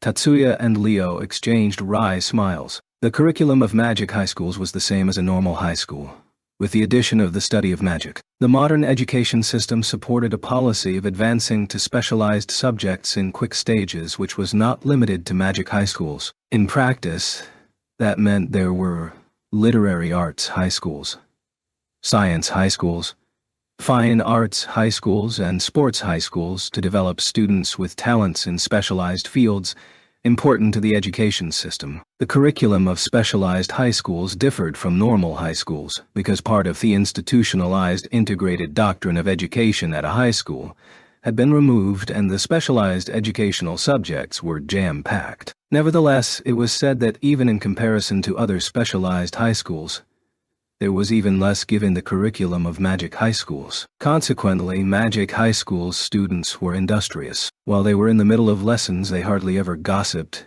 daydreamed, or wasted their time in other ways, like playing. It was unfortunate, but it should probably be said that this practice was followed more by second-course students than first-course students at first high school. This was probably more due to their fear of being left behind than their fighting spirit to conquer adversity. However, even here there were exceptions. Apart from the practical skills of magic, time had been set aside for normal physical education, wherein even the tense atmosphere loosened. Especially today, somehow no one could concentrate on their schoolwork from the morning onward on a day like February the 14th. The unpredictable ambience wafting throughout the day was that prominent. Changing out of the female school uniforms took more labor than changing out of the male school uniforms. This was not limited to first high school alone, and was probably the same for every school. In the first place, The issue was not limited to uniforms. A portion of the advocates to abolish sexism demanded that there should be a cultural change to unisex attire and the like. But the majority of males and females did not wish to do so. In the short break period before PE class, the atmosphere in the changing room was always saturated with busyness. Everyone was in a great hurry as they took off their clothes carefully, put them on a hanger in their lockers, and then changed into their gym uniforms. More bio-keyed lockers had been prepared than there were people to use them, and they had to register the vein pattern of the user each and every time, so that also took up time. That being said, by February, even the first years were used to it, so while their hands moved briskly, they could chat with their classmates using the locker next to them, and also feel less ill at ease with the underwear-clad bodies of their classmates. The changing room was a degree noisier than usual today. By this time of year, the locker positions were generally decided. Miyuki, as usual, was changing in front of her locker in the middle of the right wall. The one to her left was Honoka's, and the one on her right was the one used by Shizuku. However, Class A had less members taking instruction than usual lately. Nevertheless, today Lena had come to take the place on Miyuki's right.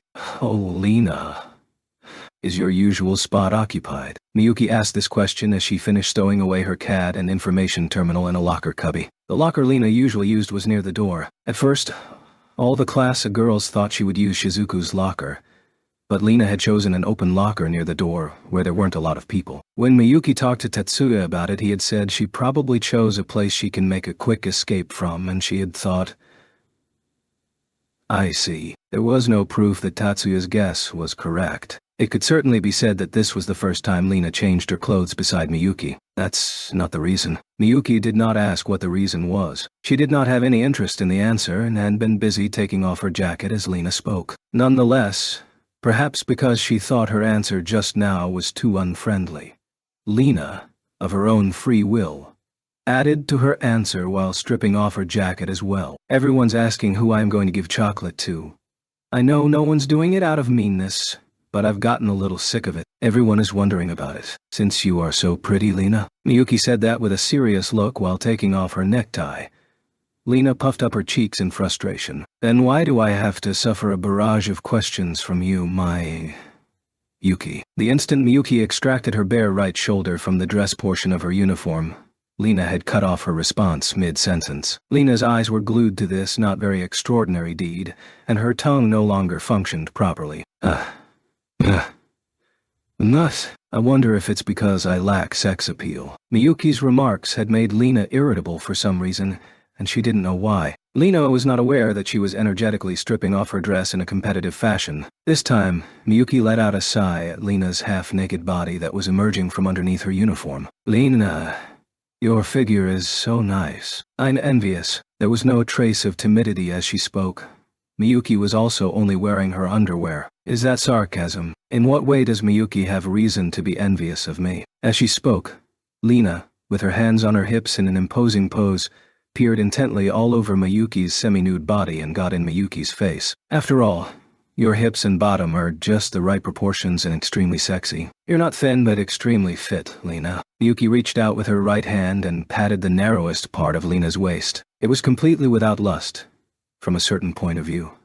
It was an innocent touch. Even though Lena knew that the touch was not accompanied by any lesbian lust, it was hard for her to retain her self-possession. The sound of someone swallowing their saliva could be heard here and there in the changing room. The scene probably threatened people's peace of mind, even if they were only looking at it. Of course, Lena was too busy to worry about the spectators. "Miyuki, you..." As she spoke, Lena reached out her hand. However, she hesitated just before she touched Miyuki's bare skin and drew her hand back. "There aren't really any spots where you're too thin. Your very womanly body makes me so jealous." Miyuki sent a devilish little smile towards Lena, who couldn't handle being stared at and was turning red, and released her hand from Lena's hip. Just then, a loud crash rang out behind Miyuki. Miyuki turned around. Lena moved her eyes. There, they found that Annika had lost the use of her legs and was clinging to her locker. Somehow, Miyuki surveyed the area and became aware that her classmates had paused partway through changing their clothes and were now averting their red faces in an unladylike manner. Normally, Miyuki ignored anyone staring at her, so she had not been aware until now that they had drawn everyone's attention. "Why don't we change quickly?" In response to Miyuki's proposal, Yes. Lena, who felt the same, nodded as well as she spoke her reply. Immediately after school, the capricious ambience flourished. During instruction, the students had probably practiced self-restraint, and now it seemed that they couldn't hold back any longer.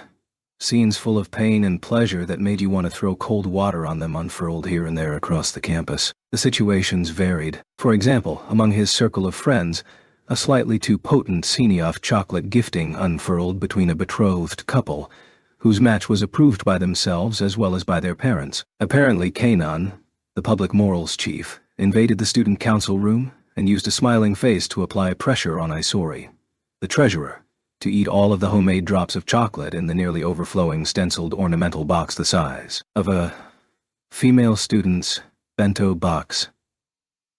For the next example, let's take the case of a certain shy but strong-willed girl. Apparently, she had politely and solemnly disregarded her status as a second-course student to overcome the lofty threshold of the first-course classroom, in order to present her beribboned package with her face red and eyes cast down to a male student wide-eyed with surprise when he received the gift, and even now looked like he was ready to dance for joy. So, it was for people like the Kendo and Kenjutsu couple. For today only, the students of First High were not magicians to be, but high school students rejoicing in their youth. Those who couldn't get into the festive atmosphere wanted to avert their eyes. "Oh, Tatsuya, you're on patrol duty today." A voice called out to him from a table with a look that didn't bother concealing the owner's boredom and search for amusement, sealing Tatsuya's fate by making it impossible for him to ignore this sight. All of the upperclassmen seemed to have previous commitments, so it's just the first years today, Morisaki and I.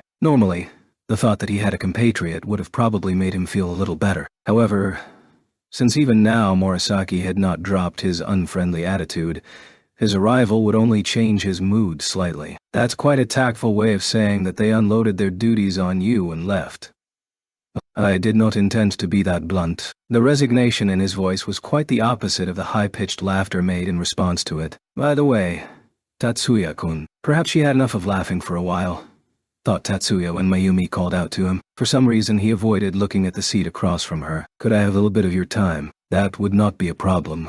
But before that, as he spoke, Tatsuya cast his eyes on the upperclassman who had fallen prostrated on the side of the table across from Mayumi. What on earth happened here? The spot they currently were in was in a corner of the cafeteria, a line of partitions cordoning the meeting spaces in this area. Since they had no roofs and no ceilings, the sound of conversation carried. Still, the fact that it wasn't a quiet private space probably made it feel more secure than if it was. The high popularity was actually only among the third years in the F course.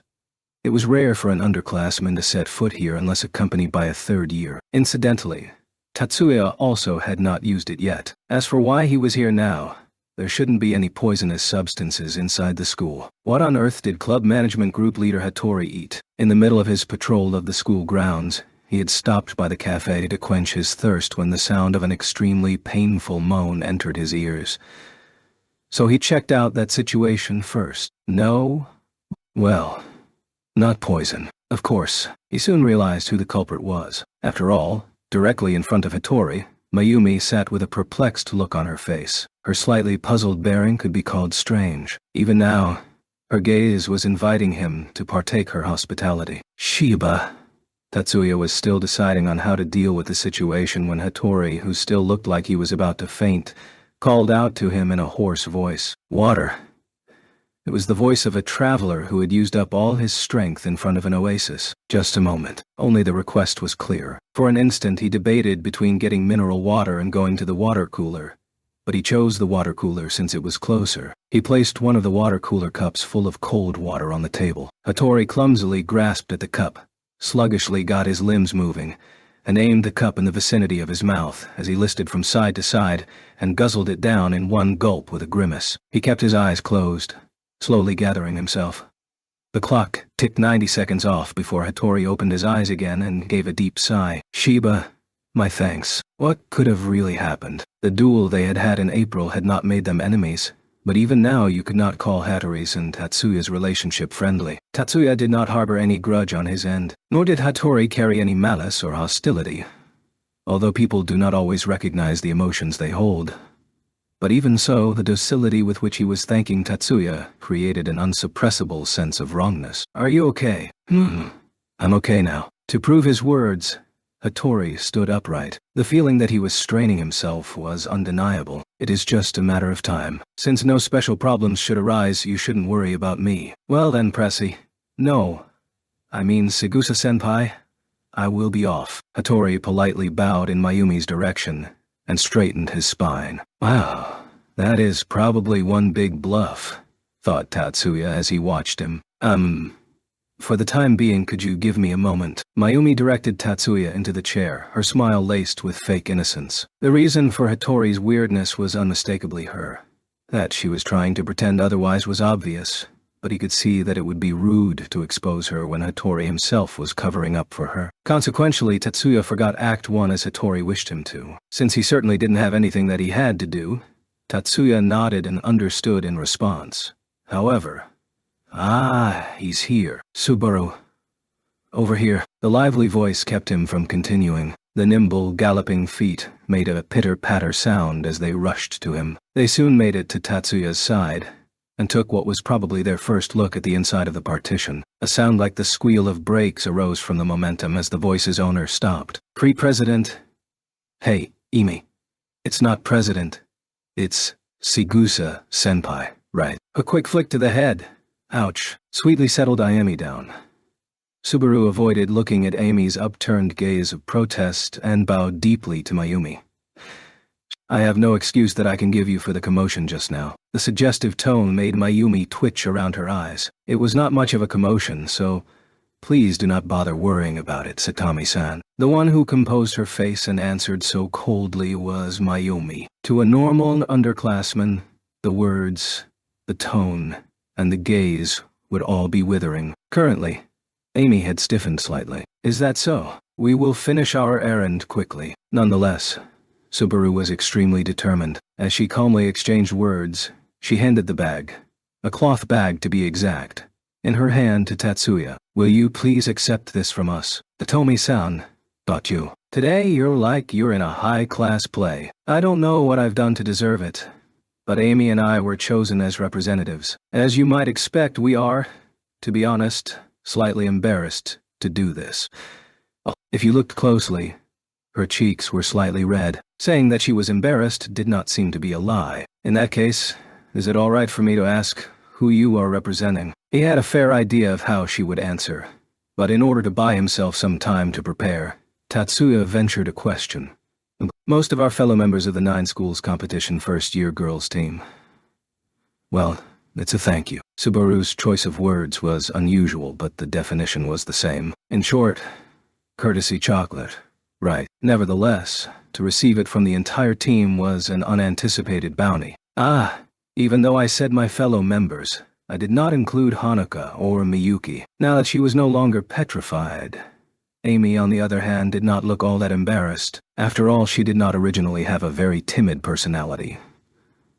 Plus, she was probably, it was often said about her, fairly naive about male-female relationships. In Amy's case, she probably had too many other things to worry about, since those two would probably wish to pass theirs themselves. If we interfered with that, they'd probably get angry. You could call it a replacement, but we included Shizuku instead. We'll call or email to tell her about her inclusion later. Well, see you later. President, no, I mean, Segusa-senpai. Excuse us. No one interrupted their goodbye. After overwhelming Mayumi and Tatsuya with their whirlwind conversation, Subaru and Aimi departed. What's the expression? It's good to be young. Perhaps the lively intruders had thrown her off her game, as the emotions Mayumi was radiating felt a little out of focus. Of course, Tatsuya made no move to step into the minefield he saw laying out in front of him. He silently took his place on the chair that Hattori had occupied a little while ago. Simultaneously, Tatsuya reflexively lowered his eyebrows. Something wrong? No, there's a slight smell. Someone probably spilled coffee. Was the strong odor assaulting his nose coming from coffee beans or cocoa beans? The cleaning robot was supposed to have a deodorizing mechanism, but it could have deliberately cleaned it by hand. Tatsuya mused on one side of the table, really. I hadn't noticed, while Mayumi, who knew the truth, pretended she didn't know on the other side. Naturally, Calling her on it would be meaningless, however. More importantly, here. After all, the same scent was drifting up from the box Mayumi presented as she spoke. Of course, Tatsuya was aware of the scent. The thing that had dealt Hattori the damage was undoubtedly this, Tatsuya perceived. Tatsuya had intended to forget what he had seen a little while ago, but it seemed that Mayumi would not let it go. This is, considering the shape, the way it was wrapped and what day today was, it was obvious what the thing was. But even so, he couldn't help asking, "Oh my, isn't it exactly what you think it is?" Underneath the statement, voice and expression that all professed surprise, Mayumi was enjoying herself immensely. "Thank you." Unfortunately, he did not have an excuse to refuse it. If it weren't for the scene just now, he might have gotten by with the cliché, "I don't like sweets." But that did not have any persuasive power after he just accepted a large quantity of chocolate from Subaru and her friends. There was nothing he could do, so Tatsuya accepted Mayumi's chocolate. It was very big. From how it felt in his hand, it had 5 times the weight of commercial-grade chocolate. That allowed Tatsuya to take a rough guess that she had used high-quality materials for what she was plotting. When and where did I earn your enmity, he thought. But he did not have a single clue to her motive. However, hey, taste it. He had anticipated this sort of statement from Mayumi. Right now. Yes, I want to hear your impressions. He did say, "Why didn't you end your experiment with Hattori-senpai?" That saying anything like that was futile was obvious. She probably wanted to see what kind of face he made right before her eyes. I didn't know she could be so childish. As he thought so, Tatsuya began to unwrap it. Well, it's okay. There was a little something he wanted to ask Mayumi about just now. Because she was close to taking the university examinations she was preparing for, her time was limited, and he had felt awkward about bothering her. However, if she intended to take the time to use him as a toy, then he probably shouldn't worry about it. But then, since there is a small matter I want to consult you about, may we change the location? He did not want ordinary people to overhear the discussion. Naturally, that was not the only reason he wanted to change the location. Even Tatsuya worried a little about his reputation. Collapsing from eating chocolate could never be called dishonorable.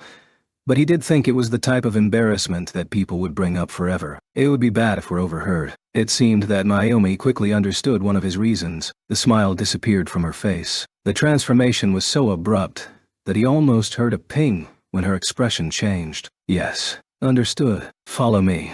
She spent the time before she replied looking at the information terminal of her phone making arrangements. Perhaps she had pinpointed an empty classroom. A normal student wouldn't have been able to do it.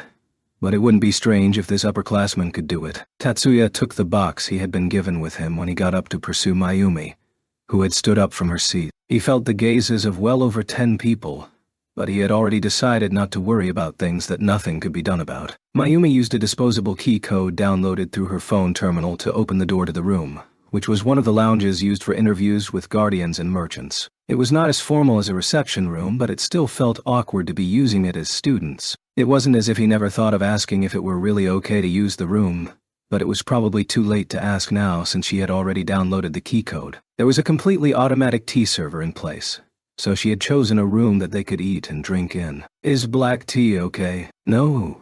You needn't bother with it. Don't make me lose face as a lady. Once she went to the length of saying that there was nothing Heck should do but accept the tea. Despite the fact that it was completely automatic, she did not use the paper cups that were dispensed. She placed teacups underneath the selection spout and made the effort to make a place setting, complete with matching saucers. Mayumi seemed to really enjoy the process. Here, please have some. Thank you.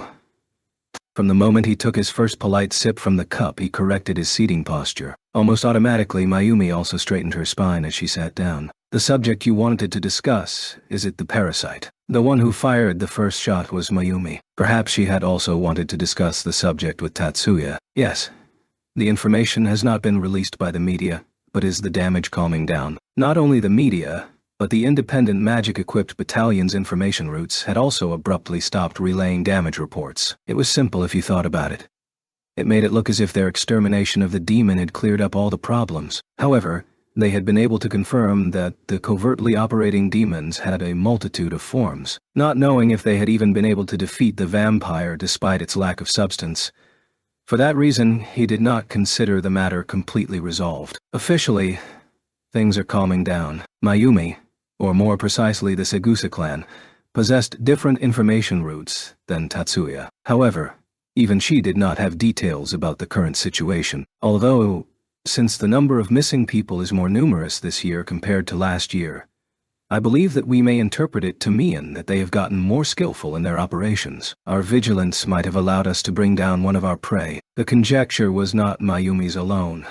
The Segusa clan also found the facts strange. 1 week before, only a small portion of the people had been informed that all of the parasites were said to have been temporarily exterminated. Thus, the conversation being exchanged here between Tatsuya and Mayumi was truly off the mark in regard to the truth. However, that there was no way that the actual body of the parasite was destroyed, and it would be revived in a new host sooner or later was close to the truth. Therefore, the sense of impending danger the two of them harbored was not something pointless. There is no way to be sure we brought it down, but perhaps we should be keeping a lookout. Maybe we should equip our allies with telepathy. Telepathy, the unfamiliar word stalling the flow of the conversation. Mayumi tilted her head, asking for an explanation. It is a term for the ability to share inspirations and perceptions. The phenomenon has been observed between identical twins.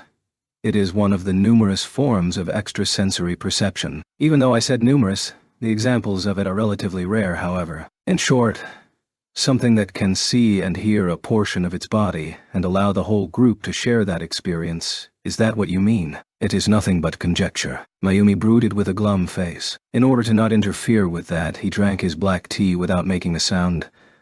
Like all these things we don't understand. But he could hear Mayumi mutter that. Tatsuya completely shared that emotion. But if he voiced that, it would become a mutual gripe session. He thought that would be too detrimental. All we are doing is fumbling around, looking for a method of handling unknown situations. Thus, when she spoke of things that they could not do anything about, he withheld any words of comfort. Tatsuya also perceived that saying that it didn't have a physical body increased the discomfort they felt while examining the problem they were giving their complete attention to. If we can't do that, nevertheless, apparently Mayumi's attention was centered on a completely different purpose. I don't fully understand what you mean by the ability to share inspirations and perceptions, but, hey, is there a created sequence for it? ESP is regarded as being attached to an entirely different field of study than magic research, so I think not. The anxiety was heading toward a pinnacle. How could they end their exchange of information on a good note? Mayumi summed up all she felt with a sigh. At that point, Tatsuya stood up intending to leave without eating anything, but the cuff of his sleeve was firmly grasped by a hand that reached out from the other side of the table. If Tatsuya had thought to evade it, he would have been able to do so, but he restrained himself since Mayumi didn't need another poor result. Now, why don't we enjoy our tea time? Tatsuya sent a distrustful stare, naturally, intentionally, against the iron wall of Mayumi's smile, and Mayumi lightly thrust the small box that had been placed on the table with her other hand. It seemed that she was not going to be kind and forget about that. So that's how it's going to be.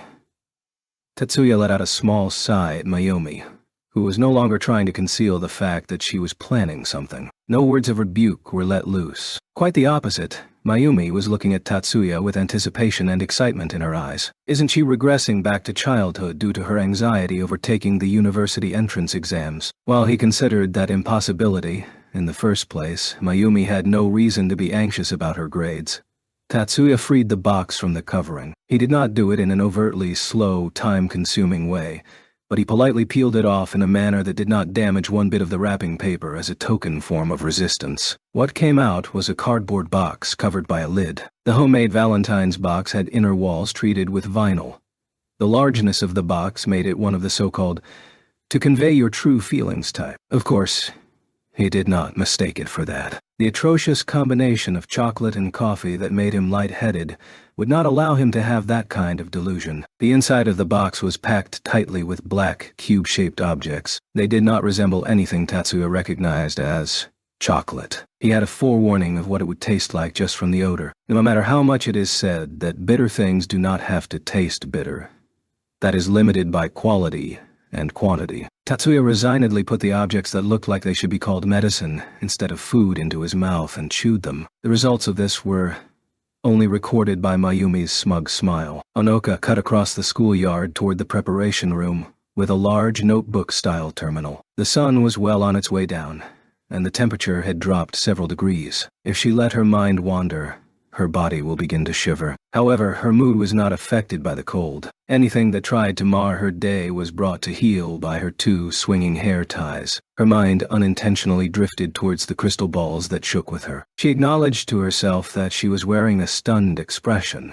but she told herself again and again that it was okay for today only. Honoka was well aware that she was not Tatsuya's girlfriend. She did not forget that her love confession had been refused. She had already been rejected. Even so, for as long as Tatsuya allowed it, she was going to keep clinging to him. She sometimes felt that she was a wicked girl for doing that. There were also nights that she resented him for not cutting her loose after he rejected her. However, today she felt like all those negative emotions had been blown away. Logical thoughts, like this small accessory was too cheap a handout to make her this happy, were powerless in the face of these feelings. Noka thought. As Anoka entered the preparation building with soft footsteps, a voice called out to her from the side, and she halted her feet. Ah, Amy. The slight girl, who stood out due to her vibrant ruby-like hair, rushed up to Hanuka with quick feet. How unusual for you to come here, Hanuka. Isn't it the first time we've seen each other since you've become a student council officer? I'm standing in for Isori-senpai. As she said that, Anoka lifted the notebook-style terminal slightly to display it, and Emi gave a look of comprehension. What about you, Emi? Are you taking a break from your club? The uniform of the hunting club Imi belonged to was supposed to be a long-sleeve shirt under a short jacket, thin trousers and boots, but right now, she was in her school uniform, and it was not yet time for club activities to be over. There was only a meeting today. Since Imi quickly understood that Hanuka had asked the question because of the uniform, she did not inquire why she was being asked. Hey, is that Crystal? She had not meant to ask another question, but the light flickering in Hanuka's hair quickly caught her eye, and she asked a question in a tone bursting with curiosity. Yes. The embarrassed expression might have set a bell ringing. Amy grinned happily. You got that from Shiba-kun, right? Yes. He said it was a return gift for the chocolate. The happiness of the blushing Hanuka put a contagiously happy smile on her face, which was shown to the wide-eyed Amy. Ooh. He prepared a present ahead of time. Way to go, Shiba-kun. He seems so aloof, but he can be that considerate. How mature. Hanoka's smile became increasingly happier. Nonetheless, Amy's next words cast a shadow on that smile. I understand he's also quite popular, Just now, it looked like the president was giving him chocolate. Maybe that might have been, I love you, chocolate. President. I got it wrong. Former president. Segusa-senpai. Segusa-senpai was. However, it felt like senpai was detaining him against his will. Since Shiba-kun was making a somewhat troubled face, I don't think you should be worried. Amy had declared that there was nothing going on and she was probably voicing her real impression. But even though she had been told that, the inside of Anaka's heart was not calm. Doesn't it seem like Mayumi holds some special feelings for Tatsuya? That suspicion had been in Anaka's mind for some time. If she had to compete against Mayumi, Anoka was not confident that she would win. Her greatest rival right now, Miyuki, was restrained by the fact that they were truly brother and sister. Ultimately, there was no way that they could be bound in that fashion, which gave Anoka some peace of mind. However, Mayumi didn't have that restriction. She was superior both in looks and actual magic power. The sole advantage that Hanuka possessed was that the other girl was older than him. However, Hanuka did not think Tatsuya would be bothered by a 1 to 2 year age difference. Waves radiated from within Hanuka's heart. The waves spread without showing signs of abating. The waves did not confine themselves to Hanuka's heart. The thing housed inside the puppet had throbbed for an instant that morning with Hanuka's incredible joy. Now, through the link that formed at that moment, thought waves flowed, causing it to throb again. The barely born slumbering consciousness had truly awakened this time. When Tatsuya carried a big cloth bag past the school gate, the sun had already gone down. Since it was the middle of February, the shortest of days had passed and sunset was falling later, but they were still receiving a serving of extreme cold. When the sun's warmth disappeared, the temperature dropped extremely rapidly. Naturally, people moved into huddling distance. They couldn't help it. Actually, There was almost no distance between the line of figures of students walking home in a hurry who had all remained to be evicted when the school gate was on the brink of closing. However, there were some exceptions. On both sides of Tatsuya, in short, both Miyuki and Hanuka stopped their movements just short of snuggling with him. For some time, they had been alternately repeating the action. On the surface, at least, they were probably aware of each other's existence, certainly, but I wonder if perhaps it would be better if I went on ahead. Maybe the eyes of the person walking with them were the ones that were most aware of their existence. No, Lena's considerate remark was delivered in a monotone. Tatsuya replied with a curt denial. Tatsuya and Miyuki and Anoka and Lena. The ones who were currently together were these four. Tatsuya's classmates had already been considerate enough to return home ahead of them. However, Lena was a member of the student council, albeit a temporary one. With both Miyuki and Hanuka still working, there was no way Lena could leave early alone. Student government activities were not just like play when compared to her regular army duties. It was play, but that didn't mean that she could do the work indifferently, since she had a sense of responsibility as well as an awareness that this was necessary for her infiltration duties. For the time being, she was not a Sirius's, and her daily activities did not include being a chief or an executioner, and it would be a shame to let it go to waste with half measures. Naturally, today of all days, that unfortunately resulted in her being stuck as the sole observer of Miyuki and the rest as they all went to the station, which put her in her current state of deep regret. The ambience was so difficult for a third party to endure that Lena forgot that Tatsuya and Miyuki were the targets she was directed to observe, and that if it was at all possible, she was to keep her eyes on them all day long. Really, Tatsuya said he didn't mind, and the other two silently refused to challenge that. She was on the brink of possibly going on ahead anyway when the station came in sight. That being said, she still had to hurry down the straightaway. However, we're already this close to the station, so there's no need to think about going on ahead. As has already been explained, modern cabinets do not have a timetable, but that has nothing to do with up and down. Tatsuya's house and Lena's apartment were in the same upward direction, and Hanuka's was in the downward direction. By chance on that day, no upward cars remained. The waiting time posted on the platform was about 3 minutes. The three saw Hanuka off, and waited inside the transparent wall to stave off the cold air for the next car to come around. 3 minutes more or less is a short time. It would not be unnatural even for people in an intimate relationship to not have a conversation. In contrast, it was completely normal for people who knew each other but were estranged to not have a conversation. The atmosphere between Lena and the siblings was divided between being hostile and friendly. Calling a relationship where they had at one time tried to kill each other friendly might sound odd if other people heard about it. Nevertheless, neither Tatsuya nor Miyuki harbored any ill feelings toward her, especially Tatsuya, who was aware that his feelings were closer to sympathy. For now, magicians could not escape from being treated like weapons. Tatsuya especially could not forget that he was that type of thing himself. If he ever tried to reject that, the nation or society would probably try to eliminate him, since his magic held the potential of turning an entire nation into a wasteland. And that was true of Lena as well. She, like himself, could never run away from being a weapon. In a certain sense, Lena had a closer existence to his own than Miyuki's. Something wrong. Perhaps due to his being engrossed in his musings, Tatsuya had been unaware that Lena wanted to say something until Miyuki pulled on his sleeve to get him to pay attention. Not really.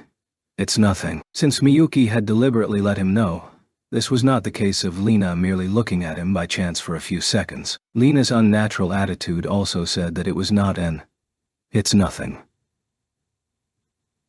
Really. However, Tatsuya did not make any insinuations in order to get her to confess what it was. He was not that much of a busybody, and if he got too close to Lena, Miyuki's mood would sink as well. More importantly, the cabinet was about to arrive at the platform. Anuai Salma. And additionally, is there something here? No. Turning his head, Tatsuya embraced his sister's shoulder. Miyuki trembled in surprise, and leaned her whole body into Tatsuya without hesitation. No more questions came out of her mouth. For these siblings, this was a simple way of silencing the other. Tatsuya stowed the knowledge of the gazes upon them in his heart alone. What's wrong? Her quick eyes spotting the tension running through her subordinate's body. Colonel Behrens curtly questioned him. The face of the operator who took his eyes off of the monitor to turn around trembled in confusion. Is he aware of our surveillance? What kind of stupidity are you saying? Behrens, the dyed-in-the-wool realist, tossed away her subordinate's confusion as a mere figment of his imagination. It's a low orbital one, but it's still a surveillance satellite. In the first place, there is no way you could spot the camera from the ground with the naked eye. But just now, I'm certain I saw Tatsuya Shiba's eyes look straight at me from the monitor. In short, their eyes had met while he was watching the camera, but no matter how superior a human's eyesight is, it is absolutely impossible for them to spot the actual form of a low-orbital satellite, right? Much less pick out a camera on the satellite.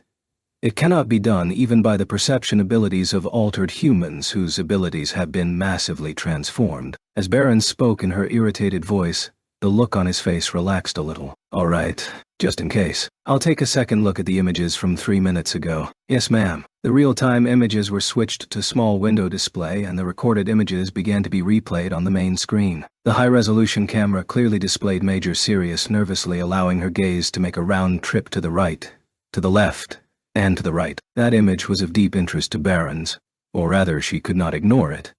But she concentrated her attention on her subordinate's problem. Tatsuya Shiba. The gaze the boy directed toward Major Sirius flickered upward. Certainly, it seemed like for an instant he had been peering at the camera. Nonetheless, it was something that could be easily explained away if he thought about it. It was that minor thing. What probably actually happened was that he only took a look at the sky on a whim. The proof was that after that instant he diverted his gaze from the camera. It's just your imagination, like I thought. It's better than letting your mind wander, but overvigilance also leads to mistakes in judgment. The colonel gave that instruction and turned her eyes away from the main display. On the sub-display, an image of Major Sirius riding inside the small railway car that was called a cabinet in Japan was presented. Of course, Behrens was more bothered by the unstable behavior the young girl who bore the title of Sirius was showing. Lena returned to the rented apartment that was serving as her base of operations in Japan, and made a deep sigh in front of the door to her own room. She was aware that it was too late to do anything with the wrapped box of chocolates lying in her bag. In the end, no matter how well she had prepared the courtesy chocolate, she had not found a good excuse to broach the subject and returned with it. Reflexively, she had dodged his question with an, "It's nothing." But the truth was that afterwards, she had decided to pass it to him when they parted. It wasn't necessary to dodge the question. It's just courtesy chocolate, after all. There was absolutely no deep meaning to the chocolate. In fact, courtesy chocolate was defined by the world as not having a deep meaning. Even so, for her it was a very important resolution. She repeatedly whispered to herself from deep within her heart a number of times that since she had taken the trouble to make it, somehow her stiff face had a smile on it. Even though they had tried to kill each other once, they had also fought side by side once. Besides, he's keeping quiet about who I am. Since it was only a courtesy, it was not improper. There was no reason to fear creating an improper impression. She mustered her willpower and took the bundle out of her bag. It's such a waste.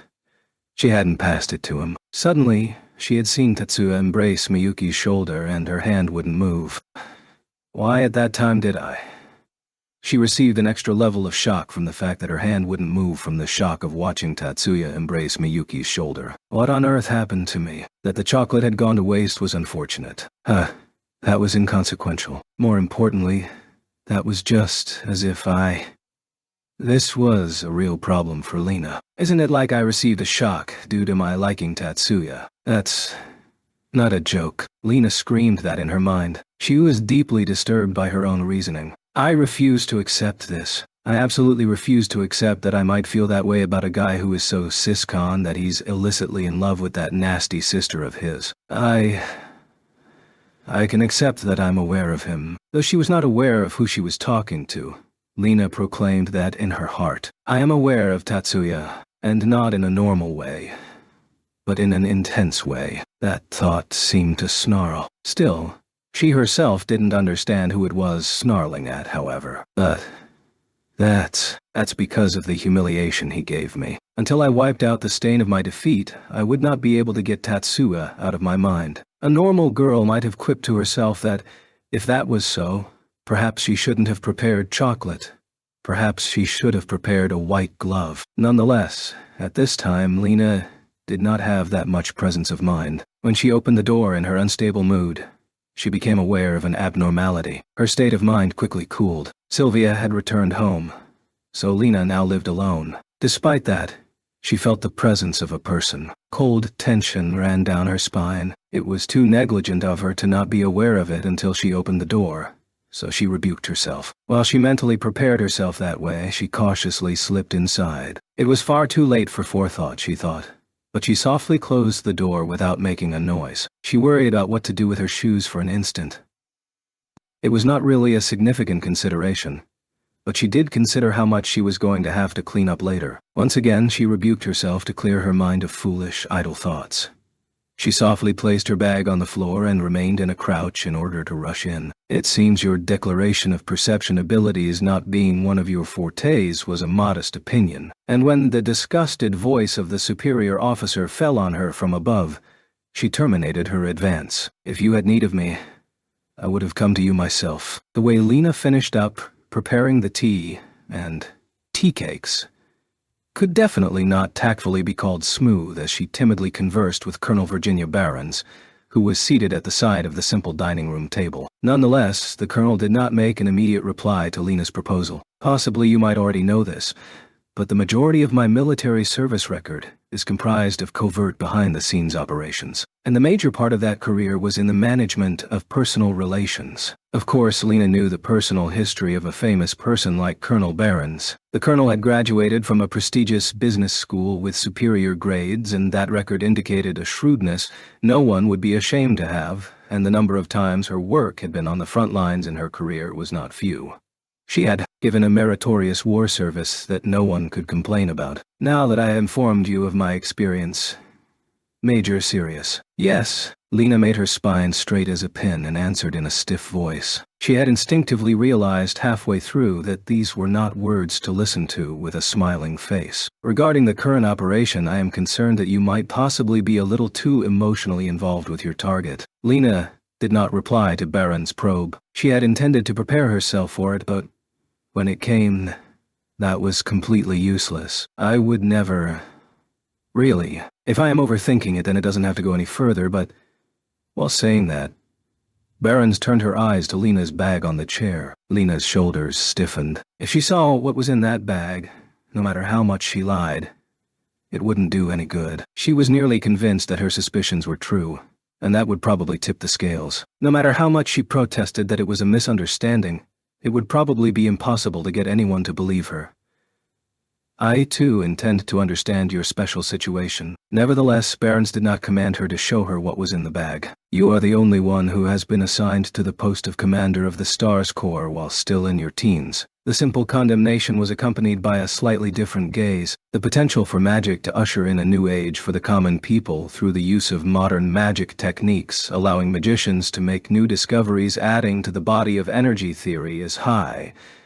But quite a few people say you are too young. If my opinion had been asked, I would have probably proclaimed that you were too young for the position of Corps Commander as well. Baron's voice sounded different than the others who had chanted about the unusualness of Lena's position. You are now 16. I understand how it might be hard to control your emotions while being around your fellow 16-year-olds. Understanding how her superior's earnest tone and mood were supposed to work on her, Lena inclined her ears with a meek look. However, seeing the slightly sincere look on Lena's face for some reason made Baron sulk a bit. From your point of view, I might be an Obasan, but I am still in my 20s. Don't be absurd. I would never think anything like that. Lena frantically and vigorously sprang to give a defense against the unwarranted accusation. Nonetheless, at the same time, Lena felt strangely and surprisingly relieved. The colonel, that impeccable female officer who was seemingly completely without chinks in her armor, was displaying an unthinkable cute aspect which had the effect of purifying Lena of her tension. Well, fine. Forget my outburst just now. The look that said it was a slip of the tongue on Baron's face that Lena saw was probably the central part of the performance that was deliberately made to look completely genuine. Certainly I hold emotions toward Tatsuya Shiba that are undesirable in a soldier of the USNA, since this indeed made it possible for Lena to be more open. However, it is absolutely not feelings of love or anything similar to that. The feelings are the type of competitive feelings that a rival invokes. Rival, hmm? Yes. I believe the colonel is aware of the written report that I was once defeated by Tatsuya Shiba. I see. This is the first time you have lost a magic battle since you assumed the title of Sirius. Yes. The truth was that she had experienced countless mock battles with Major Canopus since making it into the commanding officer level, but every one of them had multiple safety conditions, and it was not necessary to correct the colonel's declaration. Understood. If that's so, then this is a simple conversation. The colonel's tone subtly changed. The previous mood was mixed with notes of freezing cold. That was the only thing that informed Lena that the moratorium was over. Major Sirius. At the present time, the tracking and disposal of the deserters is temporarily shelved, and you are commanded to return to your initial assignment. Lena had readjusted her posture before she noticed. For now, securing the conversion of mass to energy cast sequence user takes precedence. If securing the user is impossible, then it is necessary to render the cast ineffectual. To render the cast ineffectual is an euphemism for ensuring that there was no one who could use the sequence, namely, to assassinate the user. For now, we will assume Tatsuya Shiba is the target. The first wave of our attack will be launched tomorrow evening using Stardust. You will equip yourself with Brionac and intervene when you judge the time is right. Yes, ma'am. With a blank expression, Lena stood up and directed a salute to Barons. Erica was part of the group of first high school students who had long commutes to school. It had been recommended that she get a room close to school when she got accepted by the school. However, she was obstinate about commuting from her own home. It wasn't that she could not tolerate being away from her family. It was the reverse. When her father arranged the condo, he did not say he was renting it for Erica. He said he was buying it to give to Erica.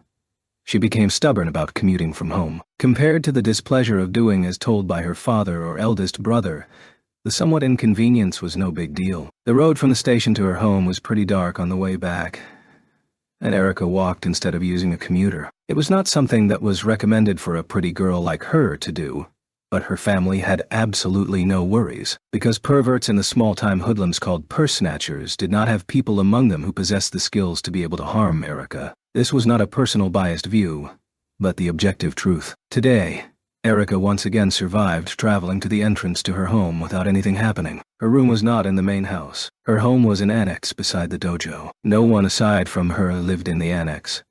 The minute she entered her room, Erica flung her bag away and collapsed on her bed, still in her uniform. She wasn't usually this sloppy. She was just exhausted from the annual established customary event. Her emotions running wild after all of the inquiring gazes she had received throughout the day. She was aware of her own good looks. Objectively, she rated herself a little modestly, so she knew nothing could be done about the attention she received from boys around her age, and some girls, on a day like today, but in that case, they should try her. In that case, they should. No, I'm not the courtesy chocolate type. From the start, they can only see my outer appearance was the conclusion she made, which left her feeling even more exhausted. She didn't hate the way she looked. It was better to be beautiful than ugly, but she thought the disadvantages equaled the advantages. Erica believed it was better to have her level of prettiness than face the numerous hardships of being an overly beautiful girl like Miyuki. But she hated being judged by appearance alone, and of course she abhorred being fussed over for her looks. An over-reliance on goodwill that comes from being good-looking was only the foundation for the ill fortune of liking only the part of yourself that others like. Erica was sure of that. Her eyes spontaneously went to a spot above the dresser, which was adorned by a small photograph in a frame. It was not a digital photo, but a photographic print of a woman with hair a little brighter chestnut than Erica's own, and whose features greatly resembled Erica. The resemblance was such that, after 10 years,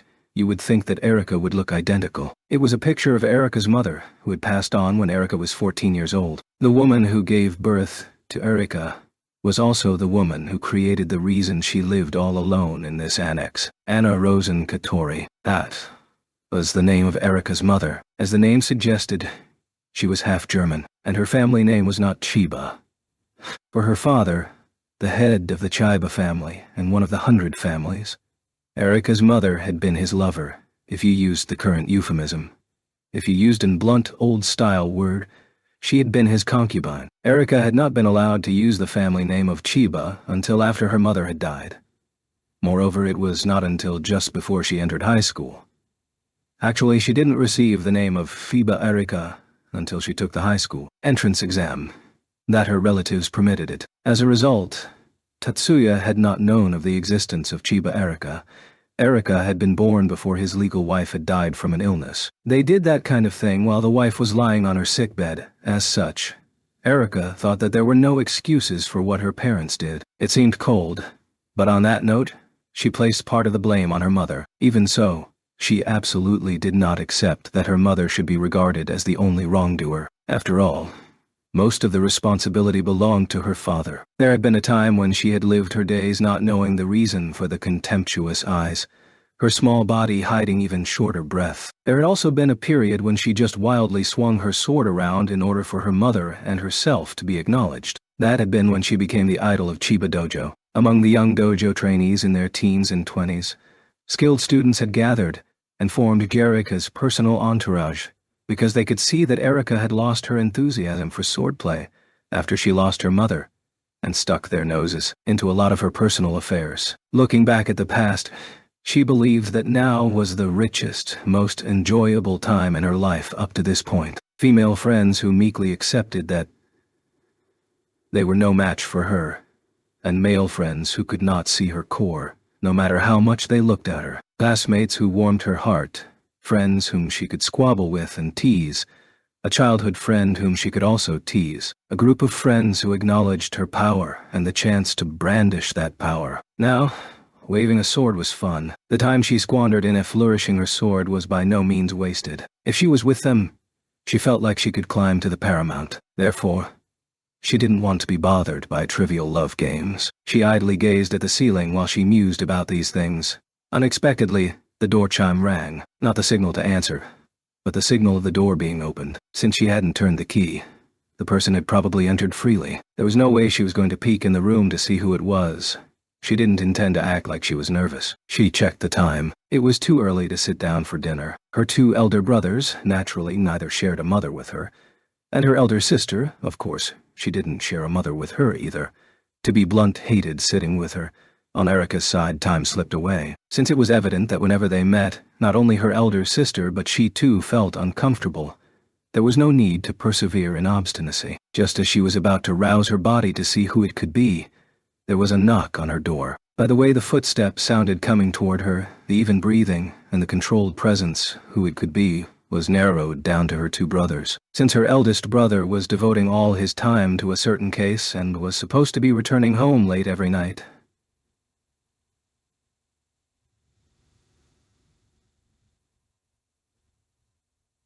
Sugu Ainiyue, please come in. As she said that, she migrated from above the bed to in front of the desk. Sorry for interrupting your rest, Erika. Erika sat in front of the desk with the chair rotated toward the door, with her spine straight and both hands placed on her knees.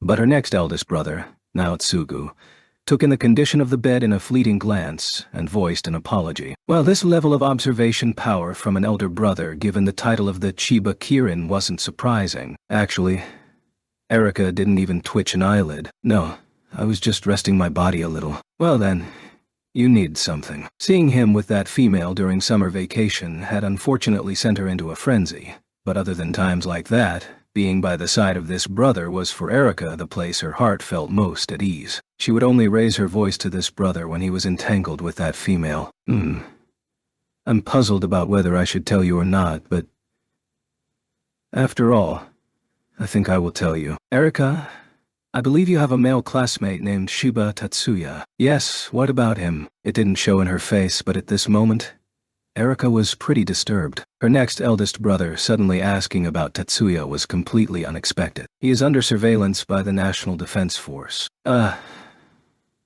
It's not surprising that you have difficulty believing it without any warning, but it's the truth. Certainly she had trouble believing this surprising information, but she probably found it hard to believe for a different reason than Naotsugu thought. Erika knew that Tatsuya is what is known as a civilian member of the National Defense Force. At that time, an officer had taken him away and told them that the fact Tetsuya is attached to the National Defense Force is a highly classified national secret, so it was likely that the lower ranks of military personnel would not be aware of his status. But still, Erika felt it was so ridiculous that she didn't even want to laugh.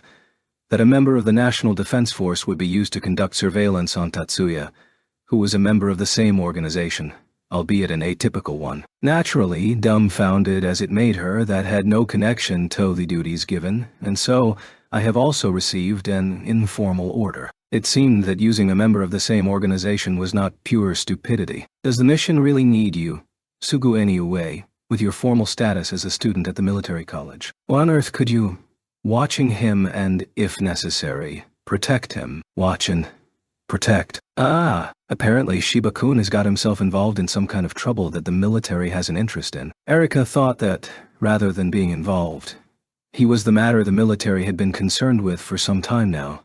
But she thought she'd better not say anything for Tatsuya's sake and for Natsugu's sake as well, so she was silent. Erika, I think it's better if you stay away from Tatsuya for a while. Do you mean even inside the school? He and I are in the same class. She wasn't going to automatically listen and obey no matter how much she respected her next eldest brother.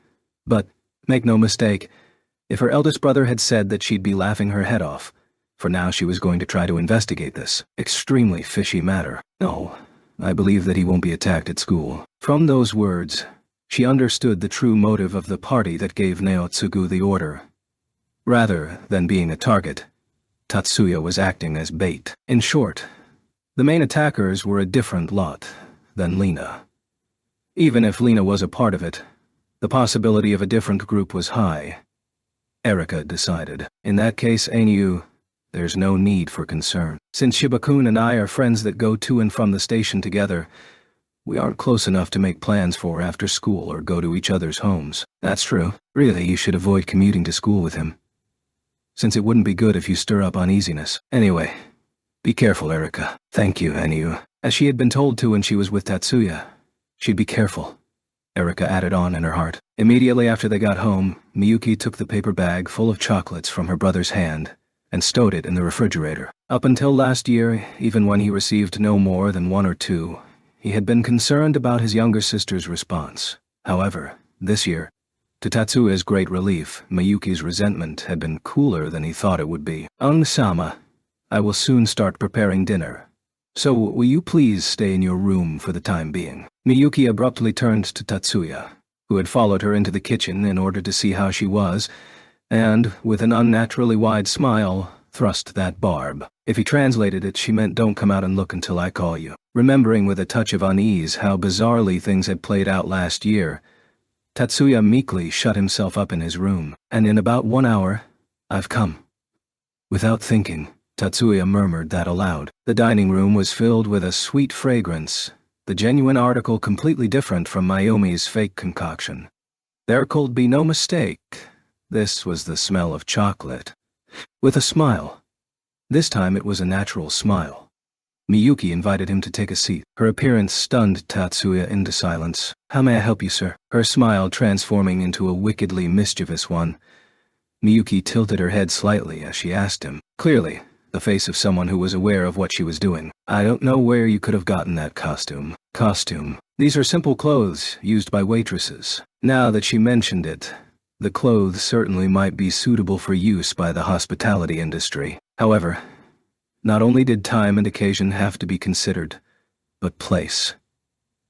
And he did not think it suitable here. If this was not a dining room in a private home, but rather a restaurant that served clientele with certain inclinations, then it could be said to fit the time, place, and occasion. Miyuki's waitress uniform had puffy sleeves, a high-laced jumper skirt, and an apron full of ruffles. In short, it was Julie Andrews' style. Even though he could understand how the concept suited the food, hadn't she gone a little too far?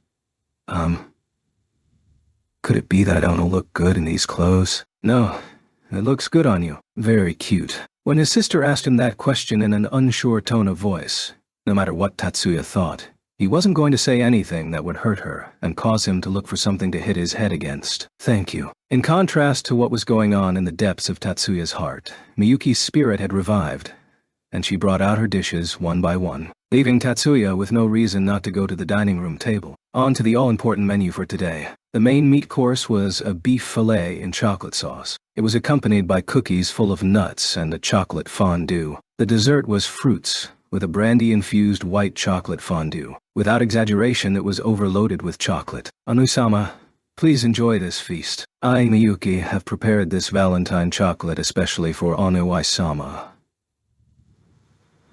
Certainly, this was not something that could be done if you didn't live together. This presentation of cooked chocolate as something other than a sweet. All things considered, it would certainly go into Tatsuya's mouth today. Everything here was the result of Miyuki stretching her resourcefulness. Around the time he finished the dessert, Miyuki's face was tinged with a lot of red. While he was eating the white chocolate fondue, he had been worried that Miyuki didn't cook out enough of the brandy's alcohol. And apparently it wasn't just a figment of his imagination. Because Miyuki hadn't eaten as much as he did, she had absorbed a higher quantity of alcohol than him. But, Miyuki, are you okay? Yes. What is it? As Miyuki answered with a puzzled look on her face, she got up to clear the table. The pronunciation of her answer was slightly off. Miyuki piled all the plates on top of each other in order to take them away in one go. Tatsuya felt this was dangerous. The normal Miyuki would have taken 2 to 3 trips to carry this many dishes. She was probably not thinking about the difficulty and had unmistakably made the choice out of an unconscious desire to get it done quickly. Tatsuya swiftly and silently went around the table. Ika. As feared, he had to embrace his sister's body to keep her from falling when she tripped over her own feet. There was no crash of dishes hitting the floor. While one arm supported Miyuki, the hand on the other arm was catching the rest of the plates. Smoothly, he twisted his body and returned the dishes to the table. Afterwards, he once again supported his sister's body with both hands and straightened. Thank you, Ani-sama. Miyuki, rest on the sofa for a while. Miyuki did not protest that she was all right. The only result of protesting would be causing unnecessary trouble for Tatsuya, and that would be awful. He piled the dishes in the sink and left the rest for the Har to take care of for her. Even though she knew it wasn't a lot of work, she felt guilty for letting her brother handle the cleanup alone, and tried to rid herself of at least some guilt. However, she could not avoid becoming depressed. Despite the nice atmosphere she had created, at the very end she had clumsily stamped it out. Was the lie she told to herself. She could not help feeling that something beyond human understanding might be disgusted with her. No, from the start it should be called disgust. It should be called an obstacle. It should be called a curse. Why must I be Anui-sama's younger sister? With a large sigh, the words unintentionally sprang from her mouth. A piece of her real wishes had gushed forth, a shard that reflected her heart, a phrase that had been repeating over and over in her heart since yesterday. Panicked, Miyuki turned around. The statement she made just now must never be heard by her elder brother. A thought that must never be uttered. She was not unhappy to be his younger sister. These were Miyuki's true feelings, not a falsehood. After all, the reason Miyuki could be with Tatsuya was because she was his sister. Indeed, it was because she was his sister that her brother was constantly concerned about her. However, without a doubt, there was also a self that desired a different relationship within Miyuki's heart. For now, there weren't too many pieces. Nevertheless, someday, that self might overwhelm the self that thought it was good to be his little sister. Miyuki feared that day. She feared her brother finding out about the part of her that wished for that. When she had looked behind her, Tatsuya was still in front of the sink. Even with the 5 sharp senses he possessed, the distance was too far for him to catch a soft whisper. Miyuki was relieved. In a corner of her heart, there was regret that he had not heard her. She averted her eyes from that part of her. Chapter 11. It was in darkness. Despite its consciousness being awakened, it could not move the physical body. The eyes wouldn't open. The ears wouldn't hear. The sense of smell and the sense of touch also wouldn't work. If it were human, it would have probably gone mad in half a day. Nevertheless, it was not human. In the usual meaning of the words, it was not a living thing. It could wait forever. After all, it did not possess the concept of what is called a lifespan. Since its consciousness had awakened, it had housed itself in something, and itself was continuing to ponder something. In order to fumble for that, itself would have to learn about the vessel itself was housed in. It soon realized what itself was. What had given it consciousness in this empty vessel it was inserted into, it did not ponder in the least. Because it was indeed an empty vessel, it was not distracted by thoughts that would become mere static. It understood the purpose for which it was born. All that was left was to acquire the power of movement. Patiently it continued to wait, when suddenly, it felt energy flowing into the vessel. Quickly it seized the body. The knowledge of how to do so was stored in the brain. Unlike last time, it took liberties. But happily, it did not remember that time. Within the brain, bustling electronic signals were changed into psion signals.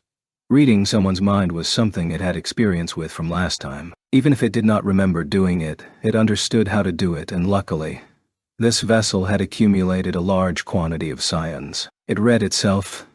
By immersing the interior in psion signals it itself emitted. It learned the way to use this body. The eyes were able to see. The ears were able to hear. The fingers, arms, and legs moved. With this, it was now able to be used by that person. It did not want to intentionally show the joy from acquiring a body that moved. Nevertheless, the expression did not change. This body did not have a mechanism for changing expressions installed. Therefore it had, with its own power, made the happy expression while it searched for that person with the brain it had acquired. 15th February.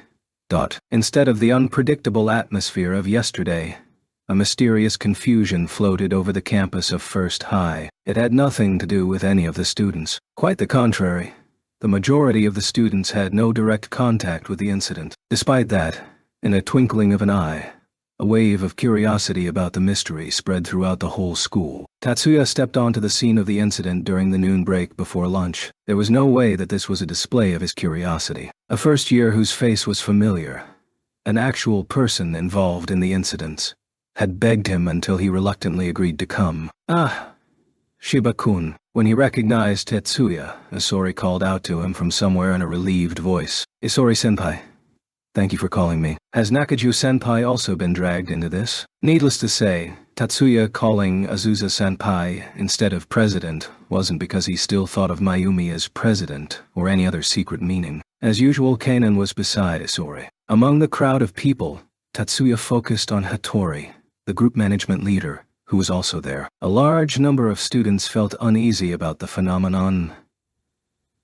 Azusa, herself, uneasily answered. Although she had been called in, this problem did not seem like one that was in her wheelhouse. However, to be truthful, I think the incident is beyond the skill of a high school student. Have we heard anything from the teachers? To be truthful, the fellow first year who had brought Tatsuya here was in the vicinity and seemed to be thinning his lips in dissatisfaction because he felt that that did not apply to Tatsuya. The 3H, humanoid home helper, a human-shaped housekeeping aid robot, a mechanism in human form, was smiling. It was said to have been hit with magic power. If all the humanoid had done was smile, it probably wouldn't have accumulated this much concern. There was already a humanoid-type robot prototype equipped with an expression-changing function. For a Type P94 that did not have an expression-changing function installed to actually change expression was indeed an abnormal situation. But that would not bother people unfamiliar with technology, all that much, without a doubt. And in a magic high school, there is a pronounced tendency to be unfamiliar with non-magic arts, like purely mechanical arts. However, if a puppet that wasn't supposed to be able to change expressions had been made to smile through the use of magic, then it was a paranormal incident that magic high school students could not ignore. Even if they who used magic dealt with the arcane, they did not deal with the paranormal. In fact, they probably felt even more fear and unease from abnormal incidents because they were people who manipulated the supernatural. Until a little while ago, Tsuzura-sensei was investigating, but he stated that he could not draw a clear conclusion. He could not eliminate anything either. That's right. As he answered, Isori appeared to become a degree more bewildered. He was able to observe traces of a high psion concentration from the body of the P94. Sensei said it seemed like they were being released from within the inner workings of the chest, outward. As Isori replied, Tatsuya scowled, which might be only natural. The chest portion of a 3HA is the containment unit for the electronic brain and the fuel cell. From which is it coming from? In the framework of the 3HE, the communication unit and main sensor were in the head part. A single fuel cell was installed in the chest, taking up both the left and right parts with the electronic brain jammed into it, and information cables and energy cables passed within the skeletal frame. If he said the origin of the emissions was the center of the chest, then it was probably the electronic brain, but he said the vicinity of the electronic brain. Jeez. The workmanship is too good. The reply was predictable. Tatsuya didn't want to sigh with Isori. It was normal, but there was no mechanism for emitting scions in the electronic brain. It was necessary to have an induction stone transforming both electronic signals and scion signals to get them to interact, and there was nothing like an induction stone installed in the computer of a 3HUA. It wasn't needed, and truthfully, it was not something that was supposed to have been installed. Have the members of this club remodeled it. By this club he meant the Robot Research Club. The place they were talking in was the garage assigned to them as a clubroom. If they had, they wouldn't be this worried. The reply to Tatsuya's not really serious question was mixed with a dry laugh. The slight jibe was not very useful in lightening the mood. Also, he seems to have been able to see traces of push-ins, but with them, he couldn't tell if the emissions originated from the inside or outside, because compared to the scion sensor, the performance of the push-in observing machinery is crude. Isori's voice hung lightly in the air, but the supplemental information he gave strongly stimulated Tatsuya's mental processes. Within his head he was composing an astonishing hypothesis. He forcibly restrained his wild imagination and pressed the hypothesis, causing those ideas to the back of his mind temporarily. Aren't you able to see anything strange in the control? Has it started moving on its own? Oh, not up till now. Even now. It's obeying orders, waiting in suspension mode for the next command. There were indications of people talking behind them. The way things were going, he would probably miss lunch. Well, Miyuki or Hanuka might buy him lunch, Tatsuya worried. Then, what do you want me to do? Nevertheless, his conversation with Isori wasn't over yet. Why was he called in? And was it absolutely certain that he couldn't quietly order something to eat? I want you to check the P-94's electronic brain. A CAD is an example of a mechanism that combines electronic arts and magic arts. And at our school, the most talented person who knows the most about CAD software is you. At least, that's what I think. Since the 9 schools competition. After Isori said all that to him, possibly due to suddenly becoming aware of the stares from the gallery, he lowered his voice. I want you to make sure that there isn't something like the golden electron silkworm's trick at the 9 schools competition. I see. Even Tatsuya gradually got a grip on what Isori might be concerned about. Certainly, if it were a delayed activation concealed type, then even if the expression changed, they still might not be able to detect someone using magic on the puppet. They didn't know why anyone would do that, but the possibility of criminal mischief was not zero. I understand. However, I cannot do a thorough check here, but could if I used a maintenance room. That will be fine. I'll get permission soon. Azusa was the one who gave this answer. She was quite adept at using a phone-style terminal, and she lifted up her face with a sigh of relief. I have permission to use a maintenance room. We can use it when 4th period is over. Is that an implicit reminder not to cut class? Tatsuya commented in his head. The room where the CAD modification machines were installed was called the fitting room. This room was normally used by students and staff to modify their CADs. The maintenance room wasn't just for modifying CADs to fit the user, but also for tuning and arranging CADs. It also had devices for detailed configuration alterations and other mechanisms that made remodeling easier. However, they were expensive, specialized machines and difficult to apply properly. For those reasons, Tatsuya brought the actual body of the P-94 to the maintenance room that rarely had users. Tatsuya's companions were Isori and Azusa, with the addition of Miyuki, Honoka, Erika, Leo, Mikihiko, and Mizuki, his usual cohorts. Once his patient was stowed away, everyone else quickly fled, probably due to the overwhelming creepiness of that face. Canon, as Mizuki and the others learned, had gone on a procurement errand. The extra onlookers were shut out by Hattori. Hattori was not included among the extra onlookers, and that he acknowledged the rights of Erika and Leo to be seated with him gave a glimpse of his complicated personality. Of course, this was probably not due to any weakness of his. He looked somewhat relieved that they weren't gazing at Isori and Azusa like curious tourists. To start with, can't you tell me everything that happened? While munching on the hot sandwich that Isori had kindly agreed that he could have when he suggested that they eat first, Tatsuya requested accurate information. I know no more than the rumors floating around campus. The fellow first year that had dragged Tatsuya into the mess hadn't explained enough about the situation. The beginning of the incident was around 7 o'clock this morning. In response to Tatsuya's demand, Isori nodded, of course, and, in a business-like tone, began to explain. February 15th, 7:0 on the 3H. Type P94, nicknamed Pixie, which was stored in the robot research garage, was reactivated from suspended mode by a wireless device. The humanoid home helper, commonly called a 3HA housekeeping aid robot, also has a timer to restart it using its own power. But due to the burden on the fuel cells, it is recommended that an outside source of electricity be used.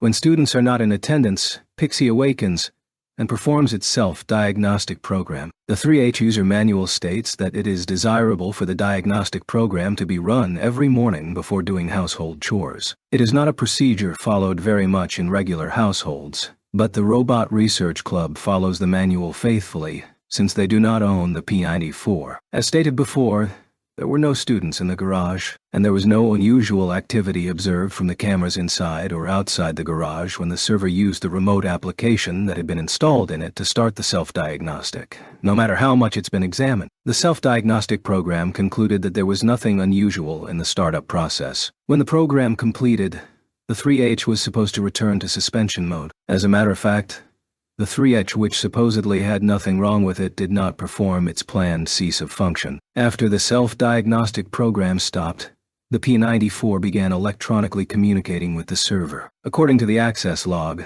the data it received was the student register of this school. Deciding that there was a high possibility that it was infected with remotely activated malware, a cease function command was sent. Since the cease function command applied to more than the electronic brain, the command superseded all other commands. Naturally, if an implanted program, as machines were not allowed to run amok, was used in the OS, resistance would be futile software-wise. Machines used by the military had a device inserted in them to shut out long-distance remote commands, but machines for civilian use did not have that device installed. Of course, Pi-94 was also unequipped with that kind of hardware. This allowed the shutdown sequence to be processed safely.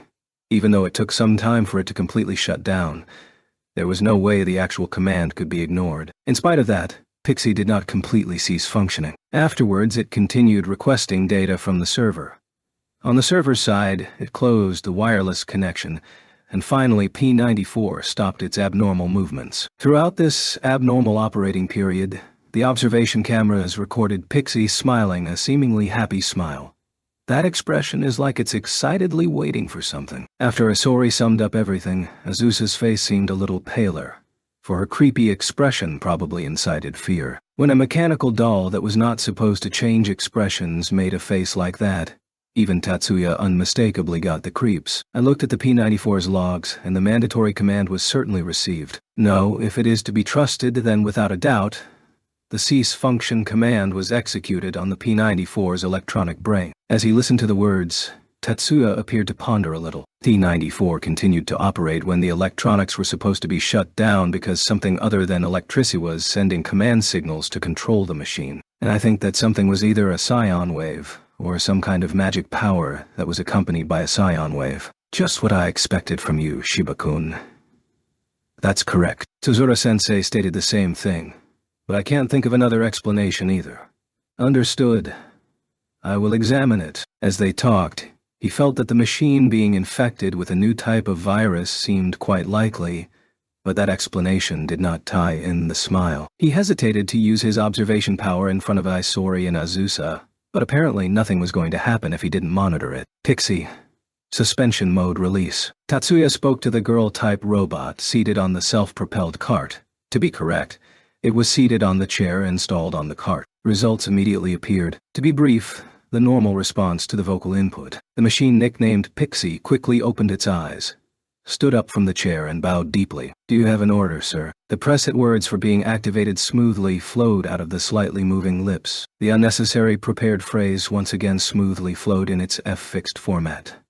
However, The tone felt like it was closer to human than before. Browse the operations and communications logs from after 7 o'clock this morning. Rest on the stand. Face up and switch to inspection mode. Confirm administrator authority. Tatsuya's command needed a supervisor authorization. Pixie's reply to this was also a press-it format response. Because she had not gotten down from the cart, her eyes were a little higher than Tatsuya's, and the girl was looking into Tatsuya's eyes. Of course, that is how it would be described if it was a human behaving like this. Actually, she was looking at his whole face. At this distance, scanning for an iris recognition system was still theoretical. By the way, Tatsuya was not registered as a supervisor for Pixie. Consequently, a face pass, short for facial recognition security, was useless.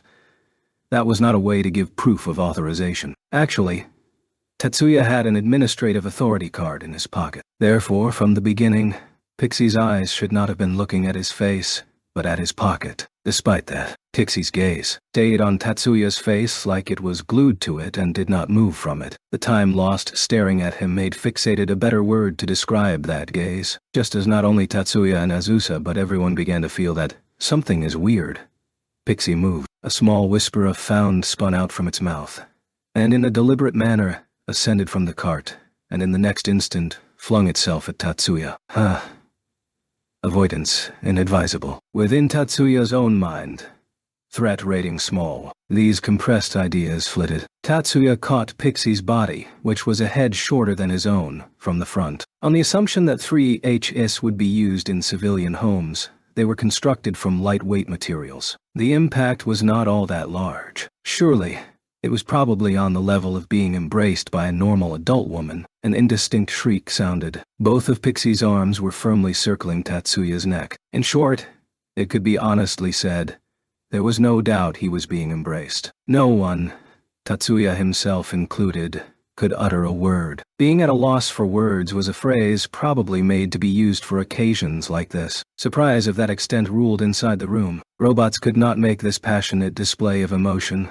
Oh, Shiba-kun is even popular with robots. The silence within the room was broken by a person who had not felt that moment of shock. Kanon had just now entered the room and delivered that unamused one-liner. This served as an impetus for them to, one by one, begin to revive from their emotional stupor. Tatsuya felt a penetrating stare on his back. Right behind him, a cold blizzard of rage was being sent at him. Miyuki had promptly revived back to her normal state after being frozen in shock. Although whether this should be called a normal state was not completely without question. I do not know of any interest in playing with dolls within Onizama.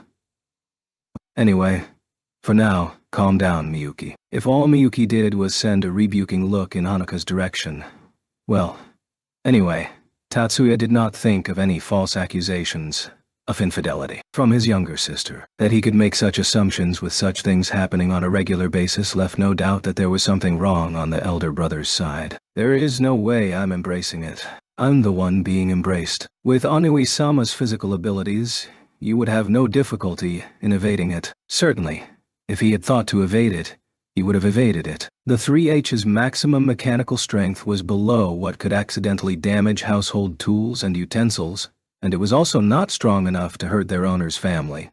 So 3H's were restrained to have less strength than the average adult woman. If I had evaded, I would have collided with you. That is why he hadn't evaded Pixie, because Miyuki was right behind him. There was not all that much difference between their weights, even if he leapt backward. It would be enough to stop him, but the possibility of him knocking Miyuki down was high. Oh, you could figure out all that in that instant. You can tell that much merely from looking. Leo's voice showed surprise, and Erika used a "you just figured it out" tone for her one-liner. I am sorry. I was so rude.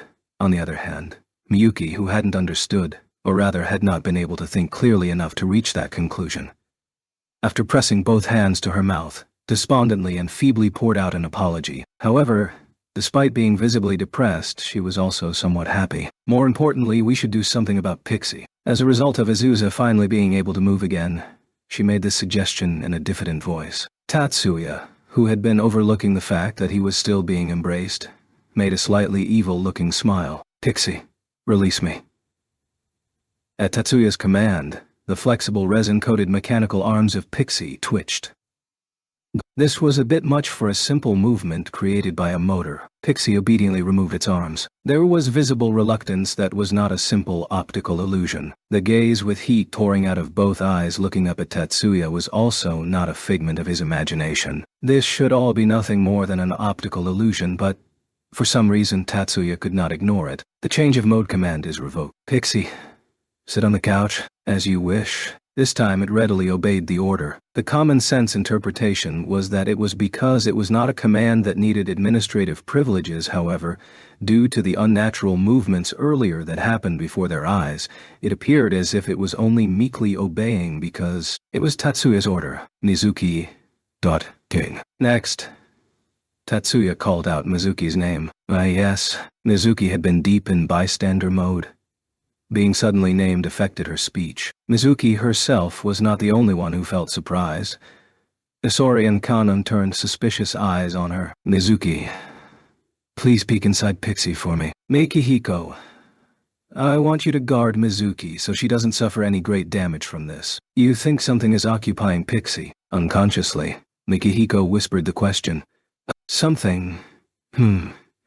You chose to put it in a roundabout way, Mikihiko. Tatsuya's reply was also not straightforward, but they more or less expected what he had to say, so it was enough. Instead of a CAD, which he was banned from possessing on campus, Mikihiko produced charms and went on alert. It seemed that Mizuki also discerned the path of Tatsuya's thoughts. She tensed. A slightly scared look was on her face, but even so she took off her glasses and steadily examined Pixie. Mizuki's eyes widened, faster than she could open her mouth. A change came over Pixie. There was an expression on the human-like mask. From what could be seen, it was establishing its existence. This could also be part of the phenomenon. It's there. The parasite is there. Someone gulped. With the exception of Mizuki, everyone there was showing their surprise in individual ways, and each one of them stood ready for action in their own manner. Mizuki's whisper was not yet finished. This pattern. After Mizuki scowled and made an anxious... She quickly turned around. What? The focus of her gaze was Hanuka. After closely examining Hanuka for a long time, Mizuki's stare made numerous round trips between Hanuka and Pixie. This pattern resembles Anoka-san's. And when Mizuki spun out her conclusion, Hanuka raised her voice in horror. What do you mean? Kanon was the one who voiced the blunt question, but she was not the only one thinking it. The parasite is under the influence of Anoka-san's thought waves. Confronted with natural surprise and natural doubt, Mizuki answered in a rare, unambiguous tone of voice. You mean that it is under Mitsui-san's control? No, I don't think there's that kind of link. Mizuki shook her head at Isori's query. There's no link connecting Hanuka-san and the parasite. I feel that the parasite is taking and duplicating Hanuka-san's thoughts. Perhaps Hanuka-san's thought being baked into the parasite is the proper way to put it. I am not doing that. She is not saying that you are doing it deliberately, Hanuka. Tatsuya comforted the panicking Hanuka. Is that right, Mizuki? Yes. It's not a conscious thing. I think it's closer to receiving the impression of past thoughts. The outbreak of panic was averted. However, the matter of doubt had not completely evaporated. Impressions of past thoughts. In short, things Mitsui-san thinks strongly about are being taken and copied by a parasite casually floating nearby. And afterward, it possessed Pixie, or was a parasite inserted into Pixie and Mitsui-san's thoughts got cooked into. Mikihiko's remarks were meant to collect his own thoughts. In essence, it was a monologue. However, a moment after his remarks, Hanuka suddenly hung her head in shame, concealing her face with both hands. From what little that could be seen, her face was much redder than usual. Apparently, she had some idea of how it happened. Before anyone could cross-examine her, that's correct. The person, herself. No, in this case, itself should be used, gave out the answer. I have been awakened by the strong, distinctive thoughts she has about him. Pixie's lips made a movement that a human could follow when the words poured out. However, those words reverberated not in their ears, but in their minds. A working form of telepathy. It seems that the scions were a psychic residue, not a magic residue. Tatsuya answered Azusa's murmur in that fashion, and proceeded to stand in front of Pixie. Is voice communication possible? Understanding voice is possible. However, manipulating this body's vocal organs is difficult. Please use this intentional transmission called telepathy. Because they're not vocal organs. It is a mechanism. That being said, it seems that you comprehend our words quite well. How did you learn to do this? The knowledge was inherited from the previous host. So you are the parasite from that time. Parasite. Something that lives in another being. Yes, I am something like that. Your kind can change your hosts this way. How many people have you sacrificed until now? In sacrifice, there are objections to that concept. The question of how many is one I can't answer. I cannot remember that. No one tried to interrupt the conversation between Tatsuya and Pixie. Everyone was anxiously focused on them. You say that you don't remember most things. Wrong. When we move to a new host, what can be inherited is only knowledge that separates with the parasite. Memories connected to the personality are lost when we transfer. I see. So you don't know what kind of person the previous host was? And you say you can't remember if it was one person, two people, or even a multitude. That is right. Your understanding is correct. Aside from the answers to my questions, can you relate impressions that you had? Does even your kind have emotions? Even we desire to survive. In short, you want to say that the existence of your likes and dislikes is derived from what you have decided is beneficial or harmful to your survival. Tatsuya temporarily stopped speaking. However, I do not intend to discuss the origins of emotions right now. He quickly returned to asking questions. What should I call you? We do not have names, so please call me this individual's nickname, Pixie. Did you draw that knowledge from the electronic brain? That became possible when I acquired this body. But regarding the individual's nickname, it is because until now, that is what you have been calling me. Oh then, Pixie, are you in existence hostile to us? I am your underling. Mine. Why? You want to become yours. The parasite housed within Pixie directed a noticeably passionate gaze in Tatsuya's direction. I was awakened from my sleeping state by the thoughts of that girl. Her individual name is Mitsui Hanuka. After a cut-off shriek, a groan that leaked out of a blocked mouth reached Tatsuya's ears. When he quickly looked behind him, he saw Miyuki and Erika, restraining Hanuka's mouth together. We are drawn to strong thoughts. Those thoughts mold the nucleus of self. Strong thoughts. Are all types of thoughts all right? No. Only highly pure thoughts can give birth to a self of our kind. By highly pure, do you mean deeply buried thoughts of simple desires? That's correct.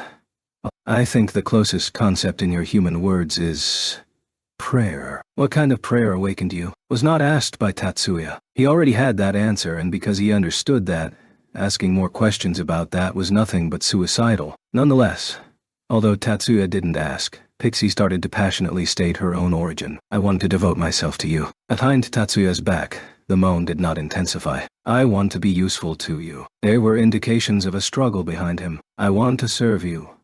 It might be a powerful struggle. The people restraining her seem to have started erratically panting. I want to become yours. I want to dedicate all of me to you. That is the prayer that awakened me. If her mouth wasn't being blocked, Hanuka would probably be screaming. As I have already stated, because the previous host's memories are erased, I do not know what kind of thought drew me into this world. And now, the core of my structure is the desire to belong to you. I am already an underling to you. A thump. The sound of 3 people hitting the floor could be heard. Hanuka had probably reached her limit, was no longer capable of standing, and had taken down Miyuki and Erika as she fell. However, Tatsuya showed no response to Hanuka's shyness. An extremely intriguing story. Tatsuya's consciousness was occupied not by emotion, but by knowledge. If the fact that your kind has an ego is unexpected, then the fact that your kind is persistently passive is also unexpected. Essentially, you are claiming that your kind did not wish to come to this world. Originally, we just existed. Desire is manifested according to the host. That struck home. Well, there will be another opportunity to ascertain responsibility.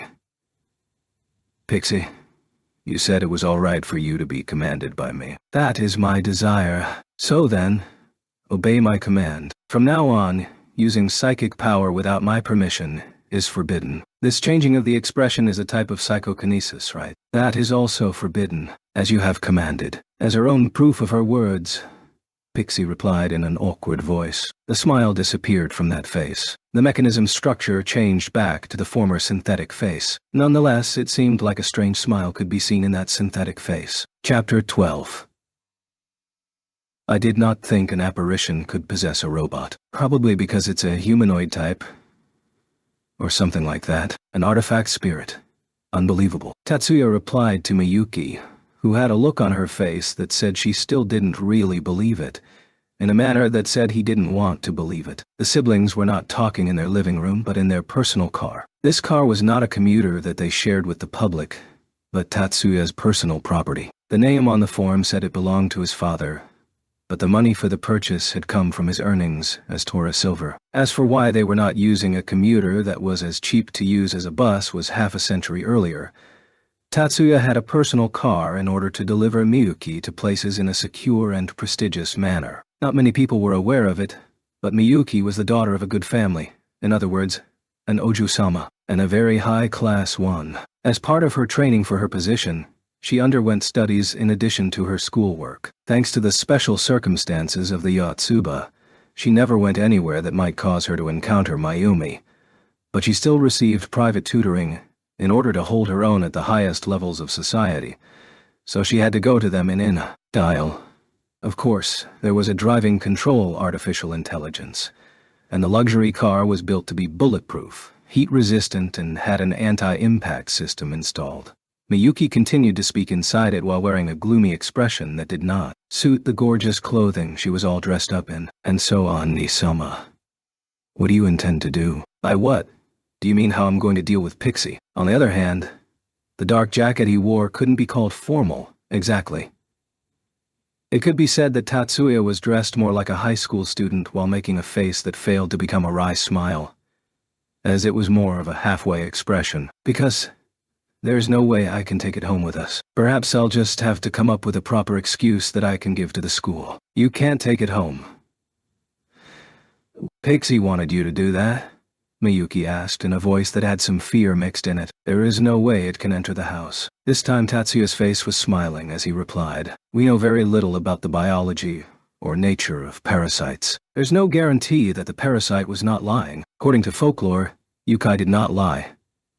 Only humans that lied had been Ama no Jaku's weakness as a Yukai. Despite the fact that Yukai who could not lie, and Yukai who did lie only existed in stories, at the time, no one there had doubted the words of the parasite that claimed to possess Pixie. But it was something unbelievable to Tatsuya. Its claim that it was created from Hanoka's thoughts is not without proof, since Mizuki saw the traces that had been left behind. But other than that, we only have its word for it. Since we don't have any way to know what kind of abilities it has, there is no way I'm going to keep it close to us. What if Pixie has some way to communicate with other parasites, calling them closer to it while we are sleeping? It would be the absolute worst situation, at least until I can confirm that it has no means to contact the other organisms. I will not hear of such foolishness. When she heard him state his decision in a bland tone, the shadow disappeared from Miyuki's face in the twinkling of an eye. But if that's so, how can you trust the answers you get from cross-examining it? Is there no way you can know? That is the same condition that applies to interrogating human prisoners of war. The authenticity of the extracted information is something that can be decided only from our side. Some stiffness still remaining in her face, Miyuki was erasing the traces of happiness on her face through her willpower. It was not all that big, and not all that removed from common sensibilities.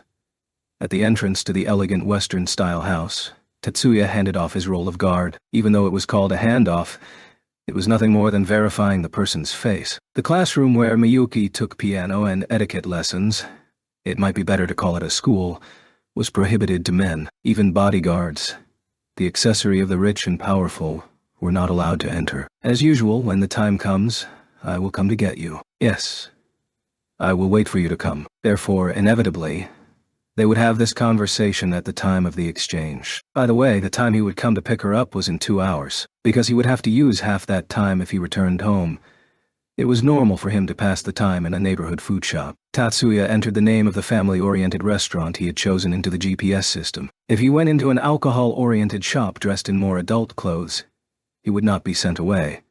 But he did not feel like doing that today. He would have his evening meal at home, so he only ordered a drink. Normally, a customer who stayed for 2 hours and only bought a drink would be a problem for the shop, but whenever he was waiting for Miyuki, he ordered something expensive no matter what kind of shop it was, so it was all right not to worry about unintentionally causing harm. Even if he got a dirty look, all he did was pretend he did not see it. Tatsuya took up position in a vacant seat and did not open up a publication website, but just gazed out the window. He looked like he was just daydreaming. Tatsuya himself was not concentrating on anything. Nonetheless, what he was doing was the complete opposite of the usual meaning of daydreaming. He was not focusing his mind, but diffusing it, wider and wider, with Miyuki and himself as the two focal points. He laid his perceptions over every nook and cranny in the area. This was not looking down from a bird's eye view, but looking at things from the point of view of the information dimension. It was not an elliptical sphere around the double focal points, as it had nothing to do with physical distance.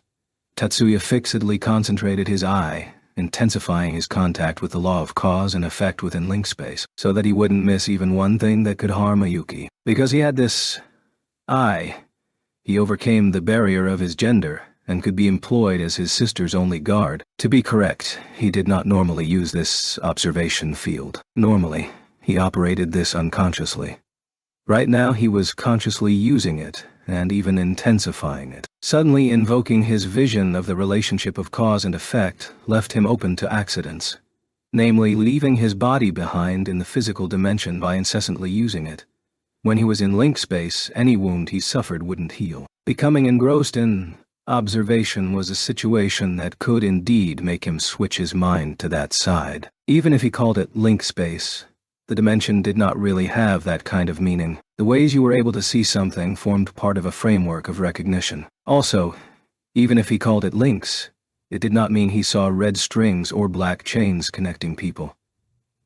He could read no more than the information related to cause and effect. Perhaps someone else would be able to see red strings or black chains if they used those symbols.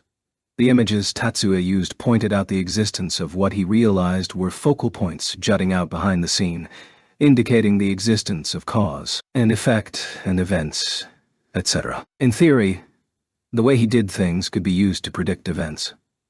However, Tatsuya still could only read information on the present and 24 hours of the past. As a result, it was extraordinarily effective at searching for enemies. It was probably equal to having an innate skill at remote viewing, though it was better than that because it had the potential to distinguish enemies with precision and range. Within that observation field, the information about the looming adversaries was displayed. They were not after his sister.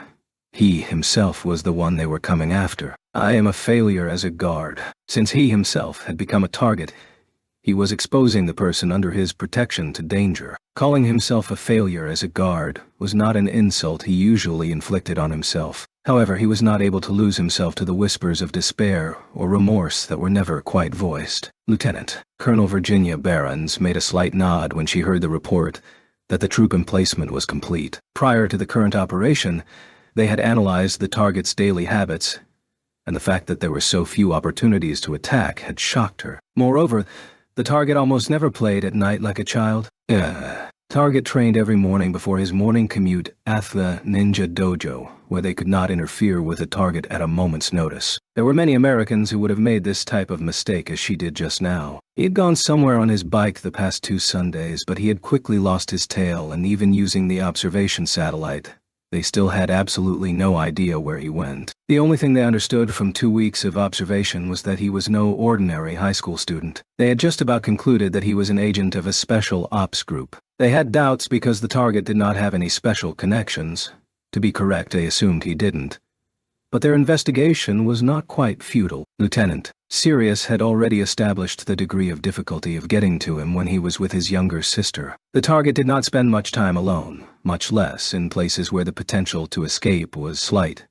This evening was one of those few chances. Lieutenant Sirius, can you hear me? When Barons spoke to the dedicated radio device, She immediately received a reply from Lena. The girl was standing by in a nearby park as planned. This was the operation. Stardust members disguised as robbers would break into the restaurant and make a non-lethal attack, and if it was possible to capture the target, abduct him. If they received a counterattack, then exchange battle while fleeing and lead the target to the park where Lieutenant Sirius was waiting. It was a vague plan, but under conditions with a large number of uncertain elements, this was as detailed a plan as it could be. She didn't just practice combat operations in order to make a good show for her superiors. Barons had learned to practice in conditions as close to actual combat as she could. After all, in chess, you were able to see all of your opponent's moves, so only elaborate tactics were useful in it. There's concern that Stardust might be completely destroyed in the first phase, however. That possibility is slight. Barons tamped down on her own uneasiness. She could, however, decide to abandon the operation in case of failure, but Stardust were also modified magicians whom the USNA had poured their magic technology into. That these 5 men could be destroyed by one boy in the middle of his teen years was unthinkable. Even if the target was as she believed him to be a user of an unknown strategic class magic, there were numerous cases where magic that was aimed at causing large-scale destruction was useless in personal combat. If the target possessed destructive power of the strategic class magic, then it was even more likely that he could not use it unless he was prepared to kill himself as well, unless he had a special tool like Bryonic. Even if they were wiped out, all records of Stardust had been erased, so it was impossible to determine their identities. Therefore, even if the operation failed, it wasn't necessary to worry about consequences, thought the lieutenant colonel, putting an end to her speculations. She seemed to be purposely not thinking about Murphy's Law. After she had finished her business with barons, Lena did the final check on the tactical magic weapon. Bryonic, in the station wagon that was parked in the park's parking lot. It was constructed for her use, and no one but her could use it. It was a super weapon such that even she, who was the commander of the USNA magician troops, was not allowed to choose when and where she could use it. While it was a portable weapon, its maximum power was equivalent to the main armament of a battleship. Although it had such destructive power, its range and output could be freely controlled. It had an absurd outward appearance. It was a thick pole about 4 feet in length. About 2/3 of it was about the same width as the handle of a tennis racket, and the remaining 1/3 was a cylinder with a bigger circumference. At the border between the two, a box-shaped stick about the right width and thickness for her hand was placed cross-like. Even though it was called an inspection, the weapon worked purely by magic power. The armament was combined with a CAD. It was a magic weapon. The Bryonic did not use electrical-powered movement or springs, so naturally she did not perform a mechanical inspection. So even if it was called an inspection, she was only checking the responses in standby mode prior to invoking magic. She knew that by this tool's very nature, it could not have a complicated structure. However, when she carried the Bryonic, which looked kind of like a cane, a spear, or a club, she had the strange feeling that she had become a heroine in a fantasy novel or a game. Speaking of strange feelings, there was no way she felt any doubts about the colonel's abilities, but would it go well? Essentially, Lena doubted that the crude operation would be effective against Tatsuya. Lena also understood that a too detailed operation wasn't combat effective. Nevertheless, the main phase of the operation was to be completed by the 5 men who were operatives at the Stardust level, and she felt that she wasn't going to have to endure a difficult wait. She was concerned that the possibility of them being wiped out quickly was probably quite high. Tatsuya is satellite class. No, he had fought above the level of 4 stars member in an actual battle. Tatsuya was a dangerous opponent. However, at first, Lena had thought Miyuki the tougher adversary. Nonetheless, such thoughts had now completely disappeared. Any inclination to treat Tatsuya lightly due to his lower rank were gone now. She was able to realize recently that the embarrassing defeat she, herself, had suffered was not in any way due to her being careless. If she had called his bluff, she might have been able to see his weirdly limitless true strength. And then, she really had no idea what would have actually happened to her. What could the magic that turned dancing blades to dust be? What on earth was the technique that cancelled the effects of Muspelheim? At the time, she thought it was simply the bonds of the intermolecular forces being destroyed. She thought the activation sequence had been neutralized, but the instant she started to think about what could possibly do that, Lena's mind froze. She became aware that such a thing couldn't be done. At least, no one in the stars could, herself included. Destroying the bonds of intermolecular forces was one thing. On the other hand, canceling the effects of Muspelheim, neutralizing magic required interference power exceeding that of the magic being neutralized, even if she conceded that he had greater interference power than herself, who was a Sirius. At that time, he had also affected Miyuki's magic. In that frozen area, her own Muspelheim and Miyuki's Niflheim had battled for supremacy. As the two opposing activation sequences had clashed, only the effects had cancelled each other. The magic had not been neutralized. In order for magic to be neutralized, a calculation sequence must overwrite the magic sequence. In short, at that time, if the resources that Tatsuya commanded had neutralized the magic, then he had invoked over twice Lena's interference power. The moment she thought of that, Lena became unable to quell the shaking in her body. If that was really possible, then Tatsuya must secretly possess a technique that used power of that magnitude. If there was a method other than neutralization to cancel the effects of magic, then it would also destroy more than the magic sequence. Lena also knew that attacking with a high-pressure stream of scions was also a means of destroying a magic sequence, but at that time, there was no sign of that. It had not been destroyed by an outside attack. It had been destroyed by interfering with the inner information structure. The star's vice commander, Benjamin Canopus, might have been able to figure out that Tetsuya had used Gram dispersion to do that. However, Lena was unaware of the magic known as Gram dispersion. She had been young. Immature might be more appropriate when she joined the Stars troop. Unlike a normal girl, she had an abundance of combat experience, but aside from that, she had not been able to take enough time to acquire enough knowledge. Of course, compared to a normal magic high school student, she had a large variety of knowledge.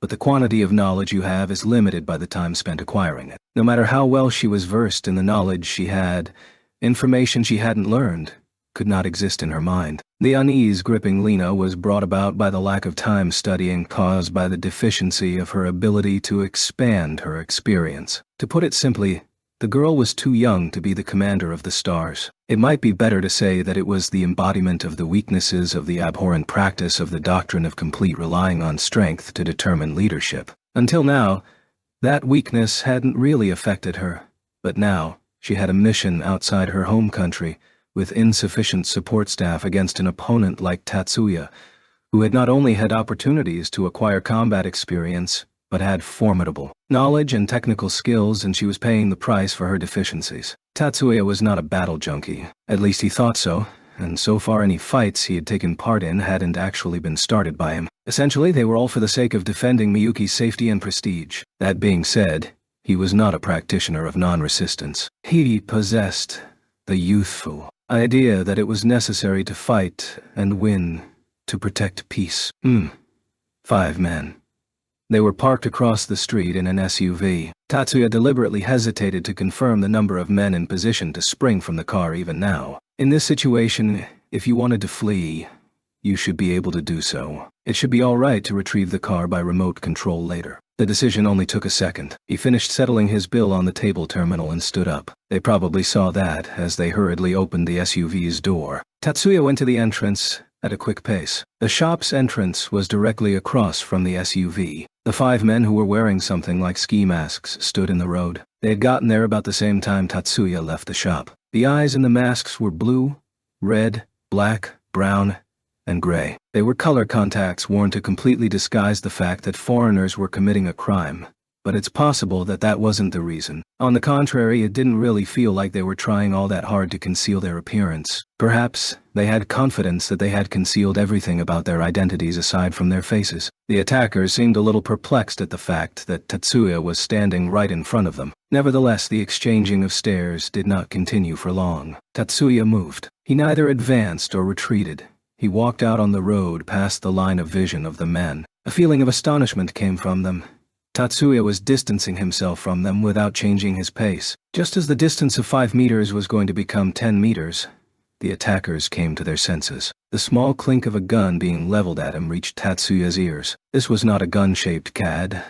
This was a weaponized device that combined a CAD with a submachine gun. This armament alone was enough to serve as a confession from them that they were us-na magicians. Western European, Eastern European, and New Soren did not use complicated mechanical weapons. The only ones aside from the American Army who might use such an elaborate weapon would probably be Japan's independent magic-equipped battalion. From the unfolding of the activation sequence, he understood that the rubber bullets would be electrified upon firing and release their charge upon impact. Probably it was some type of taser gun. Apparently, they had received some kind of order to take Tatsuya alive. Tatsuya had already thrust his right hand into his pocket and was holding the grip of his CAD, and he had used his fingers to find the trigger and put his finger on the switch. With his back facing the masked men, Tatsuya pulled the trigger on the CAD. He quickly turned around and kicked the surface of the road. The parts of the submachine gun made a dull sound as they scattered all over the pavement, which Tatsuya could hear as he was running away. All these actions were stuffed into the interval when his opponents were frozen in shock. Just as Tatsuya entered the period where they were all without weapons, his enemies were finally released from their stupor. The shock was probably too much for them, Tatsuya thought. But all this might be unavoidable. Under normal circumstances, in order to interfere with an object under the influence of someone else's magic, it was necessary to have interference power that obviously exceeds the other person's magic power. In the cases where the other magician was physically touching the object, the level of difficulty went way up. So it could be said that it was close to impossible for the CAD and armament devices to be instantly destroyed by magic for a number of reasons. However, it would be a mistake to believe that this is why the men were surprised. The magic used by them was the magic that would make the rubber bullet electrified upon firing and release their charge on impact. The target of their magic hadn't been the guns but the bullets. The bodies of the guns were connected to the CADs, but the breech blocks, the percussion devices, and the rest were mechanisms completely isolated from the CADs. Originally, for the sake of maintenance, the weapons were constructed to be easily taken apart into pieces, something Tatsuya's magic could easily manipulate. The reason they had been shocked until now might possibly be because until now they had believed that the Japanese were probably aficionados of swords, the way Americans were probably aficionados of guns. Of course, Tatsuya was not just casually thinking about such a thing. Those thoughts he had made out of reflex when he saw his adversaries' shocked faces were only running in the back of his mind. The focal point of his mind was on taking out whatever means they were going to use to attack him in this interval. To Tatsuya, there was no reason not to capitalize on this. However, this was a public thoroughfare. This was not a busy street. This was not late at night. There were passers-by and traffic cameras here and there. Killing them would cause various problems. Therefore, in the presence of so many reliable witnesses, he did not want to display disintegration magic, so it was best if he did not disintegrate the parts. All that thinking was packed into that interval. Tatsuya stuck out the back of the palm of his hand. His target was the stomach. Aiming at the solar plexus didn't take much work. He used flash cast just as the bottom of his hand struck. The invoked magic was an oscillation type. From the touch of his palm, his opponent's body was filled with oscillating waves. That was what was supposed to have happened. However, his magic splattered. Tatsuya realized that not from the feelings from his hand, but from the eye he observed with. He immediately jumped to the side. He felt a wind blowing up from below. His afterimage was pierced by a glossy black knuckle duster worn on his adversary's fist. He escaped to the side and switched to the back and sent a vibration wave through the man one more time. The man's body fell to the ground from the single attack that came from his blind spot. Even so, the man's ability to resist magic was astonishing. In spite of physical touch increasing the amount of information about how to weaken the armor that was part of the magic he was launching against the man's reflexively invoked interference power had wiped it out. No matter how power is put out, the magic was emitting from an inferior virtual magic area. So ordinarily, this was impossible. Modified body? No. Probably a reinforced human. While he was jumping and dodging the attack from his enemy who had stood up and resumed his stance, he was accessing information on his opponent's body and investigating this living organism. From the report on the warped structure, this was not simply DNA modification. Unmistakably, the report showed results of multiple preposterous reinforcements. With their bodies like this, how are these guys even moving? To Tatsuya, who had observed hundreds of people on the brink of death, The fact that these guys could collapse at any time was obvious. It would be more appropriate for them to be in hospital bed receiving intravenous drips than to be waving around knives and guns. Despite that, they had this vitality. They were like shooting stars just before they burned out. Without a doubt, they were stardust trapped by the earth. Their bodies whittled down by the blaze of the radiance they could not endure emitting. If it was at this level, then they would never accept themselves failing.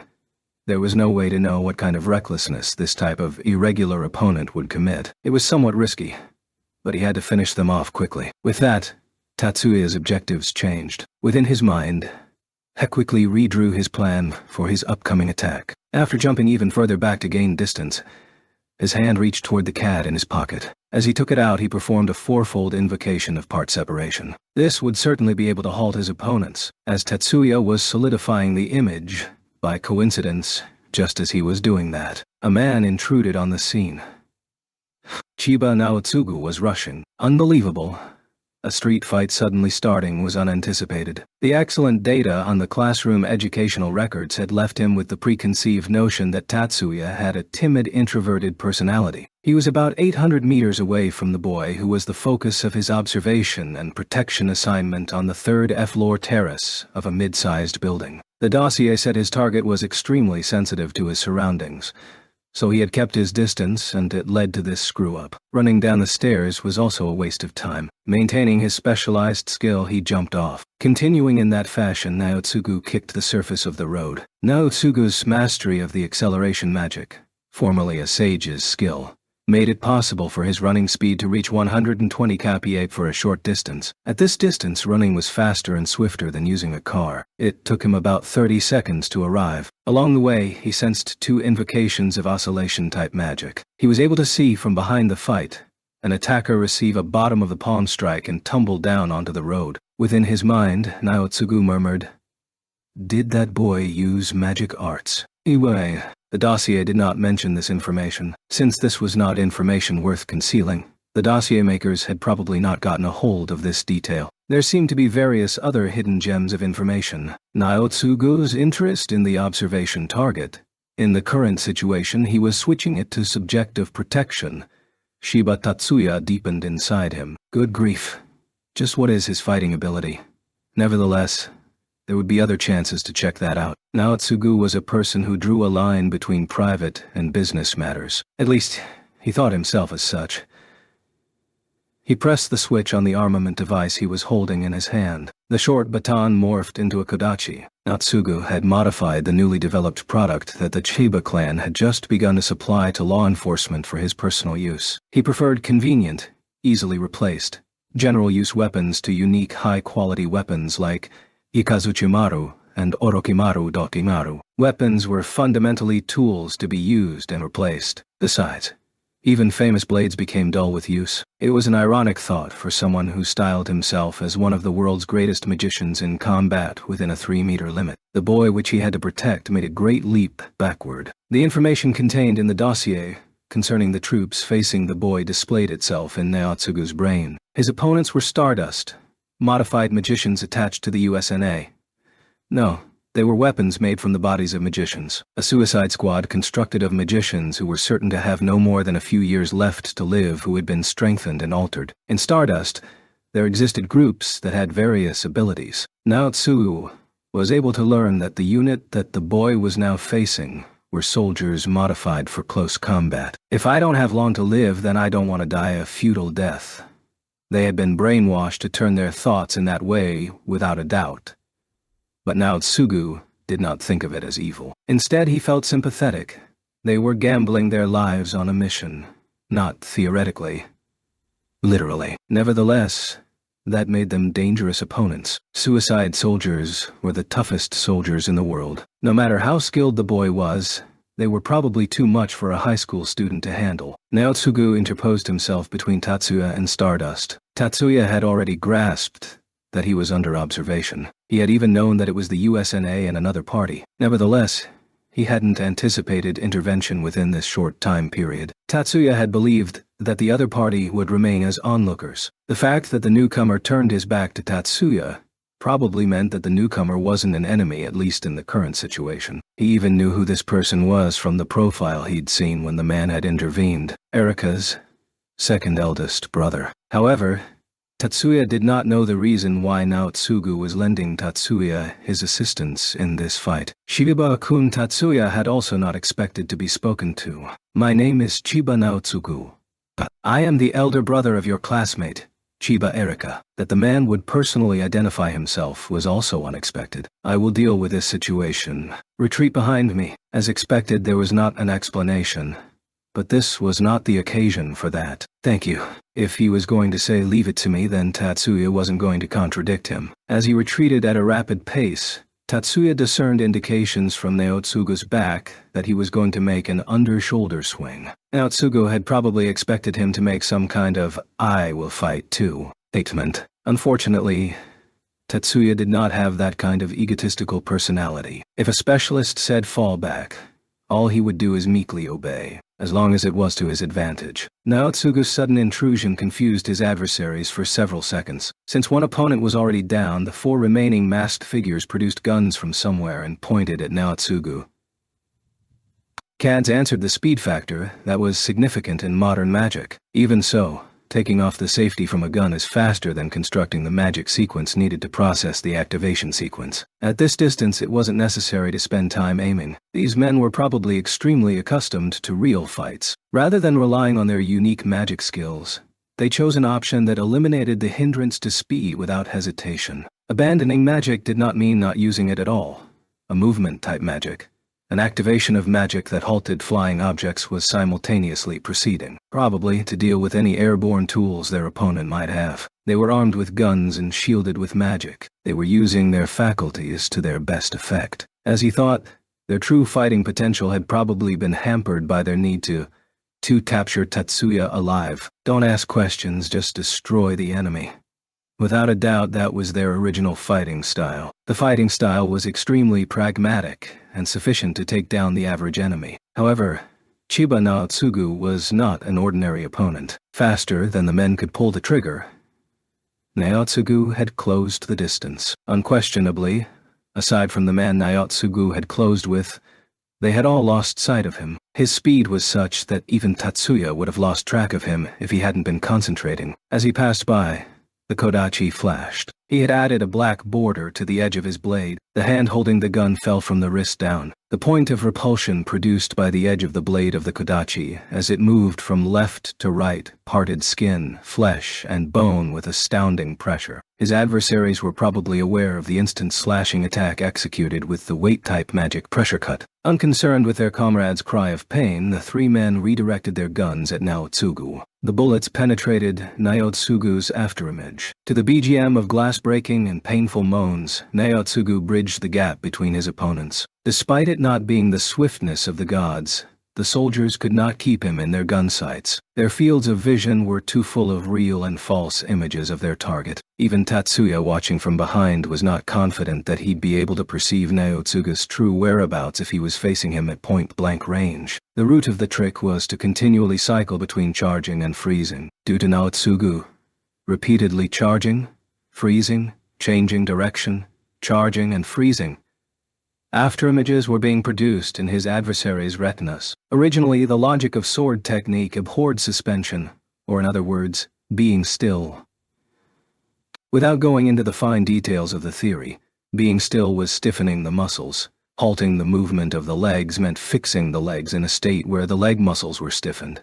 Being still could lead to collapsing. However, that was the case when only the muscles were moving. Naotsugu used beginning and short. By controlling his body's first movement with magic, he could switch from being at a complete standstill to top speed without a time lag. Nevertheless, saying this was easy, doing it in combat was incredibly difficult. Movement preceding thought was the natural state in the world of martial arts. It was said that if you did not move before thinking, then you would never become first class. What Naotsugu was doing could be called the body's movements surpassing thought, even beyond the invoking of magic. Come to think of it, with the pressure cut from a little while ago, Naotsugu went from being an onlooker, observing the adversary from far enough away in the area that he could not be sensed, to instantly invoking, and instantly finishing off an do. To do that without being able to read his opponent's intentions, he probably did not take any countermeasures. This switching, indeed this on and off speed, was without a doubt the essence of the techniques that made Chiba Naotsugu one of the top 10 martial artists in the world, Tatsuya thought. While Tatsuya had been analyzing Naotsugu's fighting abilities, all of the masked men had been rendered powerless. Naotsugu lowered the hand holding the kodachi. He did not visibly relax his vigilance, but it felt like he was less tense. It was the same for Tatsuya as well. He must thank him for his assistance as he took his third step towards Naotsugu. An intense sense of danger assaulted Tatsuya. Naotsugu probably sensed it as well. Tatsuya hit the deck and Naotsugu raised his kodachi almost simultaneously. Afterwards, a shining ray attacked Naotsugu. The kodachi was attacked by the shining ray, a high-energy plasma beam. As the blade took a direct hit, the beam parted left and right. The point where pressure cut would form a point of repulsion was probably bending the raging stream of plasma. However, the electromagnetic wave's influence would not be enough to block it. The shining ray disappeared. Strangely, the plasma beam disappeared before it reached the buildings along the road. Naotsugu's body trembled slightly as he stood stock still with his kodachi raised. His muscles were probably convulsing from being bathed in the electromagnetic waves shielding him at point-blank range. It was probably like having his whole body receive the full force of a stun gun. Tatsuya directed his eyes to where he estimated the ray had been from. Far away, in the center of a roadway shrouded in darkness, floating leisurely in the street light with deep crimson hair and golden eyes. Something cane-like was pointed in this direction. The masked magician, Angie Sirius, was looking at Tatsuya with a gaze of invitation. To be continued.